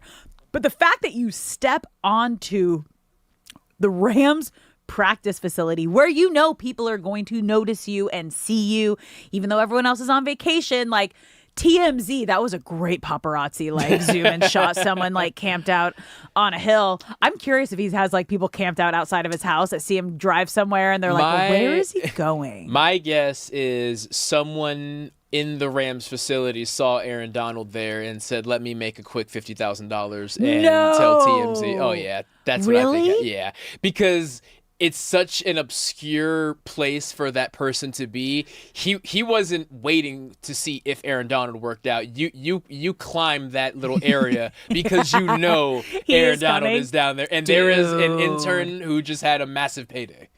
Did you get fired for that or no? If they contracted to you, yeah. But maybe this was like, maybe you want it to be seen. Because, like, again, remember Les Snead was like, maybe if you guys keep talking about it. Oh, Les Snead in on I'm just saying, it. maybe if you guys keep talking about it, he'll lose some sleep over it. Chestnut and checkers. Right? Because he was the one on the Fan LA on D-Fish and Decker saying, if I can't talk about it and I can't mentally go there, but if you guys keep talking about it, maybe he'll hear it and he'll lose sleep over it.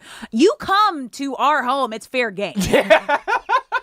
I think you're right. You are in a like undisclosed location. That's Privacy, on you. You come to the business. Rams facility. Everyone's going to see you. We didn't sign any NDAs here. Like, we all know that you're thinking about it. We all want you to come back. So the rumors start, Yes, Les Snead, snowballing if you are down. behind this, well played, sir. Well played, because this is genius, because now the pressure is on. But I circle back to the idea of Aaron Donald wants it to work out, right? Yeah. Before, he was not interested in it. Then he was thinking about it. And it's also important to bring up, if at any point it was a no, he would have just said no to make the story go away. So it was never a no. It was just a passive-aggressive, I'm not thinking about it. Yeah. Then he started thinking about it.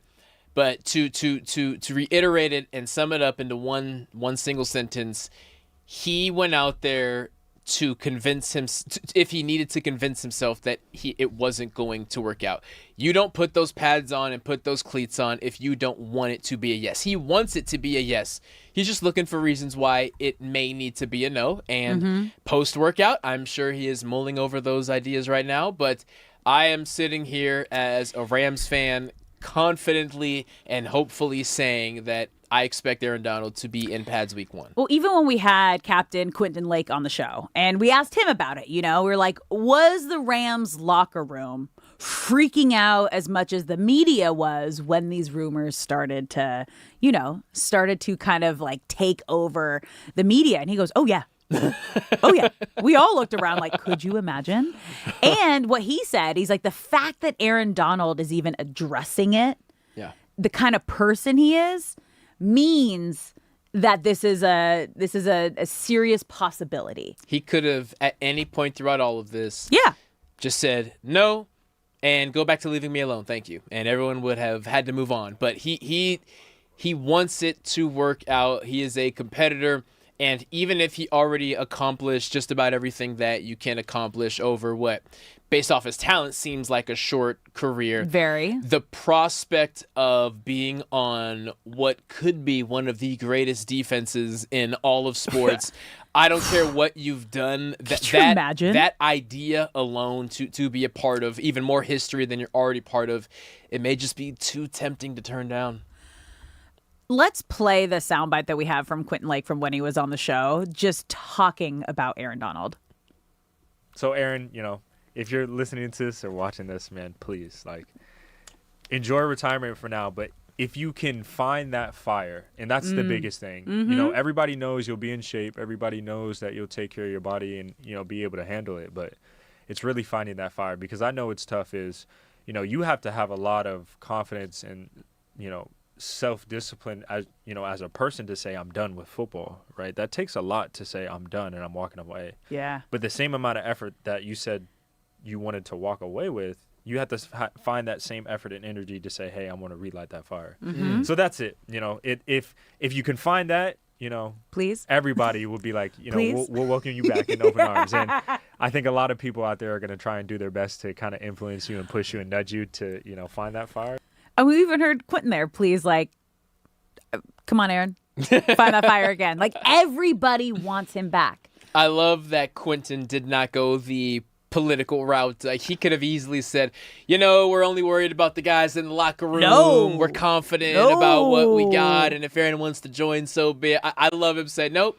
We all want him to be here, and if there's something that we can do to make him come here, that is exactly what we are going to do. I appreciate the honesty, and I also understand how impossible it is to deny how exciting it would be to bring back one of the greatest defensive talents that any sport has ever seen. I just hope, because again, we were just talking about Conor McGregor in the last segment, last hour, and when people come out of retirement and their bodies aren't in the best physical shape to win, again, especially with football, you can speak on this way better than I can, but when you're building up to the start of a season, you've spent your whole life never turning that off. Your entire goal has been to get to the NFL, to play in the NFL, to stay healthy in the NFL, to win in the NFL, to be a Pro Bowler, to win a Super Bowl.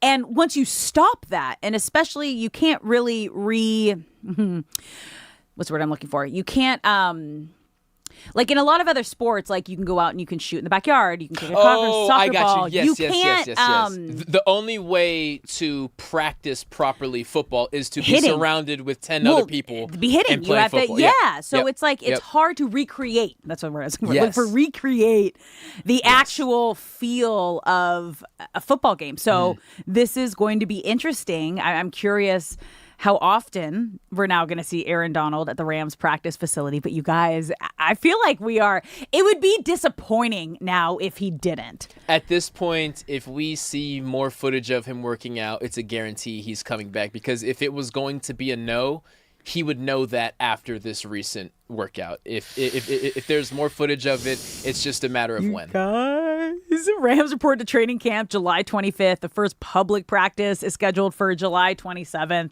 Okay. We are just weeks away. It's going to be so much fun. But right now, we have to give a big congratulations to Donovan. You are caller number 4. You just won a pair of tickets to Monster Jam this Friday at Crypto. Congratulations. How are we feeling? Donovan? Hi, how's it going? Yeah, congratulations. Jam. Thanks, guys. This is awesome. Who are you going to take with you? I don't know. To be honest, I got to figure that out. But yeah, it's going to be a fun time. I love that. Thank you so much for listening. Thank you so much for calling in, and I hope you have the best time ever. Thank you. Shout out to the guys on the chat. Yeah, congrats, Donovan. There we go. We love it. Shout out to the chat. Congratulations, our Fangelinos. Coming in hard. If you guys want to be a part of that community, follow us at The Fan LA on YouTube. Watch the live stream. Get in the chat. The chat's going off all day. Producer Shay and BTS Nick have all that for us. How's it been today, Shay? It's been good. It's been good. A lot of new faces, a lot of new heads. Oh, we love that. Welcome to the newbies. Welcome. Come on, join us. Talk to me. Talk to BTS Nick. Come hang out. All right, guys, we're going to take a quick break here. Once again, congratulations to Donovan winning some Monster Jam tickets happening this Friday. So much fun. But when we come back, you guys, your boy Brock. We did it. Robleski is finally an all-star. We're going to dive into the all-star game and home run derby coming up next.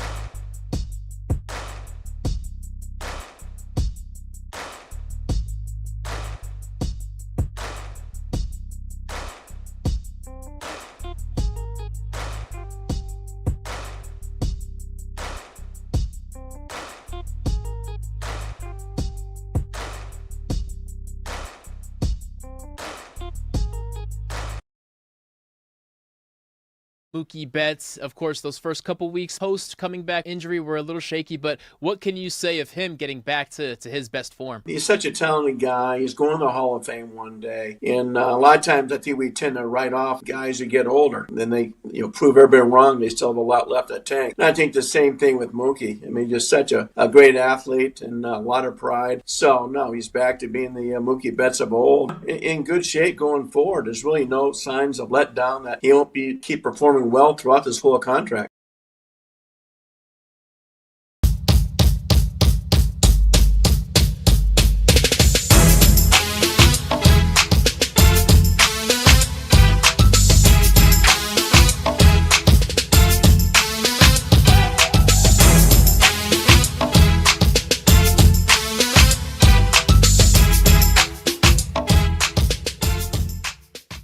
I'm going to give you a movie line from nowhere, and I want you to tell me if you can tell me what movie it's from. Why would your buddy? Why would your dad? Jeez. Because you're good at this stuff. It's a somewhat deep cut. I'll do. Here we go. There are TV. There are. Why would your buddy? Why would your dad? It reminds me of me and you sometimes. Is that Brokeback Mountain? Close. I can't quit you. That's what reminds you of the I two of us. can't quit you. We're gonna have to have an off-air conversation. Okay, what? Horrible Bosses 2. There we go. This is like Horrible Colleagues 1. It turns out. Derek Fisher said something interesting to me on the show yesterday where he was talking about. Wait, what? D Fish. Oh, he said it to you? Not to me. Did I say that? I must have misspoke. I was listening to the show. Are you pretending on this show that you speak to Derek Fisher? He when said you don't? something on the D Fish. I promise that. Is talking to me not enough? I promise that was just me. I mean, I actually did talk to Derek Fisher 2 weeks ago. But what do you? I misspoke there. I promise. What do you mean? But you just said Derek Fisher said something to you on the show. That's what I gave for the Sex and the City stuff. Man, I look. This is Lies in the Studio. It's a different show. Well, okay. Similar plot line. It's about somebody who can't stop themselves from doing something. Well, okay, so I was so, you know what I think it was? Because I watched the show and they're in the studio. I feel like I'm in the studio. Maybe I feel like I was a fly on the wall or something like that. You're telling me that you visualize yourself hanging out with Derek Fisher so much that you come on this show and say that you hang out with Derek Fisher when you don't? Are you okay? No, I was locked in, okay? Delusions in the Office. That's like a sequel. Well, okay, so the point he was... when you guys had a conversation. Okay, man. I'm struggling. Okay, We're all struggling. What D-Fish was saying was that what Draymond Green was saying on his podcast was about LeBron James and about maybe the motivation for LeBron. Because I want to come at you so bad. Maybe the motivation for LeBron and wanting to go to Golden State. I was talking on the show. Okay, maybe the motivation LeBron's for the motivation for LeBron and why he might want to go to Golden State is, to your point, that's why I brought it up, just to slam dunk your point when you're talking about this being a young man's league. That's a lie. That's a 180 attempt. Maybe ain't gonna work. Maybe LeBron Can't give me flowers after you wants slap to me. go to the Warriors because they want to prove that older dudes can still win in this league. I'm not even listening anymore. I'm just lost in your Derek Fisher talk to me. That's so hilarious to me. But yeah, so the point is... What's hilarious to you? That you said that you're hanging out with Derek Fisher? It's hilarious to me, too. Speaking of putting words in someone's mouth, I never said that. I didn't say hanging out. He's going to get it. Oh, no. He's a good producer. Oh, he knows. no. It's okay. I hate when that happens. I always lose. You are. By the way, there's a bunch of people in the chat. So no response? There's a response coming. Okay. There's a bunch of people in the chat talking about how excited they are to see Cam Carr. I'm not just pushing this so you'll go click on it. The Scott Drew interview we did with the Baylor University head coach was really good. And I love Scott. Scott's a friend. I didn't know, he's a good player. He broke down every aspect of it. Okay, we like to fact check things here on the show. All right. Here's Doug 2 minutes ago. Derek Fisher said something interesting to me on the show yesterday where he was talking about. Wait, what? You just say it. So I meant to say Derek Fisher said something that was interesting to me. But then I left out a couple words that made it seem like he was speaking directly NBA to old me. fart is enjoying the chemistry that we have. Talk about this in a minute.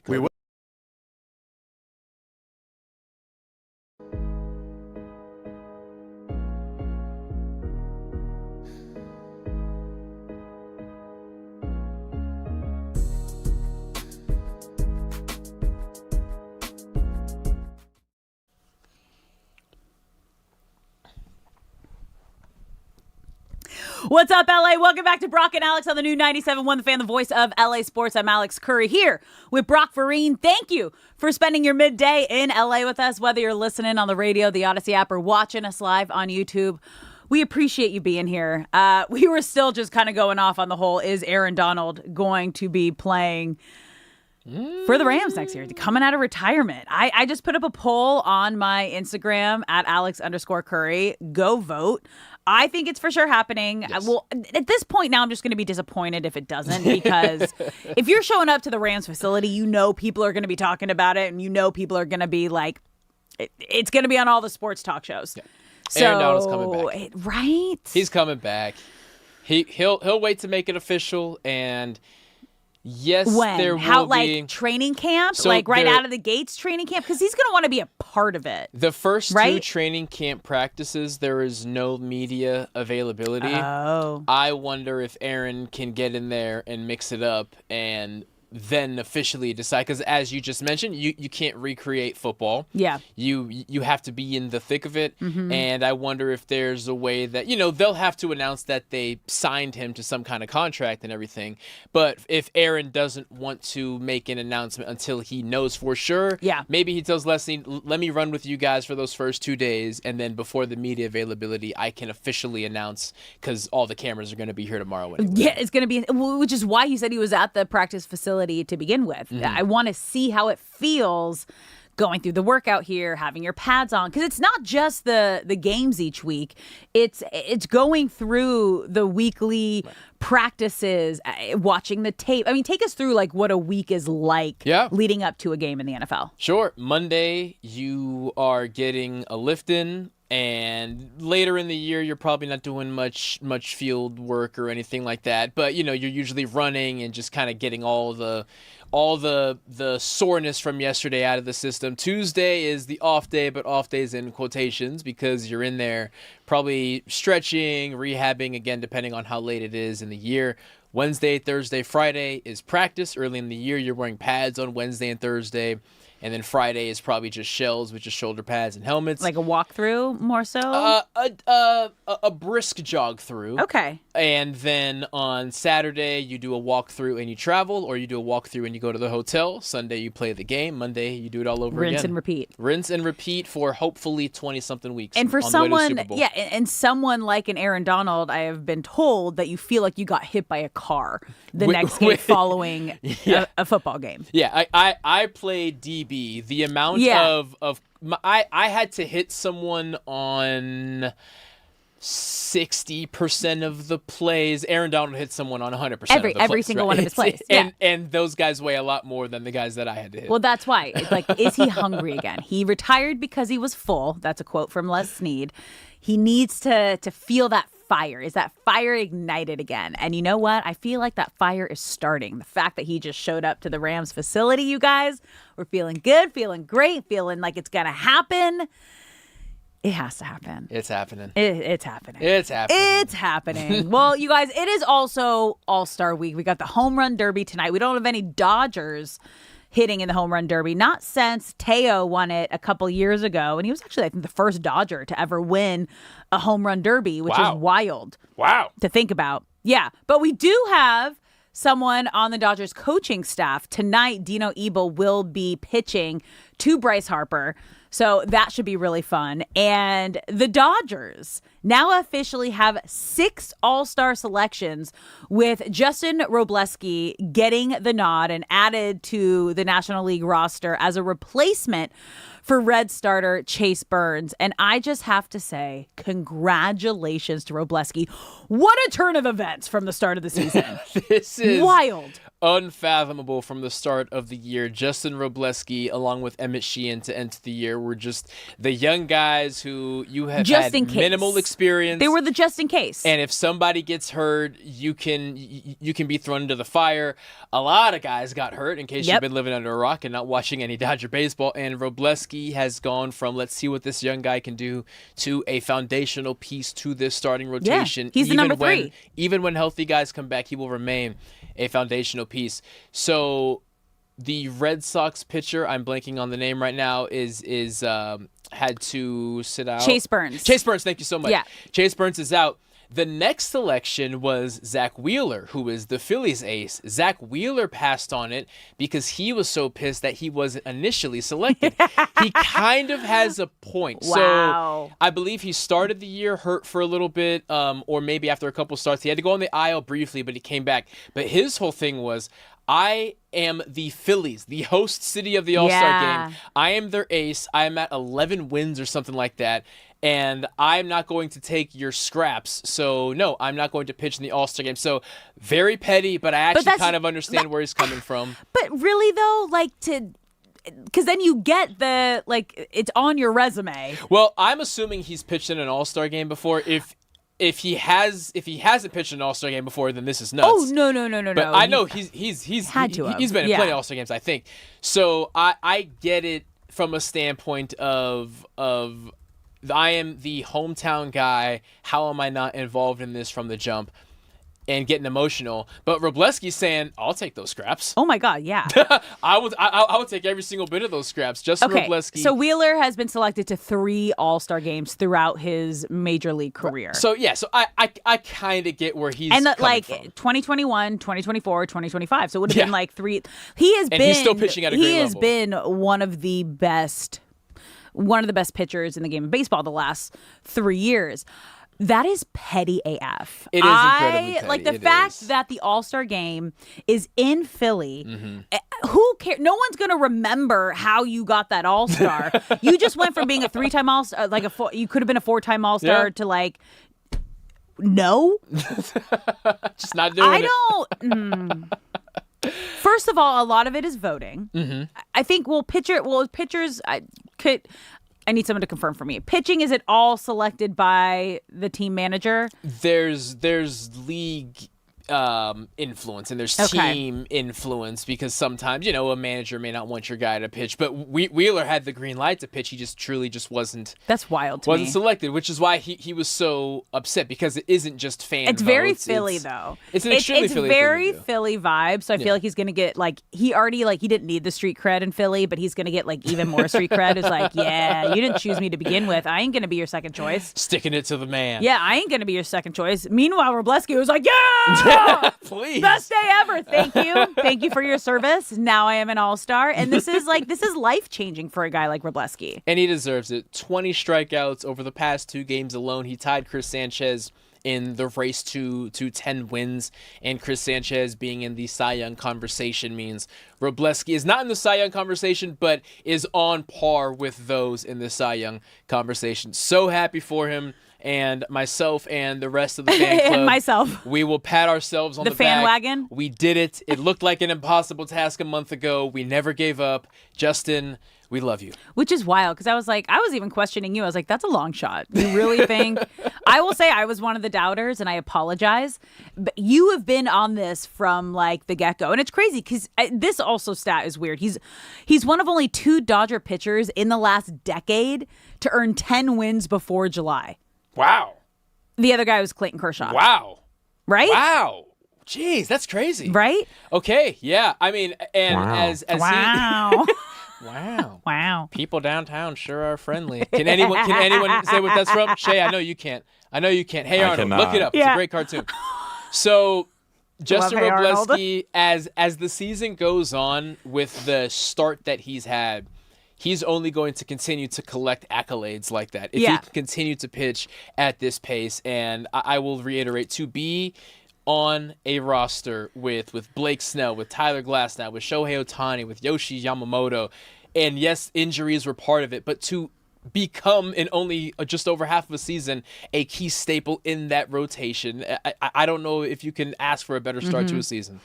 And it's crazy, too, because you don't want to say, like, oh, like, he got lucky because someone got hurt and then someone else turned it down. Like, he earned this. Yeah. Like, he earned this all-star nod. And it's crazy, too, because when you think about, like, where this Dodgers rotation is right now, and you just named all the other starters that were supposed to be the stars of this rotation at the start of the season, but obviously you have Tyler Glasnow out with the back spasms, Blake Snell, the loose bodies, getting those removed. Roki Sasaki just hasn't lived up. I mean, he's getting better. It's been a roller coaster-ish season. But if the postseason started next week, Robleski is your number 3. Yeah. Like, you got Yamamoto, Shohei Ohtani, and Robleski. Like, those are the 3 that you are rotating between. And he's trending upward. He's continuing to get better. It's not like he came out in his first 5 starts and crushed it and has kind of just been coasting off of that reputation. He is getting better and better. These last 2 games, these last 2 games alone, 20 strikeouts. He is confident. There is a big moment that he will always embrace. And I remind everyone at the turn of the side before the broadcast cuts to commercial, they will always show Robleski sprinting to the mound. Like, he wants the moment. And I'm excited for him to have that moment against the Yankees or the Phillies in a big time situation, and what he will do with it, because he is obviously, he has the physical tools, but the mental side is where he's so far ahead of where young guys like him usually are. It's just wild because he started the season in the bullpen, and it has now become one of the dependable arms in this Dodgers rotation. You are the leader of the fan wagon. What impressed you most, and what has impressed you most about this like breakout season of Robleski? It's the confidence, right? Like, there are a ton of 25-year-old pitchers who have had great stuff and had confidence, but there's something about Robleski where there's no hope, there's no wish, there is expectation, and how he commanded that so early. Yes, in that first start, I was sitting there thinking, well, I hope this guy who gave us a good inning in the World Series can be a starter for us. But by game 3, it was, I think this guy's gonna be really good. Yeah. And it's the sprinting to the mound. It's the brief glances to the opponent's dugout after a strikeout. It is the feeling of, yes, I've only been on this big stage technically for 1 inning last year, but I belong here, and Dave Roberts is going to believe I belong here, and I'm going to win over this team, this fans, and clearly the rest of the league is now officially on notice that Justin Robleski can be one of the next great ones.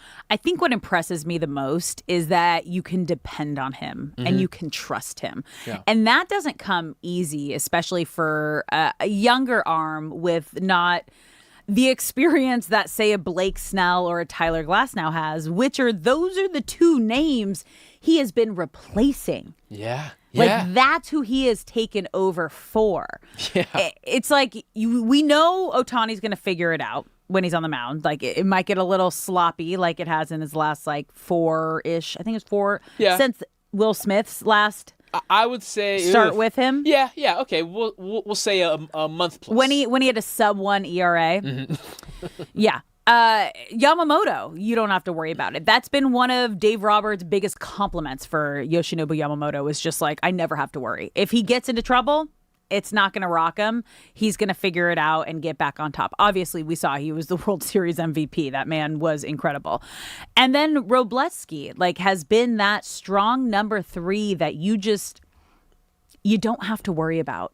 That is one of the biggest unteachable skills, because again, that comes with the confidence that he has on the mound and just dominating his stuff. So congratulations again to Justin Robleski, the 6th Dodgers All-Star. The Dodgers having 6 guys out there. Obviously, Shohei Ohtani got the nod but won't be there. But Freddie Freeman, Max Muncy, Andy Pages, and Yamamoto all out there with Robleski. That's going to be a fun time tomorrow. Tonight, the Home Run Derby, 5 p.m. That'll be great. We're going to take a quick break here, you guys. When we come back, where do you think LeBron James is going to finish his career? Don't go anywhere. You're listening to Brock and Alex on the new 97.1 The Fan.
What's up, LA? Welcome back to Brock and Alex on the new 97.1 The Fan, the voice of LA Sports. I'm Alex Curry here at Brock Vereen. Thank you for spending your midday in LA with us, whether you're listening on the radio, the Odyssey app, or watching us live on YouTube.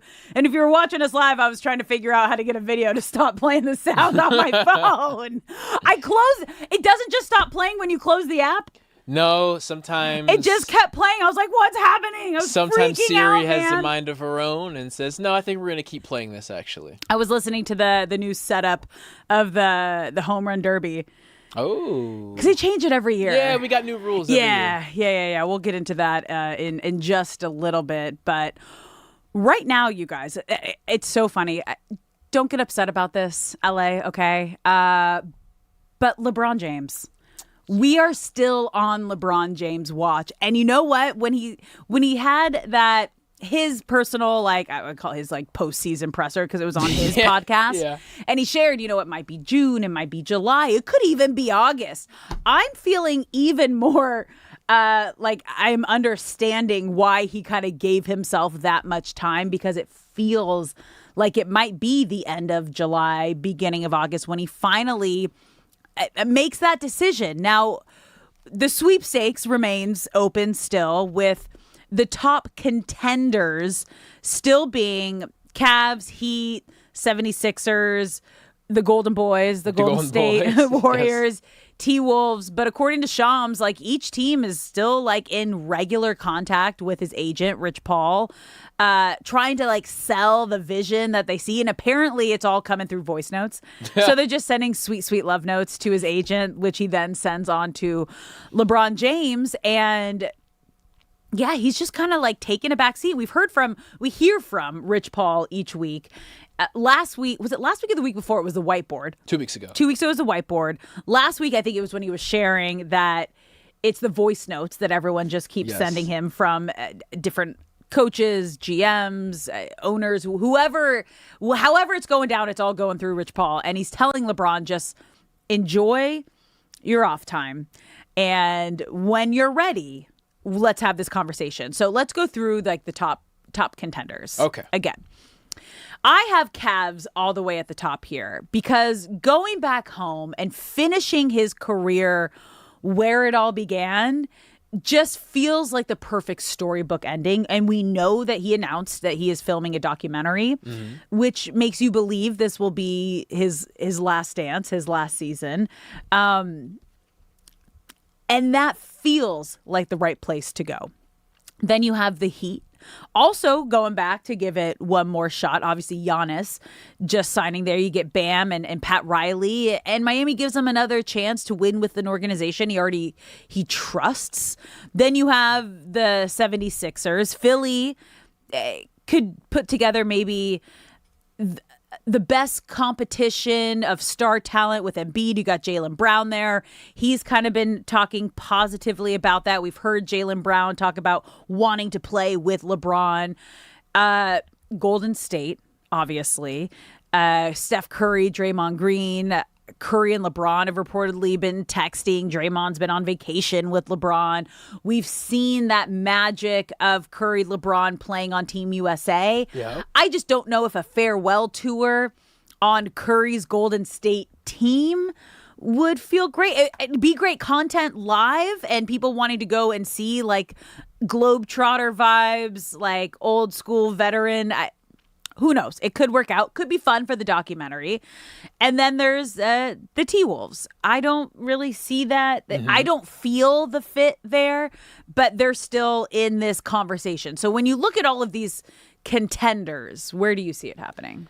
I feel that in regards of a documentary and for the story, it's Cleveland. And Cleveland, for whatever it's worth, fully expects him to sign there. James Harden is waiting to sign because he wants to know how much money will be left over after LeBron gets what he needs. And Donovan Mitchell, who just signed his extension, did not take the most money that he could have taken. He still took a lot of money, but they are fully expecting LeBron James to sign for the Cavs, and they are making moves that are in line with that. However, over the weekend, and it really hit me Friday toward the end of our show, I am so enamored with the idea of him going to Philly. Now, If he goes to Philly, he plays another year because there's no way he's going to play his final season in so you think Philadelphia. Philly might be the only place it's 2 years? I think if he plays in Cleveland or Golden State or Miami, this is his final year. If he plays anywhere else, he goes back. It just doesn't make sense for the LeBron story to not end somewhere familiar. T-Wolves. It would be Philly, 2. and then the T-Wolves, and then Denver is still convinced that they're one of the long shots because Nikola Jokic still has not signed his extension. He wants the Nuggets to make necessary moves to build kind of the Lucas situation, so to speak. Okay, build around him. Build a better roster, and then I'll sign my extension, or else I'm out of here pretty soon. Okay. So I don't think Denver's really in the sweepstakes, but they're making moves as if they are. So I'm enamored with the idea of LeBron to Philly. In regards to pure basketball and building a contender that can win the most games and be the most championship ready, Cleveland is close. Cleveland, it ended ugly against the Knicks, but they still got there, and they would be significantly better with the addition of LeBron James. But Philly, with a starting 5 of Maxey, VJ Edgecombe, who had a phenomenal rookie year, Jaylen Brown, LeBron James, and Joel Embiid, that is a championship team that is not only beating the Knicks, but is contending with whoever is out of the West as well. So then that just goes back to, what is LeBron prioritizing? Is it like another championship, like competing team? Which again, like if he joined most of these, I think half of these, it would be, you could consider with LeBron James, if he's still playing the same way that he did last year, that is still a top tier player, and that could be a championship competing just by team. him being there. Yes. Yeah. Obviously, Cavs, it was a brutal exit in the playoffs this year, but the Heat, again, getting Giannis. Yeah. And going. They would have to do a lot of work in the backcourt. Things around. Yes. I will never claim to be the cap master. I don't know if they have the room or the facilities to move things around to get a better backcourt. But yes, down low, it would be scary. Bam Adebayo, LeBron James, and Giannis is terrifying, but a major weakness on the wing and just outside from a guard perspective, I think it does limit what the Heat can do. Okay, so if he goes to, say, the Cavs or the Heat or the 76ers, does he immediately make one of these teams a favorite? Philly. That's it? I would say Cleveland would still be placed behind the Knicks just because of that sweep. Yeah. And, I think the Knicks deserve that. It's so crazy. Everyone's still like, yeah, even though they're the champs. That sweep is pretty bad. People were like, yeah. If he goes to Philly, there's no way they are not the team with the best odds to win the championship, let alone, especially coming out of the East, no brainer. But really? No brainer? No better way. than the Knicks? Yeah. If he goes to the 76ers, if LeBron's in Philly, they are better than the Knicks. Yes. The defending champs. Yes. You have no respect for the Knicks. Yes. It's not respect. It's not a lack of respect for the Knicks, who I am well documented of not liking very much. But the champ is the champ. And, of course, it is heavily, heavily, heavily contingent upon Joel Embiid remaining healthy. Well, yeah. Which all of these, is few and far between. Are dependent on health. We are all day today. In a perfect world, that Philadelphia starting 5 does not have a weakness. Wow. They just don't. When did you become such like a 76er homer? Are you onto something here? Are you calling your prediction? It's because I remembered how much I liked VJ Edgecombe's game and how well him and Tyrese Maxey played with one another. And if Jaylen Brown can allow Tyrese Maxey to handle the ball, the less Jaylen Brown is holding the basketball, the better he is, and Tyrese Maxey. But he can wants to be the guy. star. That was like the whole issue in Boston. And then if LeBron comes to the team, he is always going to be the star because he is just the sun, and the world just revolves around him, even if he doesn't ask for it. But what can fuel Jaylen Brown is the Celtics traded you to their rival because they don't think that much of you, and they don't think you're much of a threat, and maybe that can fuel him instead of being the star. Okay, so you think Philly is actually the best basketball fit, his best chance to win a title. And I think there's actually a gap between that and Cleveland. And if he goes there, it's probably not just 1 year. No. If he goes there, it would just be 1 year. Then the next year would be in Cleveland. Yes. Interesting, Brock. All right, guys. Hour number 3 coming up next.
What's up, LA? Welcome back to Brock and Alex on the new 97.1 The Fan, the voice of LA sports. I'm Alex Curry here at Brock Farine. Thank you for spending your midday in LA with us, whether you're listening on the radio, the Odyssey app, or watching us live on YouTube. We appreciate you being here. We want you to be a part of the show. So if you're watching the live stream, get in the chat at The Fan LA. You can also call us at 855-97-LA-FAN, 855-975-2326. I had a poll going on my Instagram asking fans, because you guys, we were talking about it in the last hour. Aaron Donald was officially spotted at the Rams training facility on Friday. And it was reported by sources saying that he wanted to see how it really felt being out there and if he could feel the fire again going through kind of the workouts, putting on the pads again. And so I asked you guys, like, do you think he's going to be back? And right now we have 59% say it's happening, 41% still say nah. So, okay. I mean, we're both, you said 80% you think it's happening. Yes. I said about 75%. Yes. Training camp, first day that's open to the media, I think we're going to have some answers. He will be there, yes. Yeah. Agreed. Something to give us, I need something to look forward to now that the World Cup is almost done, you guys. This is the final week, and we were just during the commercial break watching all of these highlight reels, and it was just like, so you're telling me this is going to be over in a week? It has been the most magical month of fans, and I really started to think about it on Friday when I go on like my daily walks after the show once I'm home, and Friday was the last game that LA hosted, and I just felt it's been a minute since I have felt proud of just seeing our country and our people come together and lift other people up and welcome everybody with open arms, all the different teams, all the different cultures, it's been so beautiful to watch people coming together and just celebrating life and celebrating a game. Like, who had on their bingo card that, like, a game was going to bring everybody together and bring world peace and get people out and doing things again and going to watch parties and just celebrating? Like, it has been such a joyous few weeks with all of this. And the same way that if you have been officially bit by the soccer bug during the past 5.5 weeks of the World Cup, then that doesn't have to end. You can pick a club team and keep rocking with it. The MLS season kicks off again this week. I believe Thursday or Friday. El Trafico is on Friday. Okay, yes. And the same way you can continue the love for soccer a year from now, this upcoming summer, there will be so many trips to Cabo Verde, to Scotland. People are going to go to France for the first time. Like, people who picked a team and fell in love with it, or had people from other countries in their backyard, in their grocery stores, as their neighbors, are going to have an excuse to, you know what, I have come to know a little bit about that culture and I want to know more.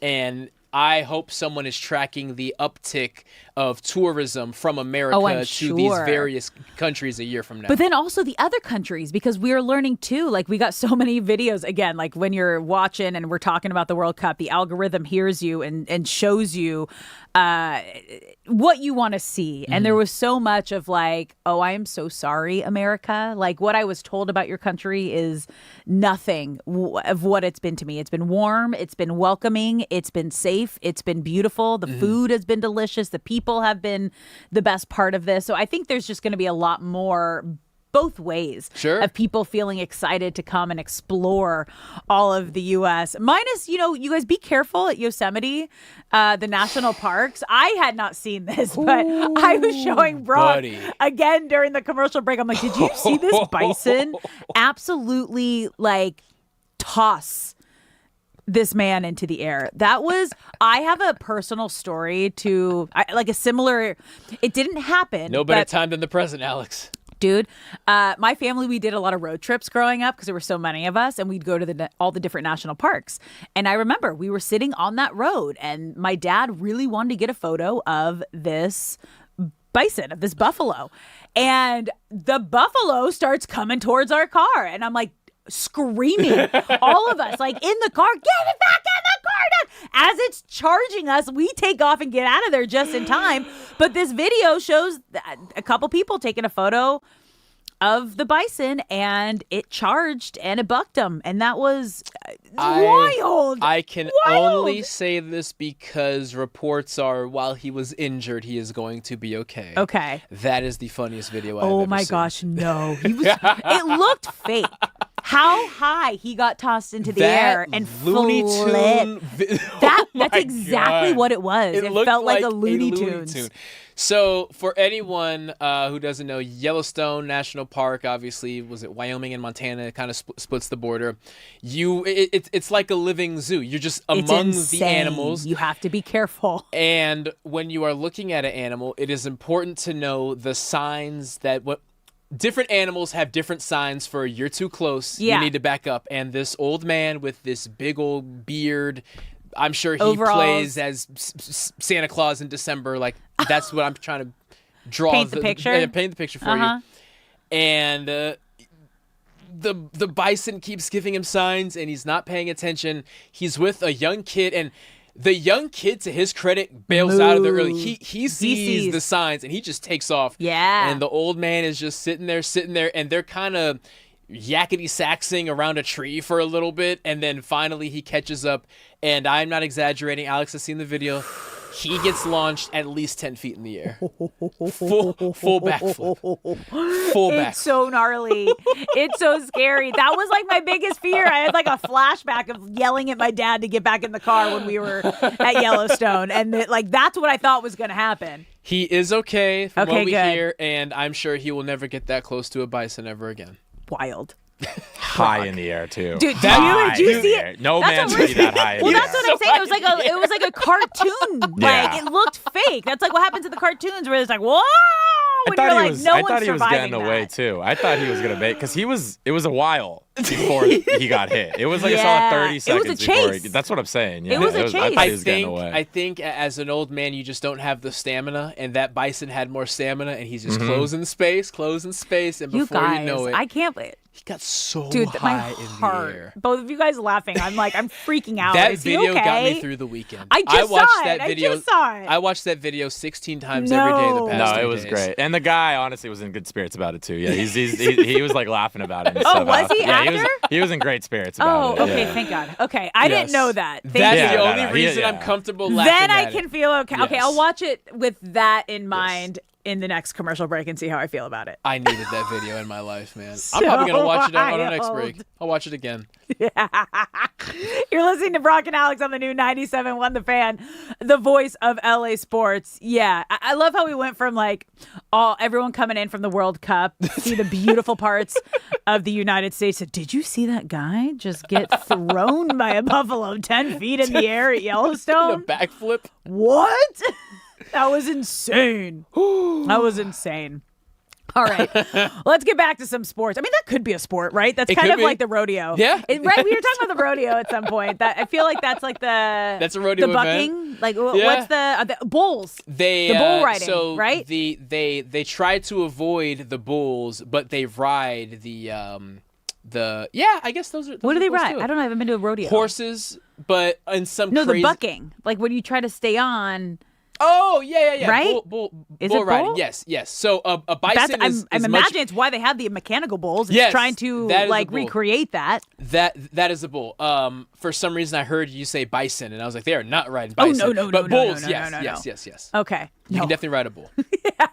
At the rodeo. Okay. Now let's talk some baseball, you guys. So Shohei Ohtani, this news broke while we were on the air on Friday, was scratched from his start Friday, but of course, doing Ohtani things, and was told that he was going to miss the All-Star game because of the continued irritation in his left knee. Now, it got drained yesterday, and he received a cortisone injection, raising new concerns about the physical toll of being a two-way player. And Ohtani does what he does anytime he gets injury news. He immediately hits a home run, which is... If you guys go back, like when he found out he was going to be getting Tommy John surgery, immediate home run. Like this is just what he does. When he gets news that he's not doing something or something's getting taken away, he goes out and he hits a home run. But the discomfort is primarily located around his left kneecap, and that's the same knee that he had surgery on in 2019, and the surgery was to repair his I'll let you. What is it? Bipatellar tendon. It's a patella bipartite.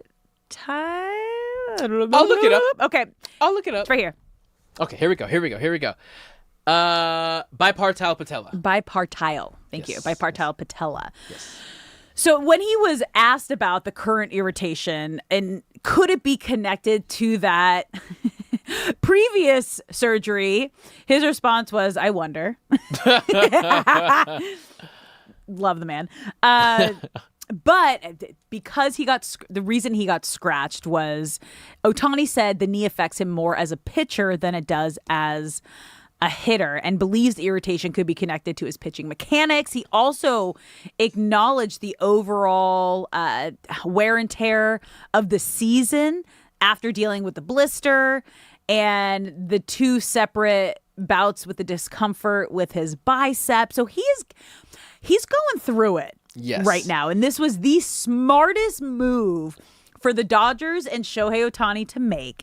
And right when the news came out, my initial reaction was, okay, that means the knee is a little more serious than they're leading on. Or he's finally understanding, like, hey, we know you want to go for the Cy Young, but we think this is going to be the best move possible so you can be as healthy as you can become October.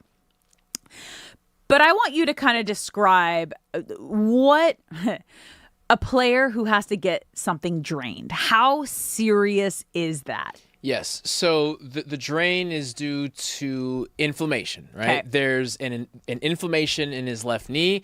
That is the knee that he plants on when he throws. That's when it is very uncomfortable to put all of your body weight on that knee before you throw a pitch. Mm-hmm. The more inflammation there, the more sensitive it is, the more painful it is. So you take a needle and you push in the plunger, and then you slowly pull out the plunger, and you just drain and drain and drain to reduce pain in that area. What are you draining? Just fluid. Yeah, it's just fluid. Yeah, it's kind of gross. It's like murky. It almost looks like olive oil. It's kind of gross. The cortisone shot, I understand why they gave him one. Yeah. The cortisone shot is a very slippery slope. So a cortisone shot it suppresses inflammation. So your brain, like if I slam my pinky in a car door, right? Mm-hmm. My pinky doesn't actually hurt. My brain is making my pinky hurt so that I know, I need to take care of my pinky, right? Okay. That's how the brain works. What a cortisone shot does is it cuts off connection. So it reduces inflammation and it reduces pain because it tells the body you don't need to send any signals here. It's fine. So will it reduce pain? Yes. Will it reduce inflammation? Yes. But it doesn't actually fix anything. Mm-hmm. It just allows you to play through it. It's putting a Band-Aid over an issue without actually solving the actual problem. And the problem here is Shohei wanting to play through pain. We're not solving anything. We're just removing the pain so he can continue to play through it. So, again, if he's in pain and wanted the shot, then you give him the shot. Or maybe he was recommended the shot and he agreed to it. But I want to stress, it doesn't actually solve anything. Yeah. And I've seen in a lot of cases, a guy with a slightly injured shoulder has a major injured shoulder because the brain is cut off from telling him how damaged his shoulder actually is. How much pain you're actually in. So that's the slippery slope you're talking about, is like, yes, you're still playing through the pain. You're just not aware of how much bigger and how much more severe the pain feels. So if Shohei tweaks his knee and continues to play through, he's going to continue to do damage because he does not know how much pain his knee is actually in because of the cortisone shot. So cortisone shots, you can have them with kind of regular frequency. Well, football players get them a lot, right? All the time. That's like a very normal thing for football players because it's like, it is painful and you just have to play through it. The thing about football is it's 16 weeks. Well, and you have the week to rest and you have a week to rest where you don't have to practice. Baseball is 162 games minimum. And now Shohei won't be pitching on every single one of those, but the fact that he is using that knee. So I'm happy that he sat out from the All-Star game, and I'm happy that he got the knee drained. But once I found out about the cortisone shot, it was proof of, one, he has been in much more pain than he has been admitting. Yeah. And two, he is now going to continue to play through pain. And three, if the knee ends up being worse, he will play through it more than he should. This is tough because the Dodgers don't have a lot of pitching options right now. But at this point, you have to ask yourself, what is more important right now? Mm-hmm. And is that Ohtani the hitter or is that Ohtani the pitcher? Because obviously the two-way play is taking a toll on his body in a way where he needs the rest. Mm-hmm. And he's not able to handle his body. I mean, he's able to handle anything mentally. You know, he wants to continue to play. You know, this was a really tough decision and a sell in order to not have him start on Friday and not have him be a part of the All-Star game tomorrow. Mm-hmm. So what do you do leading up to October? Because again, you're not going to shut him down. No. Like unless the draining and the shot somehow make it worse or the next outing makes it worse, because it's hard. The more time you take off in between outings, it affects your timing. It affects everything. But he even said his mechanics are what he thinks is affecting his knee. So now are you going to try to adjust his pitching mechanics before he comes back after he's having, I mean, arguably he wanted to be in the Cy Young conversation. He just doesn't have the innings to be in the same ballpark as the top two guys in the National League.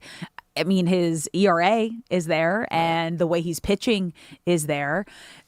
It's just frustrating, and you feel for him because, again, this is something that, like his knee, he was born with this, and it's something he has been dealing with throughout his career and something that he had surgery for back in 2019. It just makes me nervous because, like, now you really need to protect the player from himself at this point.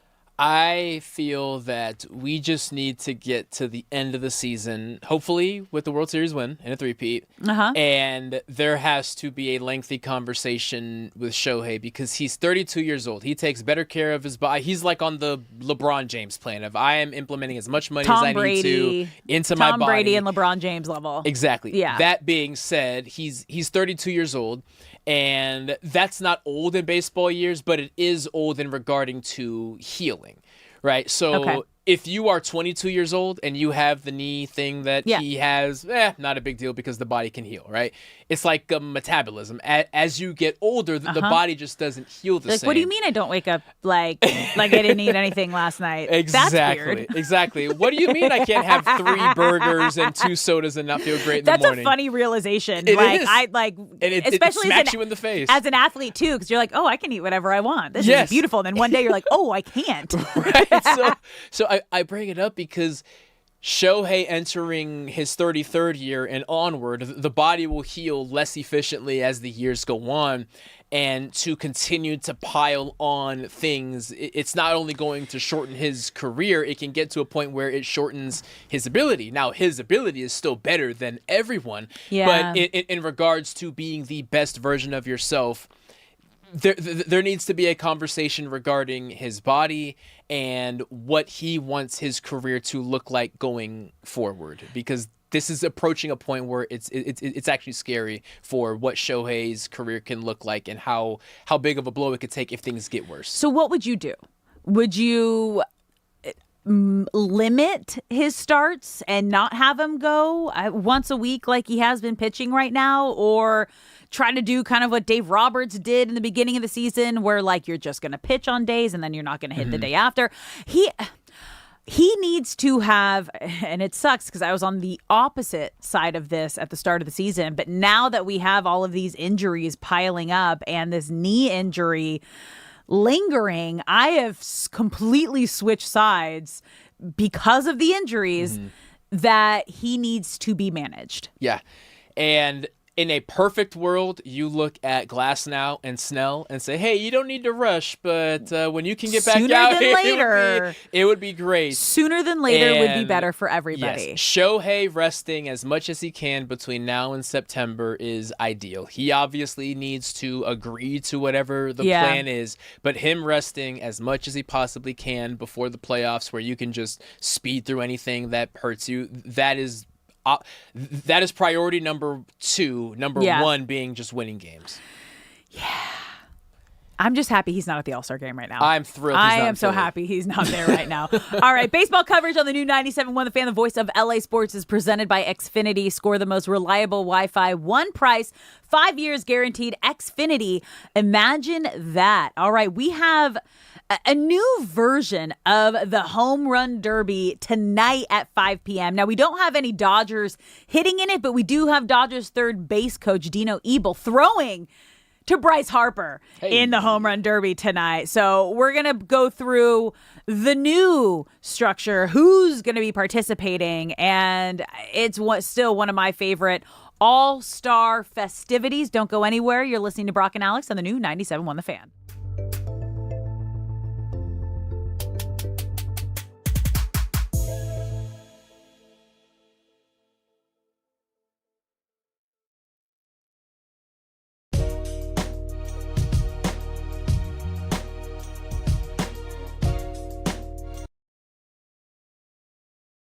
Are you excited or a little bit upset that the Lakers are quickly becoming the whitest team in the league?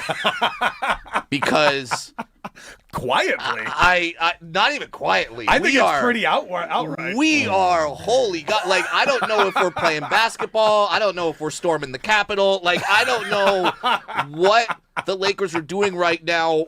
But there's a lot of white. There's a lot of white. There's going to be... But the 2 white guys can really shoot it. I mean, I know, but I just don't know if the locker room vibes are going to be good when it's Yacht Rock being played after a win. What's wrong with I can Yacht tell Rock? you the answer to that. No. No.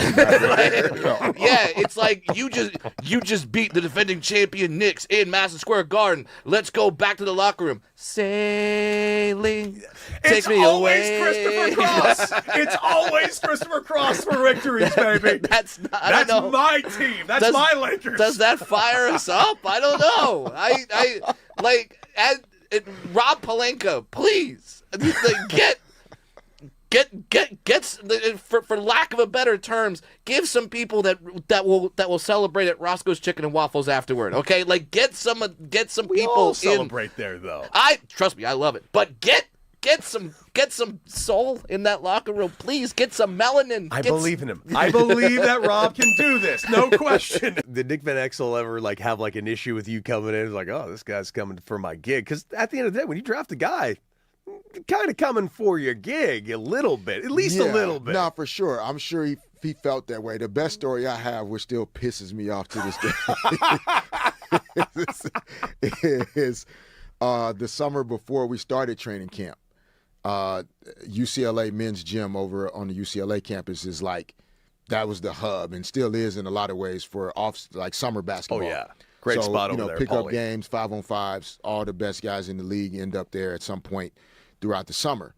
And on this day, I go over there to play and compete. And Nick Van Exel's on one team, I'm on another team. But Magic Johnson is there on the sideline. Just kind of there. I think he was on one of the teams. I think his team lost, which was almost impossible because Magic was always if the game was tied 6-6 and we're going to 7, Magic was going to make sure his team got to 7. So I won't say more. But so Nick Van Exel and I are matched up against each other, and he was cooking. But Magic is literally on the sideline enjoying the fact that Nick Van Exel was frying me. Oh, no. In front of your guy. And I'm like, yo, I cannot believe this is happening. Like, Magic is literally my greatest of all time, and he's over here laughing at me getting fried. And so it wasn't so much Nick.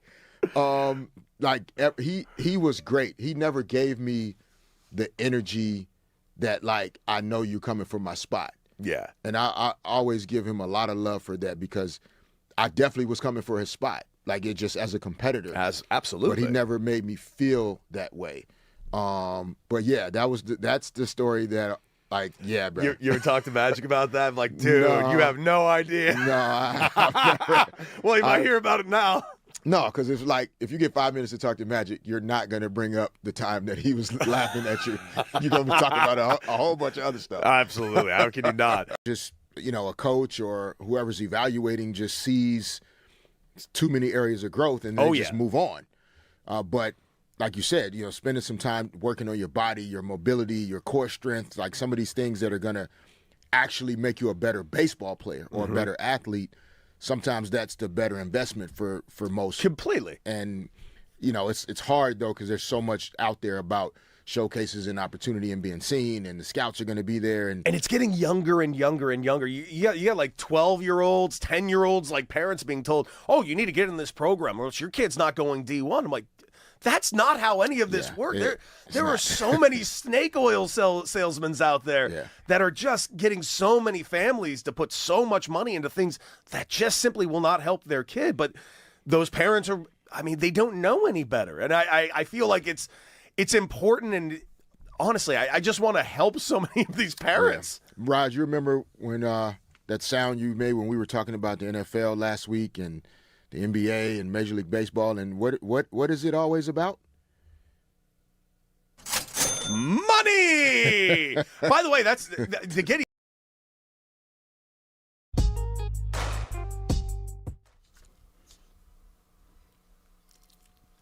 What's up, LA? Welcome back to Brock and Alex on the new 97.1 The Fan, the voice of LA Sports. I'm Alex Curry here with Brock Vereen. Thank you for spending your midday in LA with us. Whether you're listening on the radio, the Odyssey app, or watching us live on YouTube, we appreciate you being here. And we want you to be a part of the show. If you're watching the live stream, get in the chat at The Fan LA. You can also call us at 855-97-LA-FAN, 855-975-2326. We want to hear from you. We were just talking about Shohei Ohtani obviously getting scratched from his last start on Friday and then opting out of the All-Star game tomorrow to stay here in LA and get treatment. We had this whole debate on how much should the Dodgers be monitoring Shohei Ohtani now. And right now, let's head to the callers. We got Josh in South Bay. Josh, how are we feeling about Ohtani right now? Hi, guys. Hi, Alex. Hi, Brock. Hi. I'm glad. I'm very glad for him that he's getting the rest, and I think the All-Star break, comes at a really, really good time for him in terms of whatever medical health and treatment that they decide to pursue. Mm-hmm. This has been, as Brock was saying right before the break, it seems like it's time now to kind of help Shohei from himself, which is the same point that DMAC has been making for about the last 3 weeks.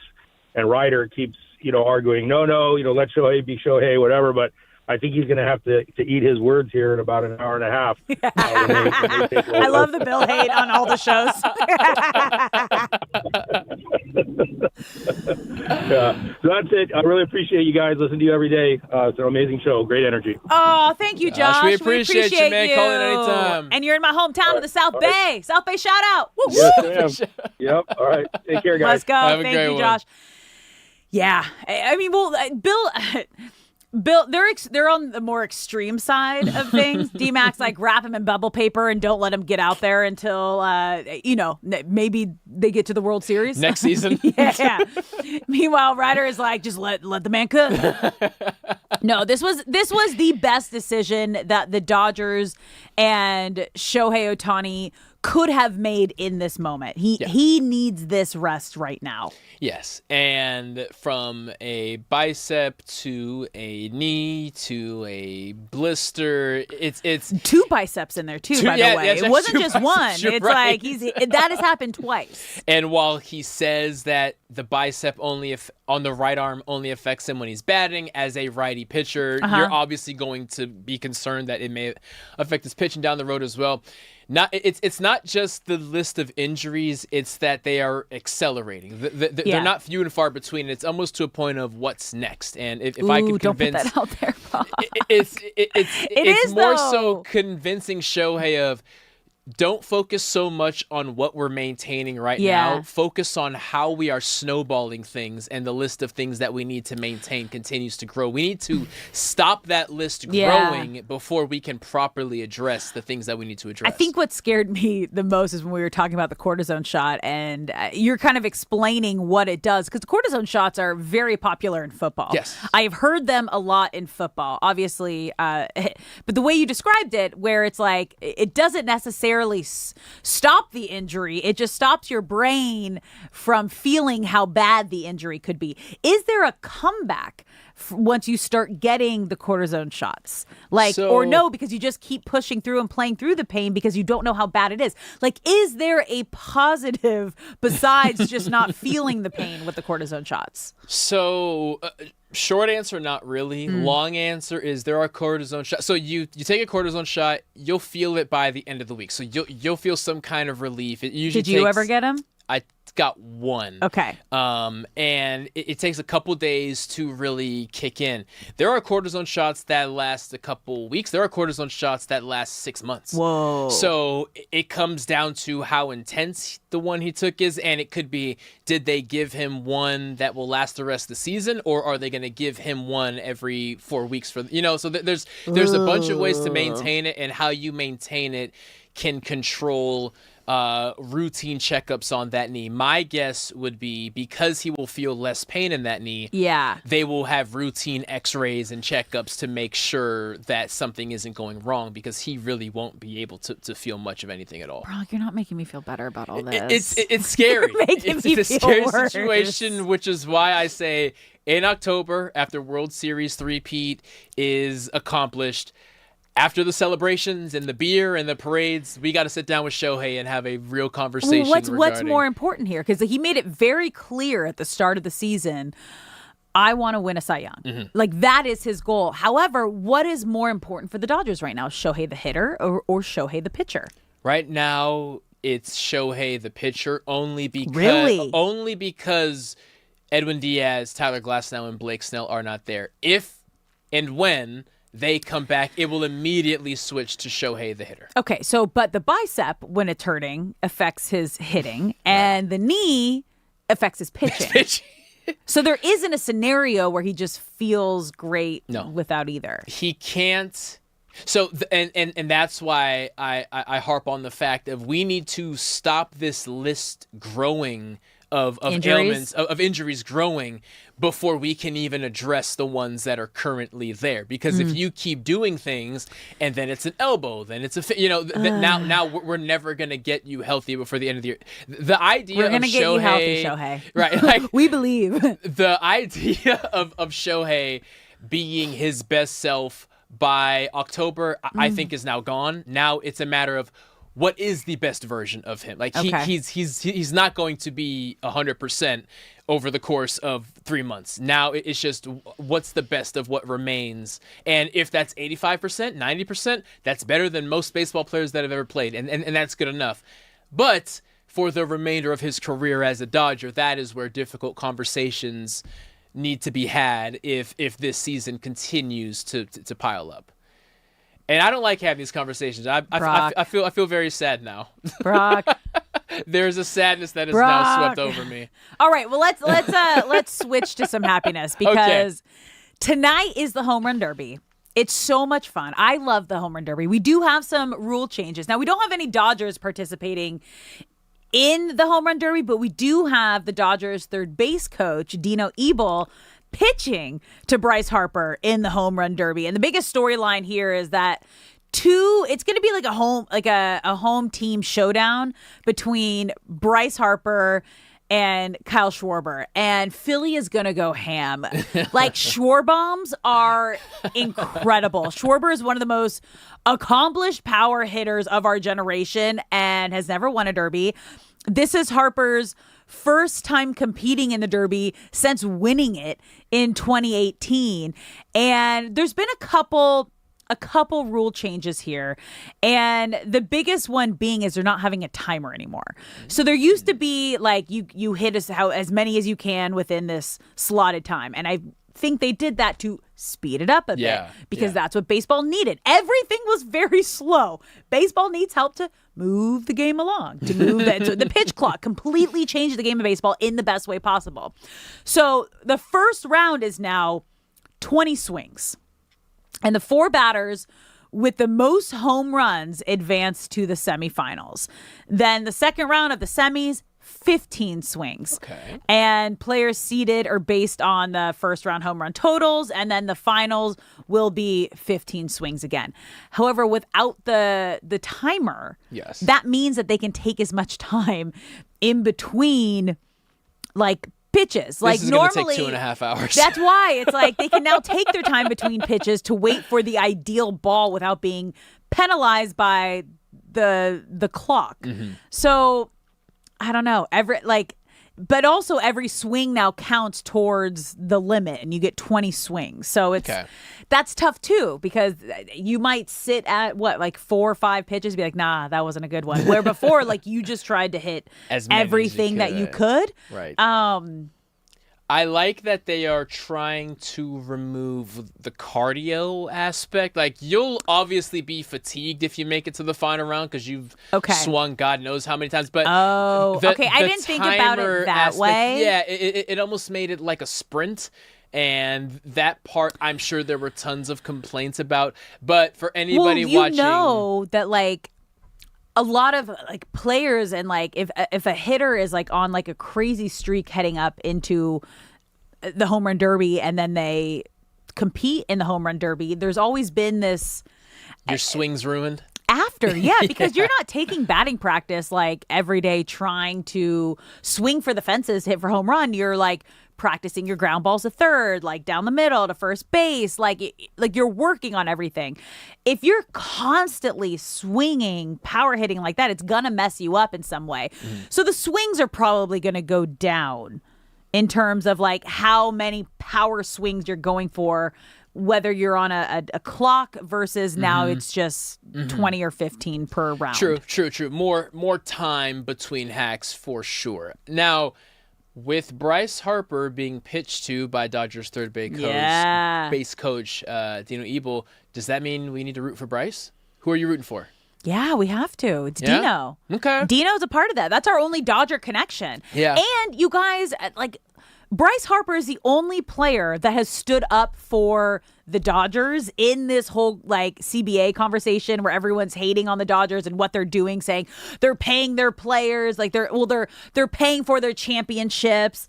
And Bryce is the only player that, like, has publicly come out in a way that he has, saying, why isn't every other team doing what the Dodgers are doing? He has had some great things to say since the World Baseball Classic ended. He has had some solid things to say, and I'm starting to come around on Bryce Harper quite a bit. Okay, so we're rooting for Bryce. Yeah. I'm also, though, I have to admit, I'm rooting for Murakami of the White Sox. Okay. I'm rooting for him. I like him. That's fine. I really don't have a reason. I just like his vibe, and you're a big vibe person, I'm so a I know huge vibe. you completely understand where I'm coming from. I'm down for that, but I'm rooting for Dino. Okay. I want Dino to throw and get, because he'll probably get some sort of. Yeah, he's got to get something. Yeah, he's got to get something. Right? And he's already had an incredible week, you guys. Dino's second son, Trey Ebel, was selected in the first round by the Brewers in the MLB draft. So now both of his sons, Brady and Trey, have both been first-round draft picks by the Brewers in the last 2 years. Brewers are trying to send a message. Hey, Dino, we have a third base coach spot open. No. Dino, if he's ever leaving the Dodgers, is going to be a manager. I've been telling that to Dino since I think he was the bench coach at one point with the Angels when I was there.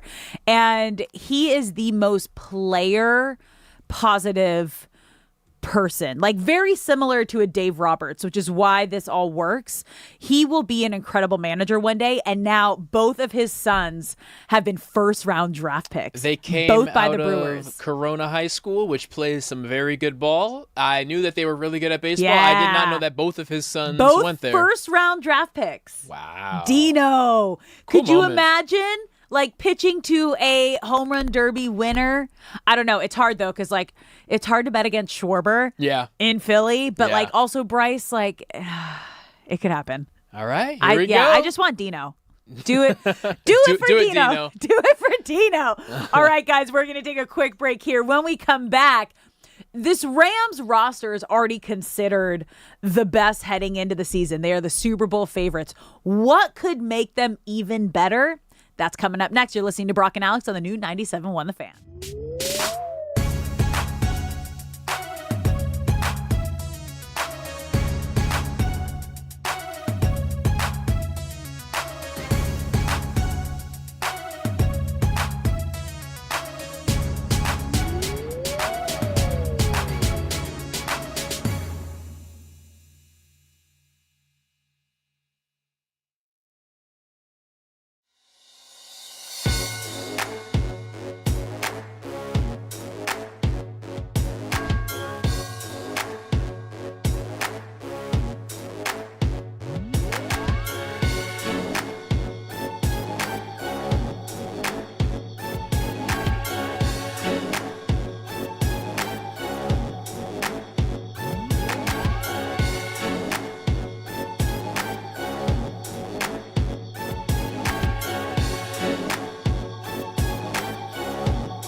What's up, LA? Welcome back to Brock and Alex on the new 97.1 The Fan, the voice of LA Sports. I'm Alex Curry here at Brock Vereen. Thank you for spending your midday in LA with us, whether you're listening on the radio, the Odyssey app, or watching us live on YouTube. We appreciate you being here, and we want you to be a part of the conversation. So if you're watching the live stream, get in the chat at The Fan LA. You can also call us at 855-97-LA-FAN, 855-975-2326. And shout out to our winner today who gave a shout out to the chat. Shay, is it just like full going off throughout the entire show? What's been the vibe in the chat today? Well, they were asking us, the chat right now is actually asking if we're doing the Gen Alpha word of the day, which I'm telling them it will be next hour. Okay, so at the top of next hour, are you just pumping yourself up? Is that just like... Greg Sauces just said it. At Producer Shay, are we still doing the Gen A word of the day? So shout out Greg Sauces. We got you, Greg. Don't you worry. Guys, I have some fake breaking news. What? The news itself is real, but I say fake because it doesn't actually matter. Okay. There is a new official capital of fine dining in America. The new Michelin star guide came out. Oh, hype. That's hype. The Bay Area. What? Of the 16 restaurants in America that have 3 Michelin stars, the Bay Area now has 7 of them. Wow. 7. Well, does that include like Napa? Because that's like where the Michelin they have, like, star. French Laundry and all that stuff. Like does it include like Napa and the wine country and everything? Because then that would make sense. There's probably at least 2 or 3 over there. Yeah. LA has 2. Providence and Sonmi. Okay. One in West Hollywood. One is literally 2 miles from here. Providence. Cool. But yes, the Bay Area, the new capital of food. That was my fake breaking news. Nice. Yeah. Oh, I love that. Do you know I planned part of my honeymoon around like one of the best Michelin star rated places for food? Where was it? San What'd Sebastian. You order? Okay. So San Sebastian, I don't know if it's the same now because this was 10 years ago. Had the most Michelin star restaurants in one condensed area in the world. And then it also happened to be Running of the Bulls when we were there. So we got another Airbnb in Pamplona and went to go to Running of the Bulls. We had like a eat, rest, rage honeymoon. Eat, rest, rage. Yeah. We started in San Sebastian. Yes. And we like ate our way around. And then also because of all the Michelin star restaurants, but that also means that like all the surrounding restaurants and all the pinchos, that's like their appetizers there that are all on like the little toast. Everything is like top tier chefs because they're all trying to work to get into these Michelin star restaurants. And then we took a day of rest in Madrid and then we went to Ibiza. Nice. What was... If you could only re-eat one of the meals that you had there, which one would it be? I'm surprising myself. It was like a foie gras. Whoa. Yeah. And I'm not normally, I was like, don't tell me what it is. So basically don't tell me what it is. But like, I grew up in a family of chefs. Like my mom's a chef, my sister's a chef. So I will try everything, that I can. And we met, so this was really lucky. Like when bad luck turns into good luck kind of a thing. Like our flight out of LAX was delayed, so we missed our connecting flight. So we didn't get into San Sebastian until like 10 p.m. And we hadn't eaten. So we're like, well, let's just go into the middle of town and like find something to do. And in a lot of these European countries, everyone like just gets a bottle of wine and you sit out like on these steps in front of this church. And it was like this right middle of downtown. And then this group of people came up to us. They're like, oh, are you American? I was like, do we stand out that much? Jeff and I were like... Getting spotted in the first hour. Yikes. This is hilarious. But we ended up becoming really good friends with this group. And one of the guys was a chef who spends half his year in Hawaii and then half his year in San Sebastian. So he wrote us a list. It's a pretty good split. It was incredible. So he wrote us a list of every place we needed to go and what to ask for when we got there. So we got like a personalized, like from a chef who spends half the year there. And like that's where I tried that. We also went to Running of the Bulls with them because they were running. We just stood on the sidelines and held everyone's gear because I was like, it's our honeymoon. We're not going to go run, hun. Like, that ain't happening. That's not what we're here for. No. But, yeah, that is cool. That was wild. Okay. Foie gras. Yeah. Delicious. But I'm down. You're listening to Brock and Alex on the new 97.1 The Fan, the voice of LA Sports. The other breaking news that we saw on Friday was Aaron Donald, you guys, was spotted. Like full paparazzi style. Someone got video of Aaron Donald walking onto the field at the Rams facility with his pads and a couple coaches. So, sources said Aaron Donald told the team he wanted to see how he felt going through everything again, putting on the pads, seeing how it made him feel, just going through the workouts at the facility, and really give it like a trial run. See if this is something that he can feel hungry for again, is kind of the way Les Snead described it. Was like he was full, that's why he retired.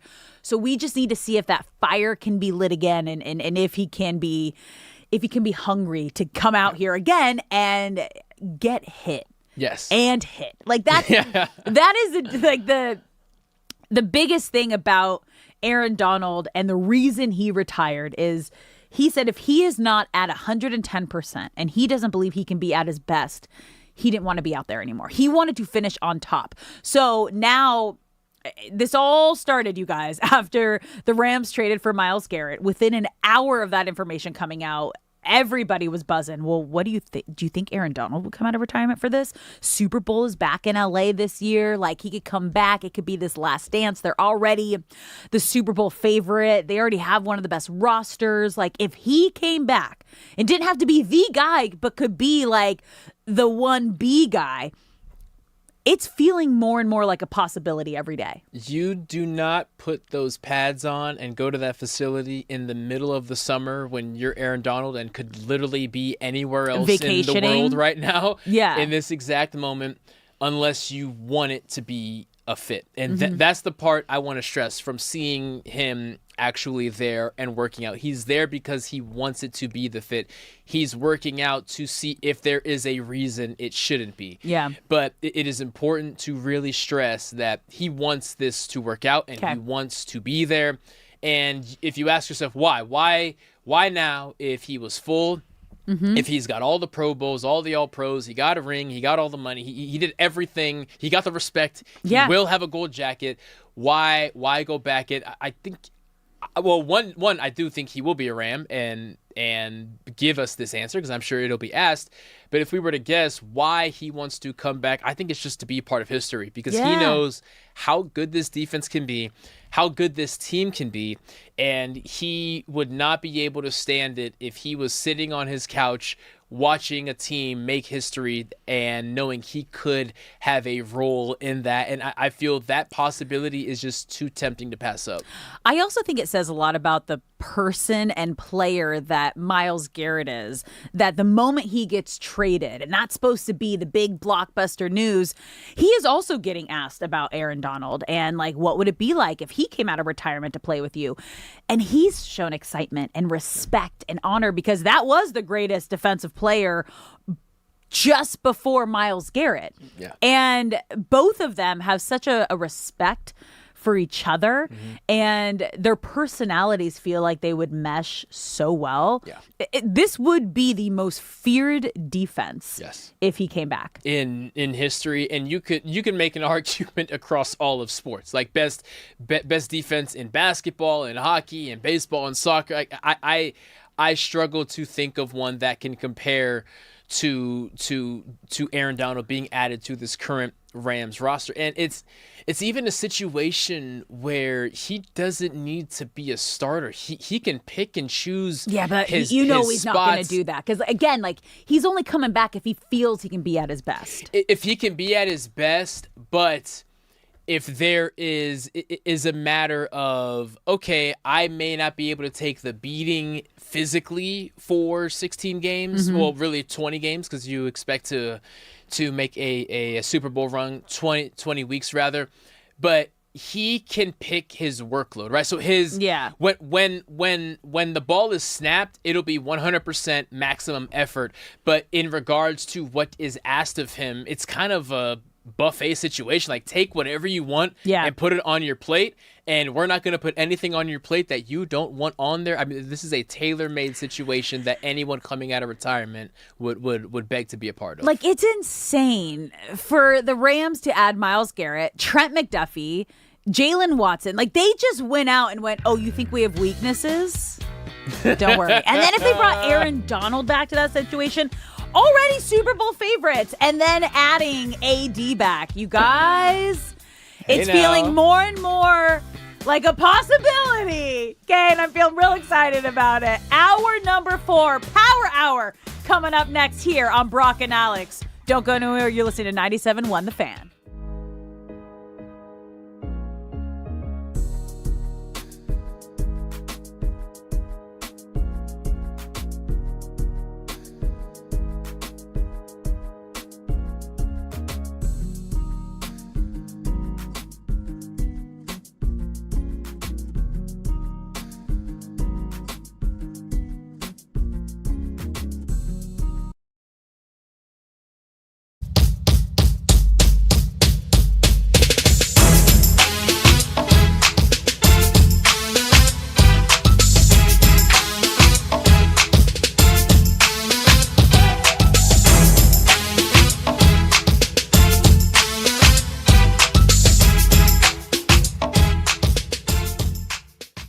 I'm going to give you a movie line from nowhere, and I want you to tell me if you can tell me what movie it's from.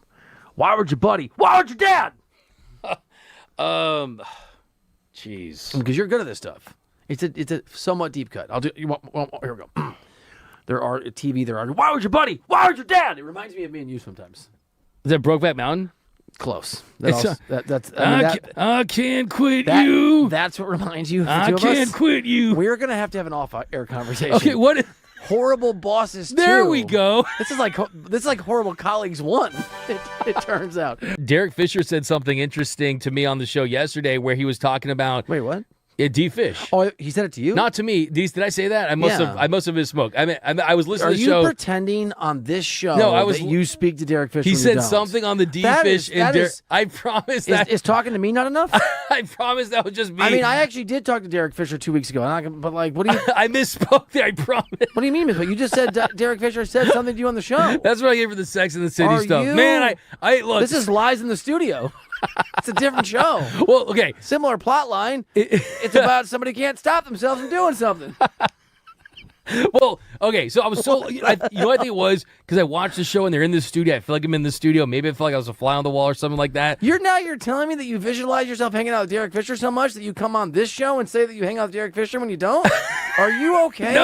No, I was locked in, okay? Delusions in the Office. That's like the sequel. Well, okay, so the point he was making, though, to was you, that, when you guys had a conversation.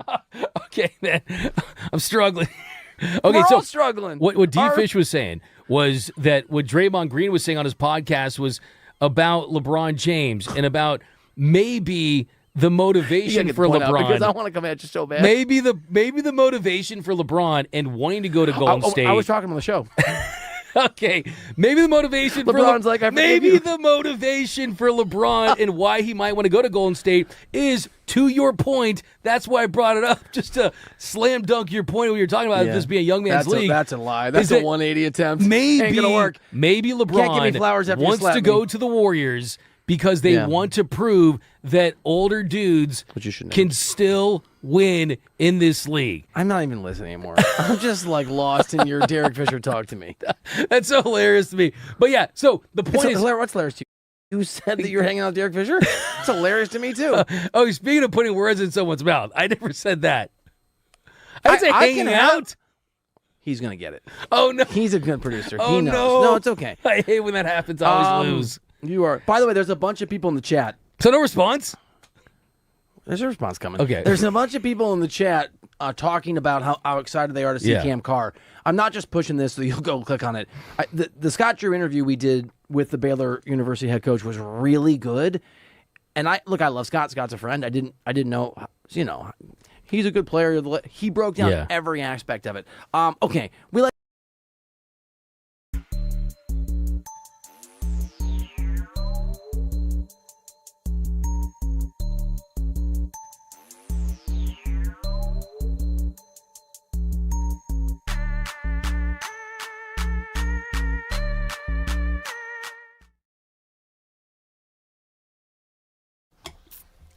What's up, LA? Welcome back to Brock and Alex on the new 97.1 The Fan, the voice of LA Sports. I'm Alex Curry here at Brock Vereen. Thank you for spending your midday in LA with us, whether you're listening on the radio, the Odyssey app, or watching us live on YouTube. We appreciate you being here, and we want you to be a part of the show, a part of the Power Hour. If you're watching the live stream, get in the chat at The Fan LA.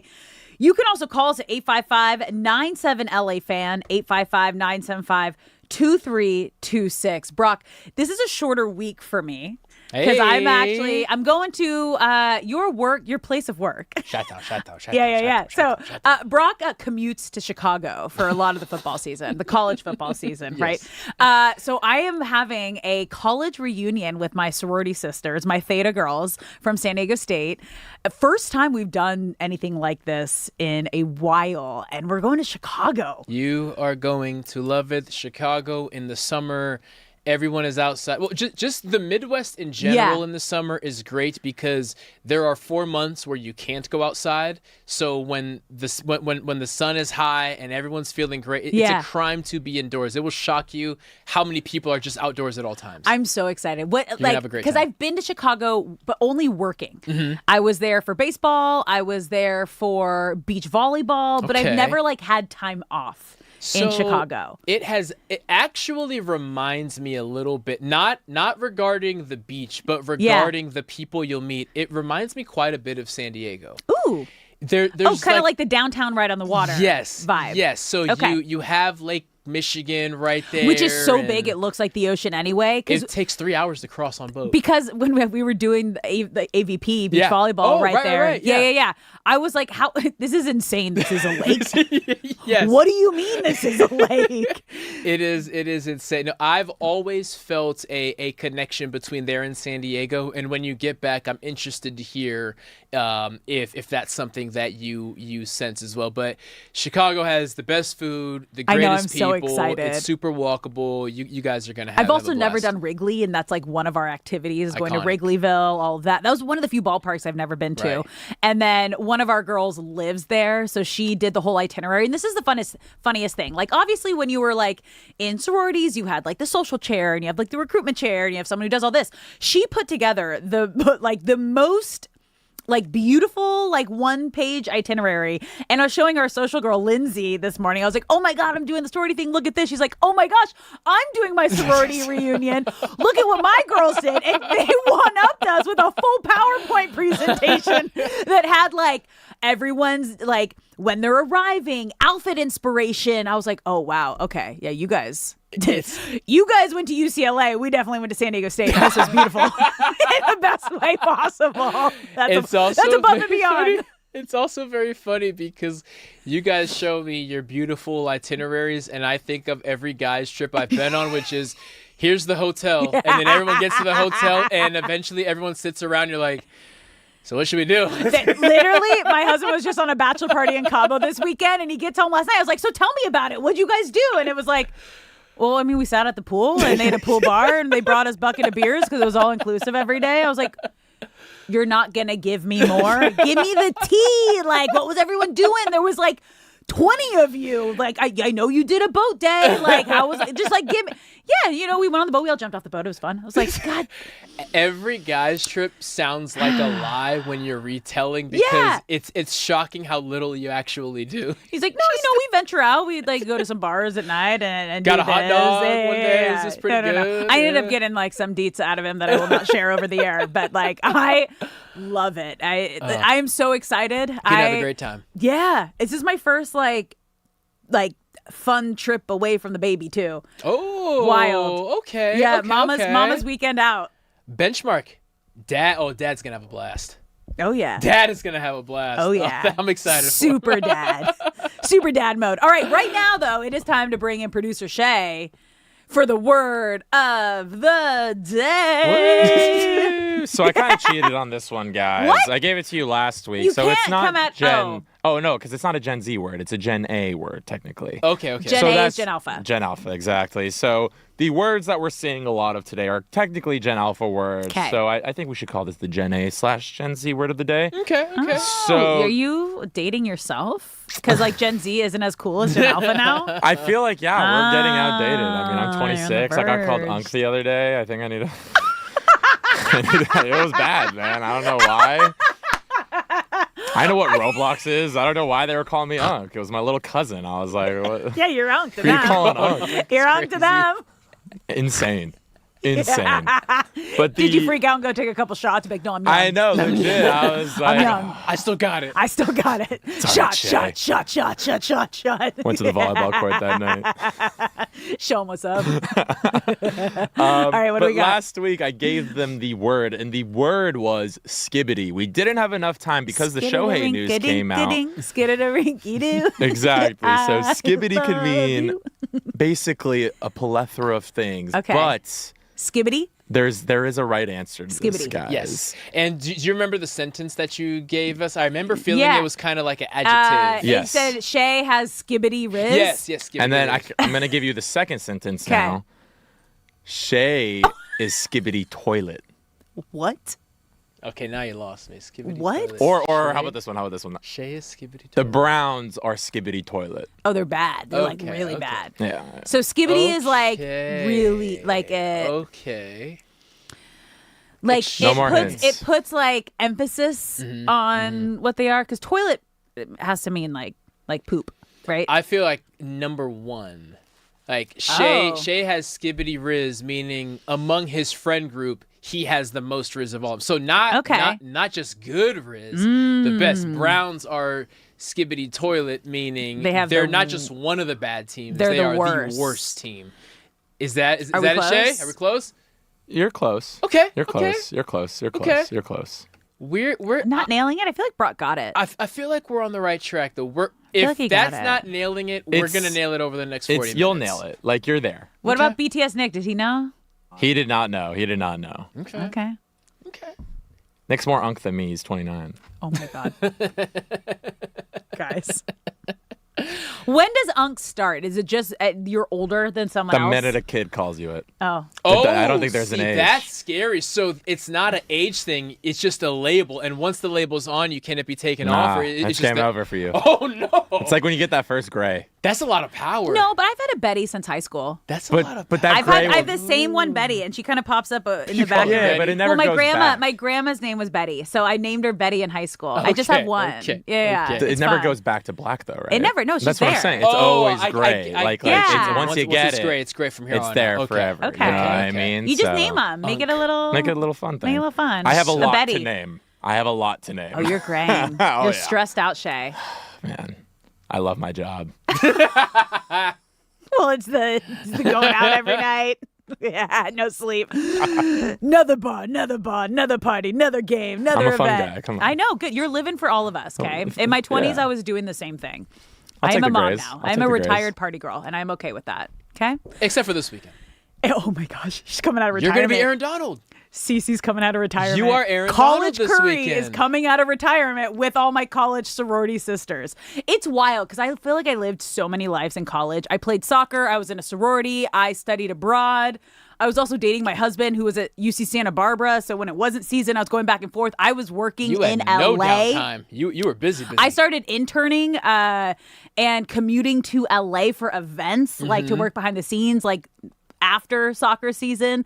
I was like, yes, and like I wanted to experience everything, and I did, and it was the most beautiful 4.5 years of my life. And it obviously worked out. Yeah, it all worked out. Literally all of them. Yeah. It all worked out. All those things. All the things. 3 for 3. Okay, you guys, just follow your dreams. Do it all. There you go. Just figure it out. You're listening to Brock and Alex on the new 97.1 The Fan, the voice of LA sports. Okay. Well, All-Star Week kicking off today, you guys. Home Run Derby going down at 5 p.m. We were just talking about how there might not be any Dodgers swinging the bats, but we do have Dino Ebel, Dodgers third base coach, throwing the ball to Bryce Harper. So I'm going to be rooting for, which I don't think I've ever actually said before. Like I'm rooting for Dino, which would mean that I'm rooting for Bryce Harper for the first time. Because it's hard. He's always been Mike Trout's like direct competition. So it's always been Trout. But like Harper's winning me over ever since he came out and defended the Dodgers when everybody was hating on them for paying players all these big contracts. And then obviously with all the CBA debates going down. And he was like, why are you guys hating on the team that's actually paying their players? Every team should be doing what the Dodgers are doing. And I was like, yes, yes, Bryce. That's what that guy exactly said. what he said. Like, don't hate the player. Figure out a way to like keep up with the competition and pay your guys. It's not that hard. Yes, and if you are going to ride with Bryce and you're going to hold down the Dodger fandom there, I will roll with Munetaka Murakami. 20 home runs in only 60 games. He had a pretty significant injury and missed a lot of baseball. He missed the series against the Dodgers. But with 20 home runs in only 60 games, I'd imagine he'd be considered a long shot, but I'm rolling with him. He is a lovable dude, and let's see what Murakami's got tonight. Okay. Love to see it. Now, the Dodgers have 6 All-Stars, but the biggest news was Shohei Ohtani opting out of the All-Star game. And this was the best possible decision that could have been made for Shohei Ohtani and the Dodgers. As we talked about a lot last hour, he had his knee drained, which is the inflammation where it takes out the fluid. Takes out all the fluid that's causing the pain due to the inflammation. And then he got a cortisone shot, which I was like, okay, that's normal. A lot of athletes get cortisone shots until Brock went down the deep description of what a cortisone shot actually does, which is kind of tell your brain. So when your body is hurting in a certain area, it's your brain that is realizing like, ow, that really hurts. Now I feel the pain. What this cortisone shot does is it kind of severs that connection between your brain and where the injury is hurting. So you don't feel the pain as much, which can be very dangerous because that means you could have more pain and not know and continue to play through it. So Brock, you made me a little more worried about this whole Shohei Ohtani thing after we were having that conversation. But he will not be participating in All-Star Week. He won't be at the All-Star game tomorrow. Hopefully, I mean, how soon after getting your knee drained and getting the shot can you be back out playing?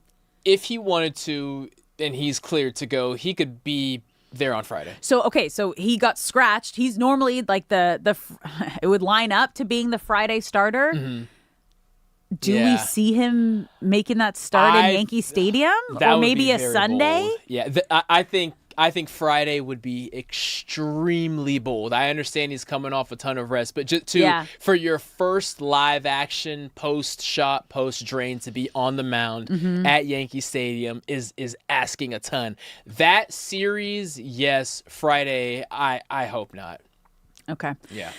Dodgers have a lot of guys on the horizon, you guys. We're going to run through the injury list and who we can hopefully expect back post All-Star break.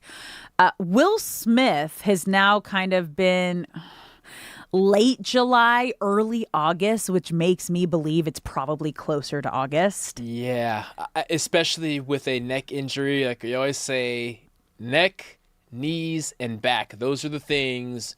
No matter what they say your timeline should be, go ahead and add a couple weeks because this is scary and could affect not only your career, but your livelihood if we don't treat this right. So it was updated yesterday that he has started baseball activities, but he's not particularly close to a return to play. That's August. That's not end of July. That's August for me, and that's a tough. month minimum. Yeah. That's tough. Edwin Diaz began a rehab assignment on July 11th. May not need a super long stint in the minors because he's just building up for that. Obviously, he's a closer. So hopefully we might get him back on the road, or maybe they wait until they're back home. But Edwin Diaz feels like he could be back pretty soon post All-Star break. Blake Snell, through his first live batting practice since having surgery. Okay. Yeah, on July 11th. So he's expected to begin a rehab assignment the weekend after the All-Star break. So that's great. Okay. That is great news right there. To get an Edwin Diaz and Blake Snell back on this pitching roster is a game changer. That is massive. I did not realize he was that close to being back, and we have not seen him. He's only pitched one game for the Dodgers this year. His game back was May 9th. Yeah. That brutal 3-inning stretch where he had 6 hits, 5 runs, 5 strikeouts, and then Dave Roberts realized, okay, something's wrong. We're getting him out of there, and clearly something has been wrong. But wow, I did not realize he threw live BP on just this weekend. Snell back will be great. Yeah. So again, expected to begin his rehab assignment next weekend. So after the weekend after the All-Star break, this coming weekend. Great. It would be Glass now. it's possibly August. He started a bullpen progression, currently only throwing fastballs. That's bad. Like he might be like, hopefully maybe we get something out of you come October. Yeah. So Glasnow, I will always be biased. I grew up with Tyler. He was an incredible high jumper, by the way. He was really. Yeah, we ran track together. He's from the Santa Clarita area, so I'm always going to root for him. But I also want to root for his well-being, just like as a person. And I feel with this back stuff and how scary it is, I don't want to see him until October, even if it's in like a. Okay, so now that Justin Robleski has solidified himself, if that can allow us to play it safe with Glasnow, and maybe he is a bullpen guy. Even Snell coming back. And Snell coming And back. Roki, like, he would probably move to the bullpen. I'm not against that but being is his Ohtani role. going to be able to stay as healthy as we need him? I mean, Dave Roberts did say that Ohtani's second half should not be affected by having his knee drained. But again, you don't know how your body's going to respond to something. In a perfect world, right here on July 13th, where we are assuming that Shohei, even if it's not immediately, can get back to being a key piece to the starting pitching rotation, I would love for Glasnow to get a couple games under his belt in September and just be ready to go come crunch time, because whatever is ailing his back is not going to go away before the end of the year. And if we remember, he was initially scheduled to return and did come back, and then he was initially scheduled to return, but while playing catch, while gearing up to go for his assignment, he re-aggravated everything. And to jump the gun again and then just derail the entirety of the season, I would rather just play it completely safe, give him a very long runway, and say even when you come back, it will be 1 or 2 innings at a time, and it'll be playoff baseball, and next year we can really nip this thing and get you right. But you still have to ramp up to that. Like, you have to have a spring training type of situation. You do, and he can handle that not on a major league stage. I mean, they're saying possibly August. So if we get to September, you're going to have enough time to even get into postseason form. Yeah. Okay. There's a world where he doesn't pitch this year. Like I think we're at that point, and it's scary. So best case scenario, we see him in September. But I do think we need, as fans and a friend, we need to get to a point where we acknowledge him not returning this year is firmly on the table. And that's scary.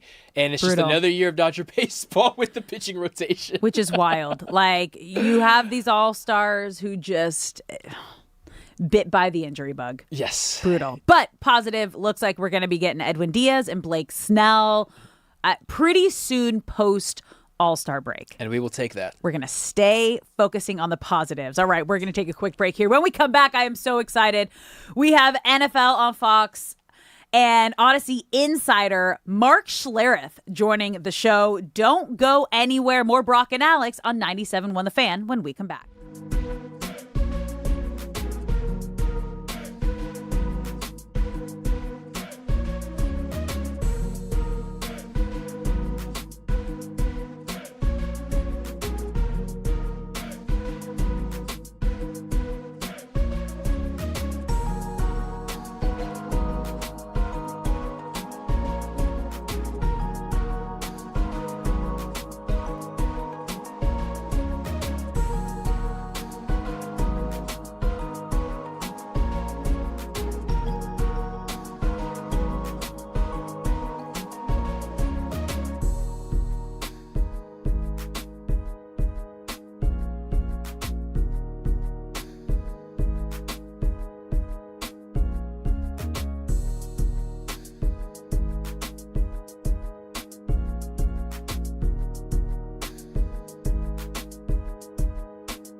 Turn it up and down. There we go. Two-time captain, DB, and the hometown team. Quentin, thanks for joining us. Of course. Thank you guys. Appreciate it. We love this. Yeah. So, Chris Shula, future head coach. Yeah. I know you may not want to hear that since he's your defensive coordinator right now, but what is it like playing in his system? And I want to hear from you, a man in that system, what makes it so unique? Why are our quarterbacks always freezing, hesitating, and struggling against your defense? Yeah, well, Chris Shula has been there since the beginning of my journey in the NFL, right? He was the DB's coach when I first came into the league. So he's seen my journey for now. I'm going to be 5 years, right? Yeah. But his system, I love it because he always tries to maximize what a player can do best, right? If a player can do this best, he's going to put you in the best positions to make plays at that position. And obviously, I've had my journey where I moved around. I played so many different positions. Yeah. But that was a credit to, Coach Shula as, what can Q do the best?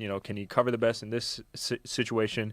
Can he blitz the best in this situation? So he's moved me around a lot. And the thing I like about it in terms of just the grand scheme of things and really the landscape of the league is you're trying now for a lot of NFL defenses is can you rush four? Can you create pressure with 4 defensive guys? And luckily we just got I know this is probably going to be another segment. But, we got a great guy that will help us do that. But yeah, can you be able to show the same look in every single defense to make everything look the same? So you don't know if it's man, so you don't know if it's zone, so you don't know if there's pressure coming. That's, where the landscape of the league is going towards, is where you can have these defenses and play so many different coverages, but everything looks the same, so you can't give off a tell. I'm going to give you credit. That was a great transition. There we go. There we go. Talk about it. So let him know, it's funny because I try to do that, like, in the interview space and all that stuff. Like, how can you transition? So that was all right, because that was flawless. That was flawless. Thank you. But yeah, so. You have so many guys now that can do a lot of different things. Guys like me, guys like Kyle Hamilton, guys like Nick Emmanwori, Devin Witherspoon, Brian Branch. Like, there's Derwin James. Yeah. I don't want to discredit anybody because there's obviously so many fantastic players out there. But it's now, obviously, our league is it's a passing league. Most of the explosive plays and touchdowns are through the air game. And how can you get these versatile defenders that can, yes, stop the run, but also play a pivotal part in the pass? What's up, LA? Welcome back to Brock and Alex on the new 97.1 The Fan, the voice of LA Sports. I'm Alex Curry, here with Brock Vereen. Thank you for spending your midday in LA with us, whether you're listening on the radio, the Odyssey app, or watching us live on YouTube. We appreciate you being here, and I'm so excited to bring in our first guest of the day, NFL on Fox analyst, Odyssey insider, host of the Stinkin' Truth podcast, Mark Schlereth. Thanks for joining the show. Oh, do we got him? Can you hear? You guys got me? I cannot, but I can see his wonderful face. Can you guys hear me? Can you hear me? Yeah, there we go. Hey, we made it. I apologize. We did it. Great to be with you. We love having you. All right, Mark, we're going to talk some Rams here because they're having a great offseason. Obviously, the biggest move trading for Myles Garrett. And the moment after that happened, I'd say maybe an hour after that happened, then everyone was like, well, what about Aaron Donald? Do you think Aaron Donald could come out of retirement? And now that TMZ just posted a video last Friday of Aaron Donald working out at the Rams facility, how real do you think this Aaron Donald comeback actually could be? Oh, I think it's 100%. I think it's done. And it frightens me. Aaron Donald for years, the best football player I've ever watched play. The dude is unbelievable from a leverage, a quickness, a strength combination. There's always something, and I always think about it and put myself in that perspective if I had to block Aaron Donald. And I always joke around, if I had to block Aaron Donald in my prime, I'd have whipped his ass because he was 2. Legitimately talking about Aaron Donald is like he has got a skill set that nobody else at that position has ever had. And I just thought he was the best football player in the National Football League for multiple years. Even when he retired, I still thought he was the best player. And now all of a sudden, if you couple him on one side I mean, it just is not. It's not fair. You put those two just war daddies on one side of the line of scrimmage. It is. It's just not fair. And I tell you, I did a game. I did the Myles Garrett game where he had 5 sacks or 5.5 sacks against New England. I called that game, and they're trying to double team him, and he is just. I mean, he's just like a hot knife through butter. He's just killing these guys. And so if you have both of those guys as a defense, I mean, it just makes protections. It makes what you do as an offense. You just start eliminating, 30, 40, 50% of the things you normally do because you're just like, we can't do it against those two. And Mark, I keep going back and forth between who benefits most from Aaron Donald's return, because on one hand, Aaron Donald would receive the least amount of attention he's probably ever received. Myles Garrett would receive the least amount of attention he'd ever received. But what about Trent McDuffie probably having to cover the least amount of time he's ever had to cover, or a Braden Fisk or a Kobe Turner who gets to benefit from the attention on being on those two guys? So who do you think singularly benefits most from Aaron Donald's return? Yeah, I mean, what do they say? A great DB can shut down one great receiver. A great pass rusher can shut them all down. And I think the DBs are going to benefit. There's no question. But you have to understand, like you said, with Fisk or with Turner, those guys are going to get one-on-one almost exclusively. You're going to find a way to slide protection. You're going to find a way to use a back. You're going to find a way to use multiple tight ends. That's just the way you're going to have to do it. And like I said, I mean, I remember going to Kansas City where the crowd noise was absolutely insane when I played. And, you had Derek Thomas on one side, Neil Smith on the other side. And we would take every 7-step drop we had. Now, not that the NFL runs a bunch of 7-step drops anymore, but every 7-step drops we had, we took them out of our offense. We can't run them. Can't run them in Kansas City against those two guys with that crowd noise. So you would take, you take probably that 5-step drops with multiple hitches, we'll take those out. So you probably took about 35, 40% of your offense out when you went to Kansas City. And so, I mean, that's what you're talking week in, week out. So now we as an offense have to go in there and say, how are we going to contend with these two guys? We can't put ourselves in, third down and long situations because we're going to get just ripped.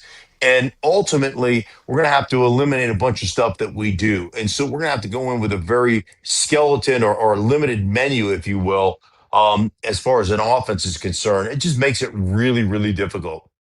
Now, Mark, one of my favorite things about Myles Garrett is how he's really responded to all of these questions and the idea that, okay, you just had the blockbuster trade of the summer, but half of the questions are now about Aaron Donald and do you want to play with Aaron Donald? And he has had such a positive response to that. Besides being on a now Super Bowl favorite team, going from the bottom to the top in terms of the team and the roster that surrounds you for Myles Garrett, how would Aaron Donald playing with Myles Garrett elevate his game to the next level, which is even scary to think about? Yeah, I mean, obviously, when you have inside, you have, you are always trying to slide protection. So you're trying to get situations where you have center, guard, tackle on the defensive tackle, which would be Aaron Donald, and the end, which would be Myles Garrett. So you're trying to get 3-on-2. And you think that gives us an advantage. Well, if you can't get off the slide as a guard because Aaron Donald is just ripping through the A gap and he's tying both of you up, well, that creates, two guys on that dude, and you never get that double team. So when you're trying to double team, you're starting on a slide, you're starting double team on the defensive tackle, and then eventually the guard leaves to go double team the defensive end. That's how that works. So your 3 guys are blocking those 2 guys, but each guy is getting a double team. It's just a little bit like for the end, it's a little bit later than it is for the tackle. Well, if you never get to the end, now you got one-on-one out there with Myles Garrett. It's a nightmare. And then they start running games and they start doing things with the athleticism those 2 guys have. It's an absolute nightmare. And I'll tell you, talking to Jim Schwartz when I did the Cleveland game, I did a couple of Cleveland games last year, and Jim Schwartz was their defensive coordinator. He would talk about Myles Garrett, and he'd say from his thighs to, his waist, he does these incredibly weird things in the weight room where he has got the strongest core of any player he's ever coached. And he's got all these unique exercises and things of that nature that allow him to move and do the things that he does with the fluidity that he has at the size that he is. Cause he's a freak show, man. I was doing an offensive line camp, O-line, masterminds camp. And he was walking around. We were in Dallas doing this camp, and he was walking around because he was training that facility without a shirt on. And I was like, if I looked like that, I would never, ever, I would be doing this interview without a shirt on. I would never have a shirt on if I looked like that, ever. I'm taking my grandkids, so old I am, I'm taking my grandkids to the movie right now, I would go shirtless. And that's the way I would go if that was the case. So, that dude is they're both, those dudes are just both freaks. And you know what? It's really interesting. Talking to Aaron Donald, I talked to him, I was doing a game a couple of years ago, and I'm like, 3rd down and 12, like your go-to move, gotta have it, pass rush move. What is it? And he looked at me like I was the dumbest person on the planet. And I thought maybe I phrased the question wrong. So I go, it's 3rd and 12, game's online, got to have the go-to pass rush move. What's your go-to pass rush move? And again, he just looked at me like I was an idiot. He goes, why would I tell you what my go-to pass rush move is? Why would I ever tell you what I'm thinking? I don't want anybody to know what my go-to is, like in that situation. Genius.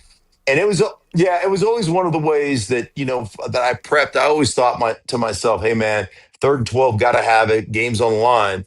What's your best move? And then for me, from a pass protection standpoint, I'm always pass setting to take that move away, figuring I can adjust to everything else. But I'm always trying to take away that best move. And the thing about Aaron Donald or Myles Garrett, they don't have one best move. They have about 3 or 4 best moves. And that makes a guy just absolutely unbelievable. I always thought hey, listen, if the guy is just strong, there's nobody on the planet that was any stronger than I am. So, please run into me. I'm great with that. But when a guy can couple strength with fluidity of movement and skill, that becomes a nightmare because now it becomes a guessing game. And those guys are the tough ones to contend with. If all you have is great movement skill or great quickness, I can set to take that away. If all you have is great strength, I will take that away. But when you have that unique combination of size, fluidity, skill, strength, that's a nightmare. I'll tell you one more thing real quick about Aaron Donald. And I hated playing against short players. And Aaron Donald, I don't know what they list him at, but that dude's 5'11", maybe. And the thing that irritates you as an offensive lineman about those guys is you always want to be punching a guy up. You want to create leverage through punching him up through the ceiling. Shorter guys like that operate at that lower level, it always tends to make you punch out on those guys. And when you punch out on those guys, you get on your toes. When you get on your toes, you have no leverage or balance left. Mm-hmm. And when you get on your toes, that's when you fall for moves, and that's when you lose the base of your power, your hips and your butt and your legs. So, he's a guy from a striking standpoint that's a really hard guy to strike because he's so short in stature, and then he plays with such a low body posture that he gets a lot of guys simply because of how short he is and his just overall stature. And then you measure that, with the quickness and the strength and all those things. I could sit here and talk about Aaron Donald for the next hour and a half if you'd let me, because he is, he's one of the most remarkable players. And listen, the dude took 2 years off. I don't care. He walks in the league and is still one of the top 2 or 3 players in the National Football League right now. Well, Mark, we will give you a brief break talking about defense. Maybe tell us what excites you about Sean McVay's offense this season. I love what they did with their 3 tight end personnel, even using 4 tight ends at times. I love the fact, and Sean has said this to me before in a meeting, we're a power run football team disguised as a spread offense. And that much is true. And so they are a team that is going to be under center, that is going to run the football. And, I heard the guest you had on, Quentin Lake, which was phenomenal. I was listening during the break to that interview. Just a phenomenal interview. Great young player. And it's hard for me to believe that guy's been in the league for 5 years right now, but just referencing it as a passing league. And the crazy thing about that is I did this whole breakdown on being under center. And the value of playing under center from a play action standpoint to not eliminating runs. When you're in shotgun, you eliminate maybe 35% of the runs you can run, and you give the defense a tell. When you're under center, all your runs are open. And, when you're in gun, you can't run wide zone. One, you're always going to go opposite of the way the back lines up. So the majority of all your runs, 80% of your runs, are all opposite of the way the back lines up, which is a tell to the defense. And then ultimately, you can't get to the outside. You can't have a downhill path on wide zone. So everything becomes mid-zone type of stuff. And so it really is a big time tell for the defense. And so I did this breakdown of teams under center versus teams in gun. Top 10 teams under center. The Rams were number 1 under center. Top 10 teams under center. How many of them you think went to the playoffs? Top 10, how many went to the playoffs? I'm going to say 4? 3? 9. Oh. 9 of the 10 teams that play under center the most went to the playoffs, and 3 of those teams played in either the AFC or NFC championship. I didn't know coincidence. Now, the bottom 10 teams about being under center. How many of the bottom 10 teams went to the playoffs? Please don't say 0, Mark. 1. The Philadelphia Eagles, the only team that went to the playoffs that operates almost exclusively out of shotgun. Wow. And this is why I always say the Cincinnati Bengals, people tell me how good they are and how much better their offensive line is and how they've got 2 receivers that can really play and all that stuff. They play 17% of the time under center. They are in gun almost the entirety of the game. And they wonder why their quarterback gets beat to snot every single year. To me, it's just a really hard thing to do. So even in a league where passing becomes a premium, like playing under center is such an advantage, especially when you're creating big plays in the passing game out of play action. Because when you're under center, there's 2 things that happen. One, you got to drive that football back to the back. You got to turn your back to the defense. When you turn your back as a quarterback to the defense, it makes everybody step up. It makes everybody hesitate because all of a sudden you lose vision on the ball. In gun, you can't do that. In gun, you catch the ball and then you fake a handoff, but the ball is never, ever taken away. It's never hidden from the defense. And so you can play a little bit high to low in that situation as a second level defender. As when you're under center, shotgun, run action, shotgun stuff is so hard to defend because you lose sight of the football and you're not sure who has it. And so there's real advantages to playing under center. And like I said, 8 of the 10 teams that played the most under center all went to the playoffs. That's incredible. Mark, what a fun fact that we're going to end this conversation on. We could continue to talk to you for, as you said, you could talk about Aaron Donald for hours. And hours. We cannot wait to have you back on again. Thank you so much for joining the show. Anytime, Mark. This is awesome. That was an incredible last part of that conversation. All right, anytime. I appreciate you guys. Take care. Oh, we appreciate you, Mark. That was so fun.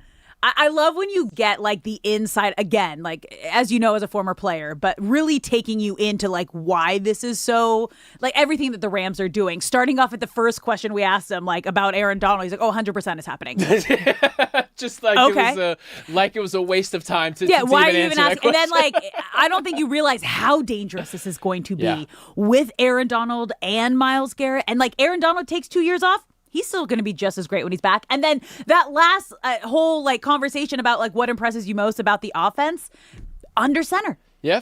Yep, that's the key. Wild. And Mark That's Schlereth the missing piece. will be back before the That season is the starts. missing piece. And we need to just tie him to a chair for 2 hours and ask him all the football questions because he has incredible answers to He's an everything. Odyssey insider. Obviously, he calls games NFL on Fox.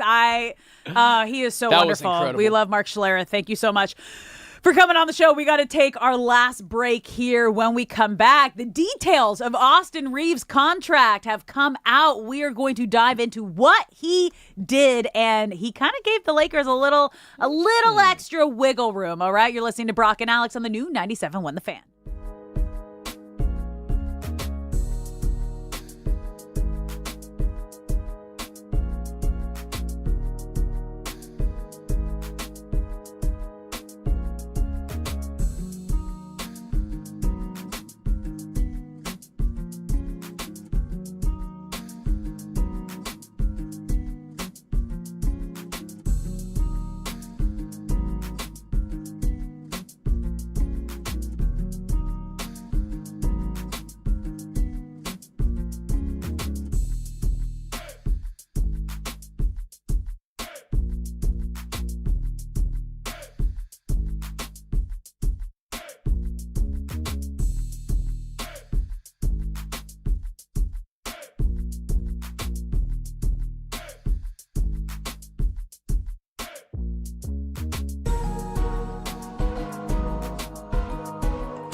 What's up, LA? Welcome back to Brock and Alex on the new 97.1 The Fan, the voice of LA Sports. I'm Alex Curry here at Brock Vereen. Thank you for spending your midday in LA with us.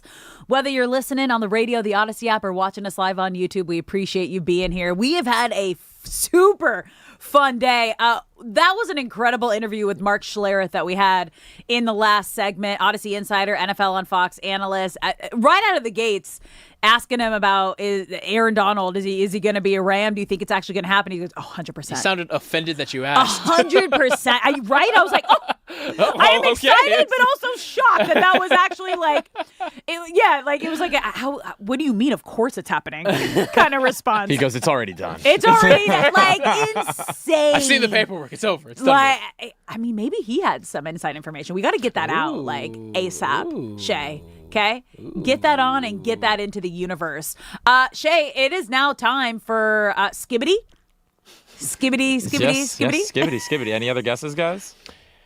I'm still going to go with utmost. And I feel number one at the top or number one at the bottom. So mine was like it emphasizes something. Yeah. Okay. Like it emphasizes whatever it's in front of. Okay, here we go. So you guys were half correct. So Skibbity could literally be anything. So yeah, it's kind of me cheating here, but it's getting to a point where yes, you were originally correct. So it was a way to kind of make something a little. So Skibbity toilet, it would be you're really bad, or Skibbity Riz means you're really good. So I just nailed it. So, but wait, now it's kind of turned into something where, that's Skibbity.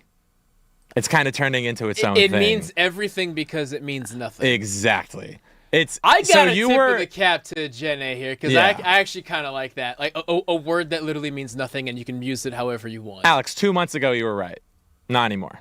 So it's evolving. It's ever evolving. And that's what people hate about the Gen A and Gen Z I kind of words. respect it. It's because 1 week they think they know, and then the next week it will completely change. But but the kids make them feel like they don't know. You know what I mean? Like, I kind of respect it because as a kid, nothing excites you more than getting one over on the adults. Yeah. And whenever the adults figure something out, the fact that everyone can just agree to change that thing is actually kind of funny. That's why it's always like, you got it?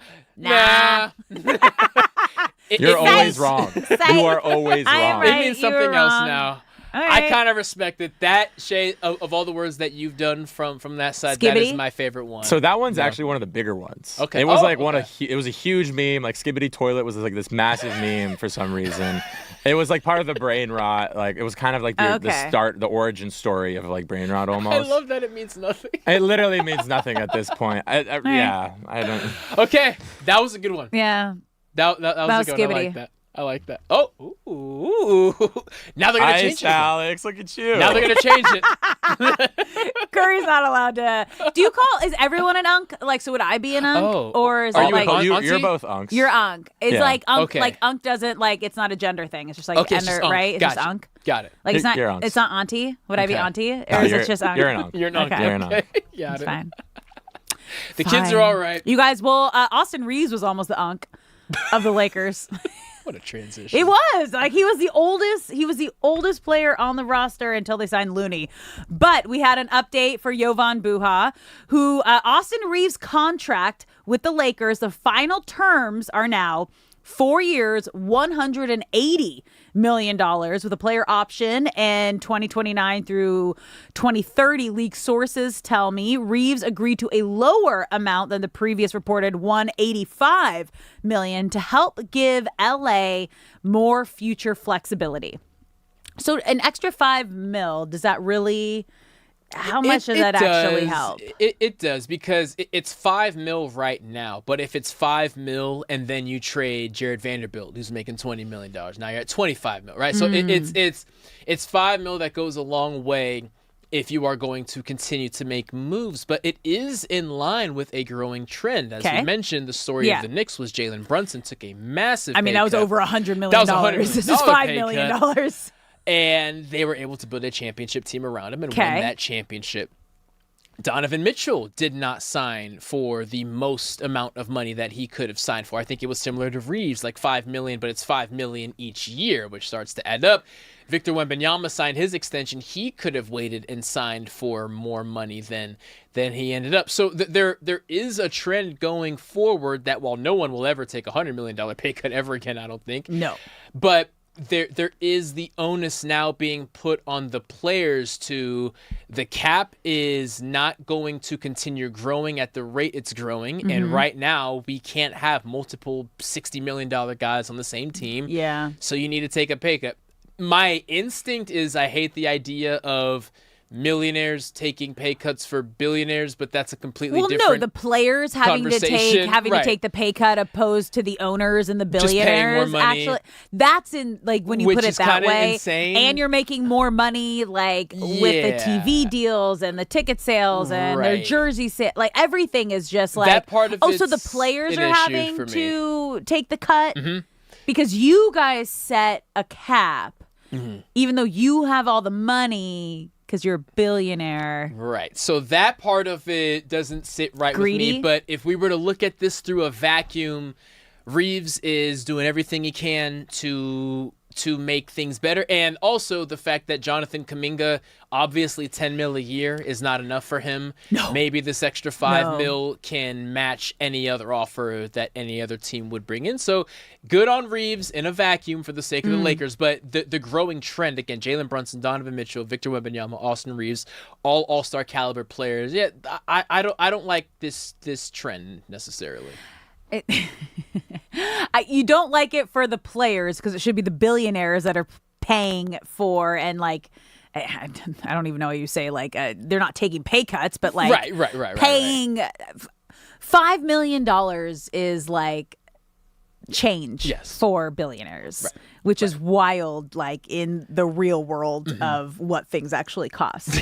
What things actually cost, yeah. But good on Reeves for doing right by the Lakers, and I expect that $5 million to directly lead to being able to acquire Kuminga or Peyton Watson or someone else, and the Lakers can now make a more aggressive offer on one of those guys than they previously could have. All right.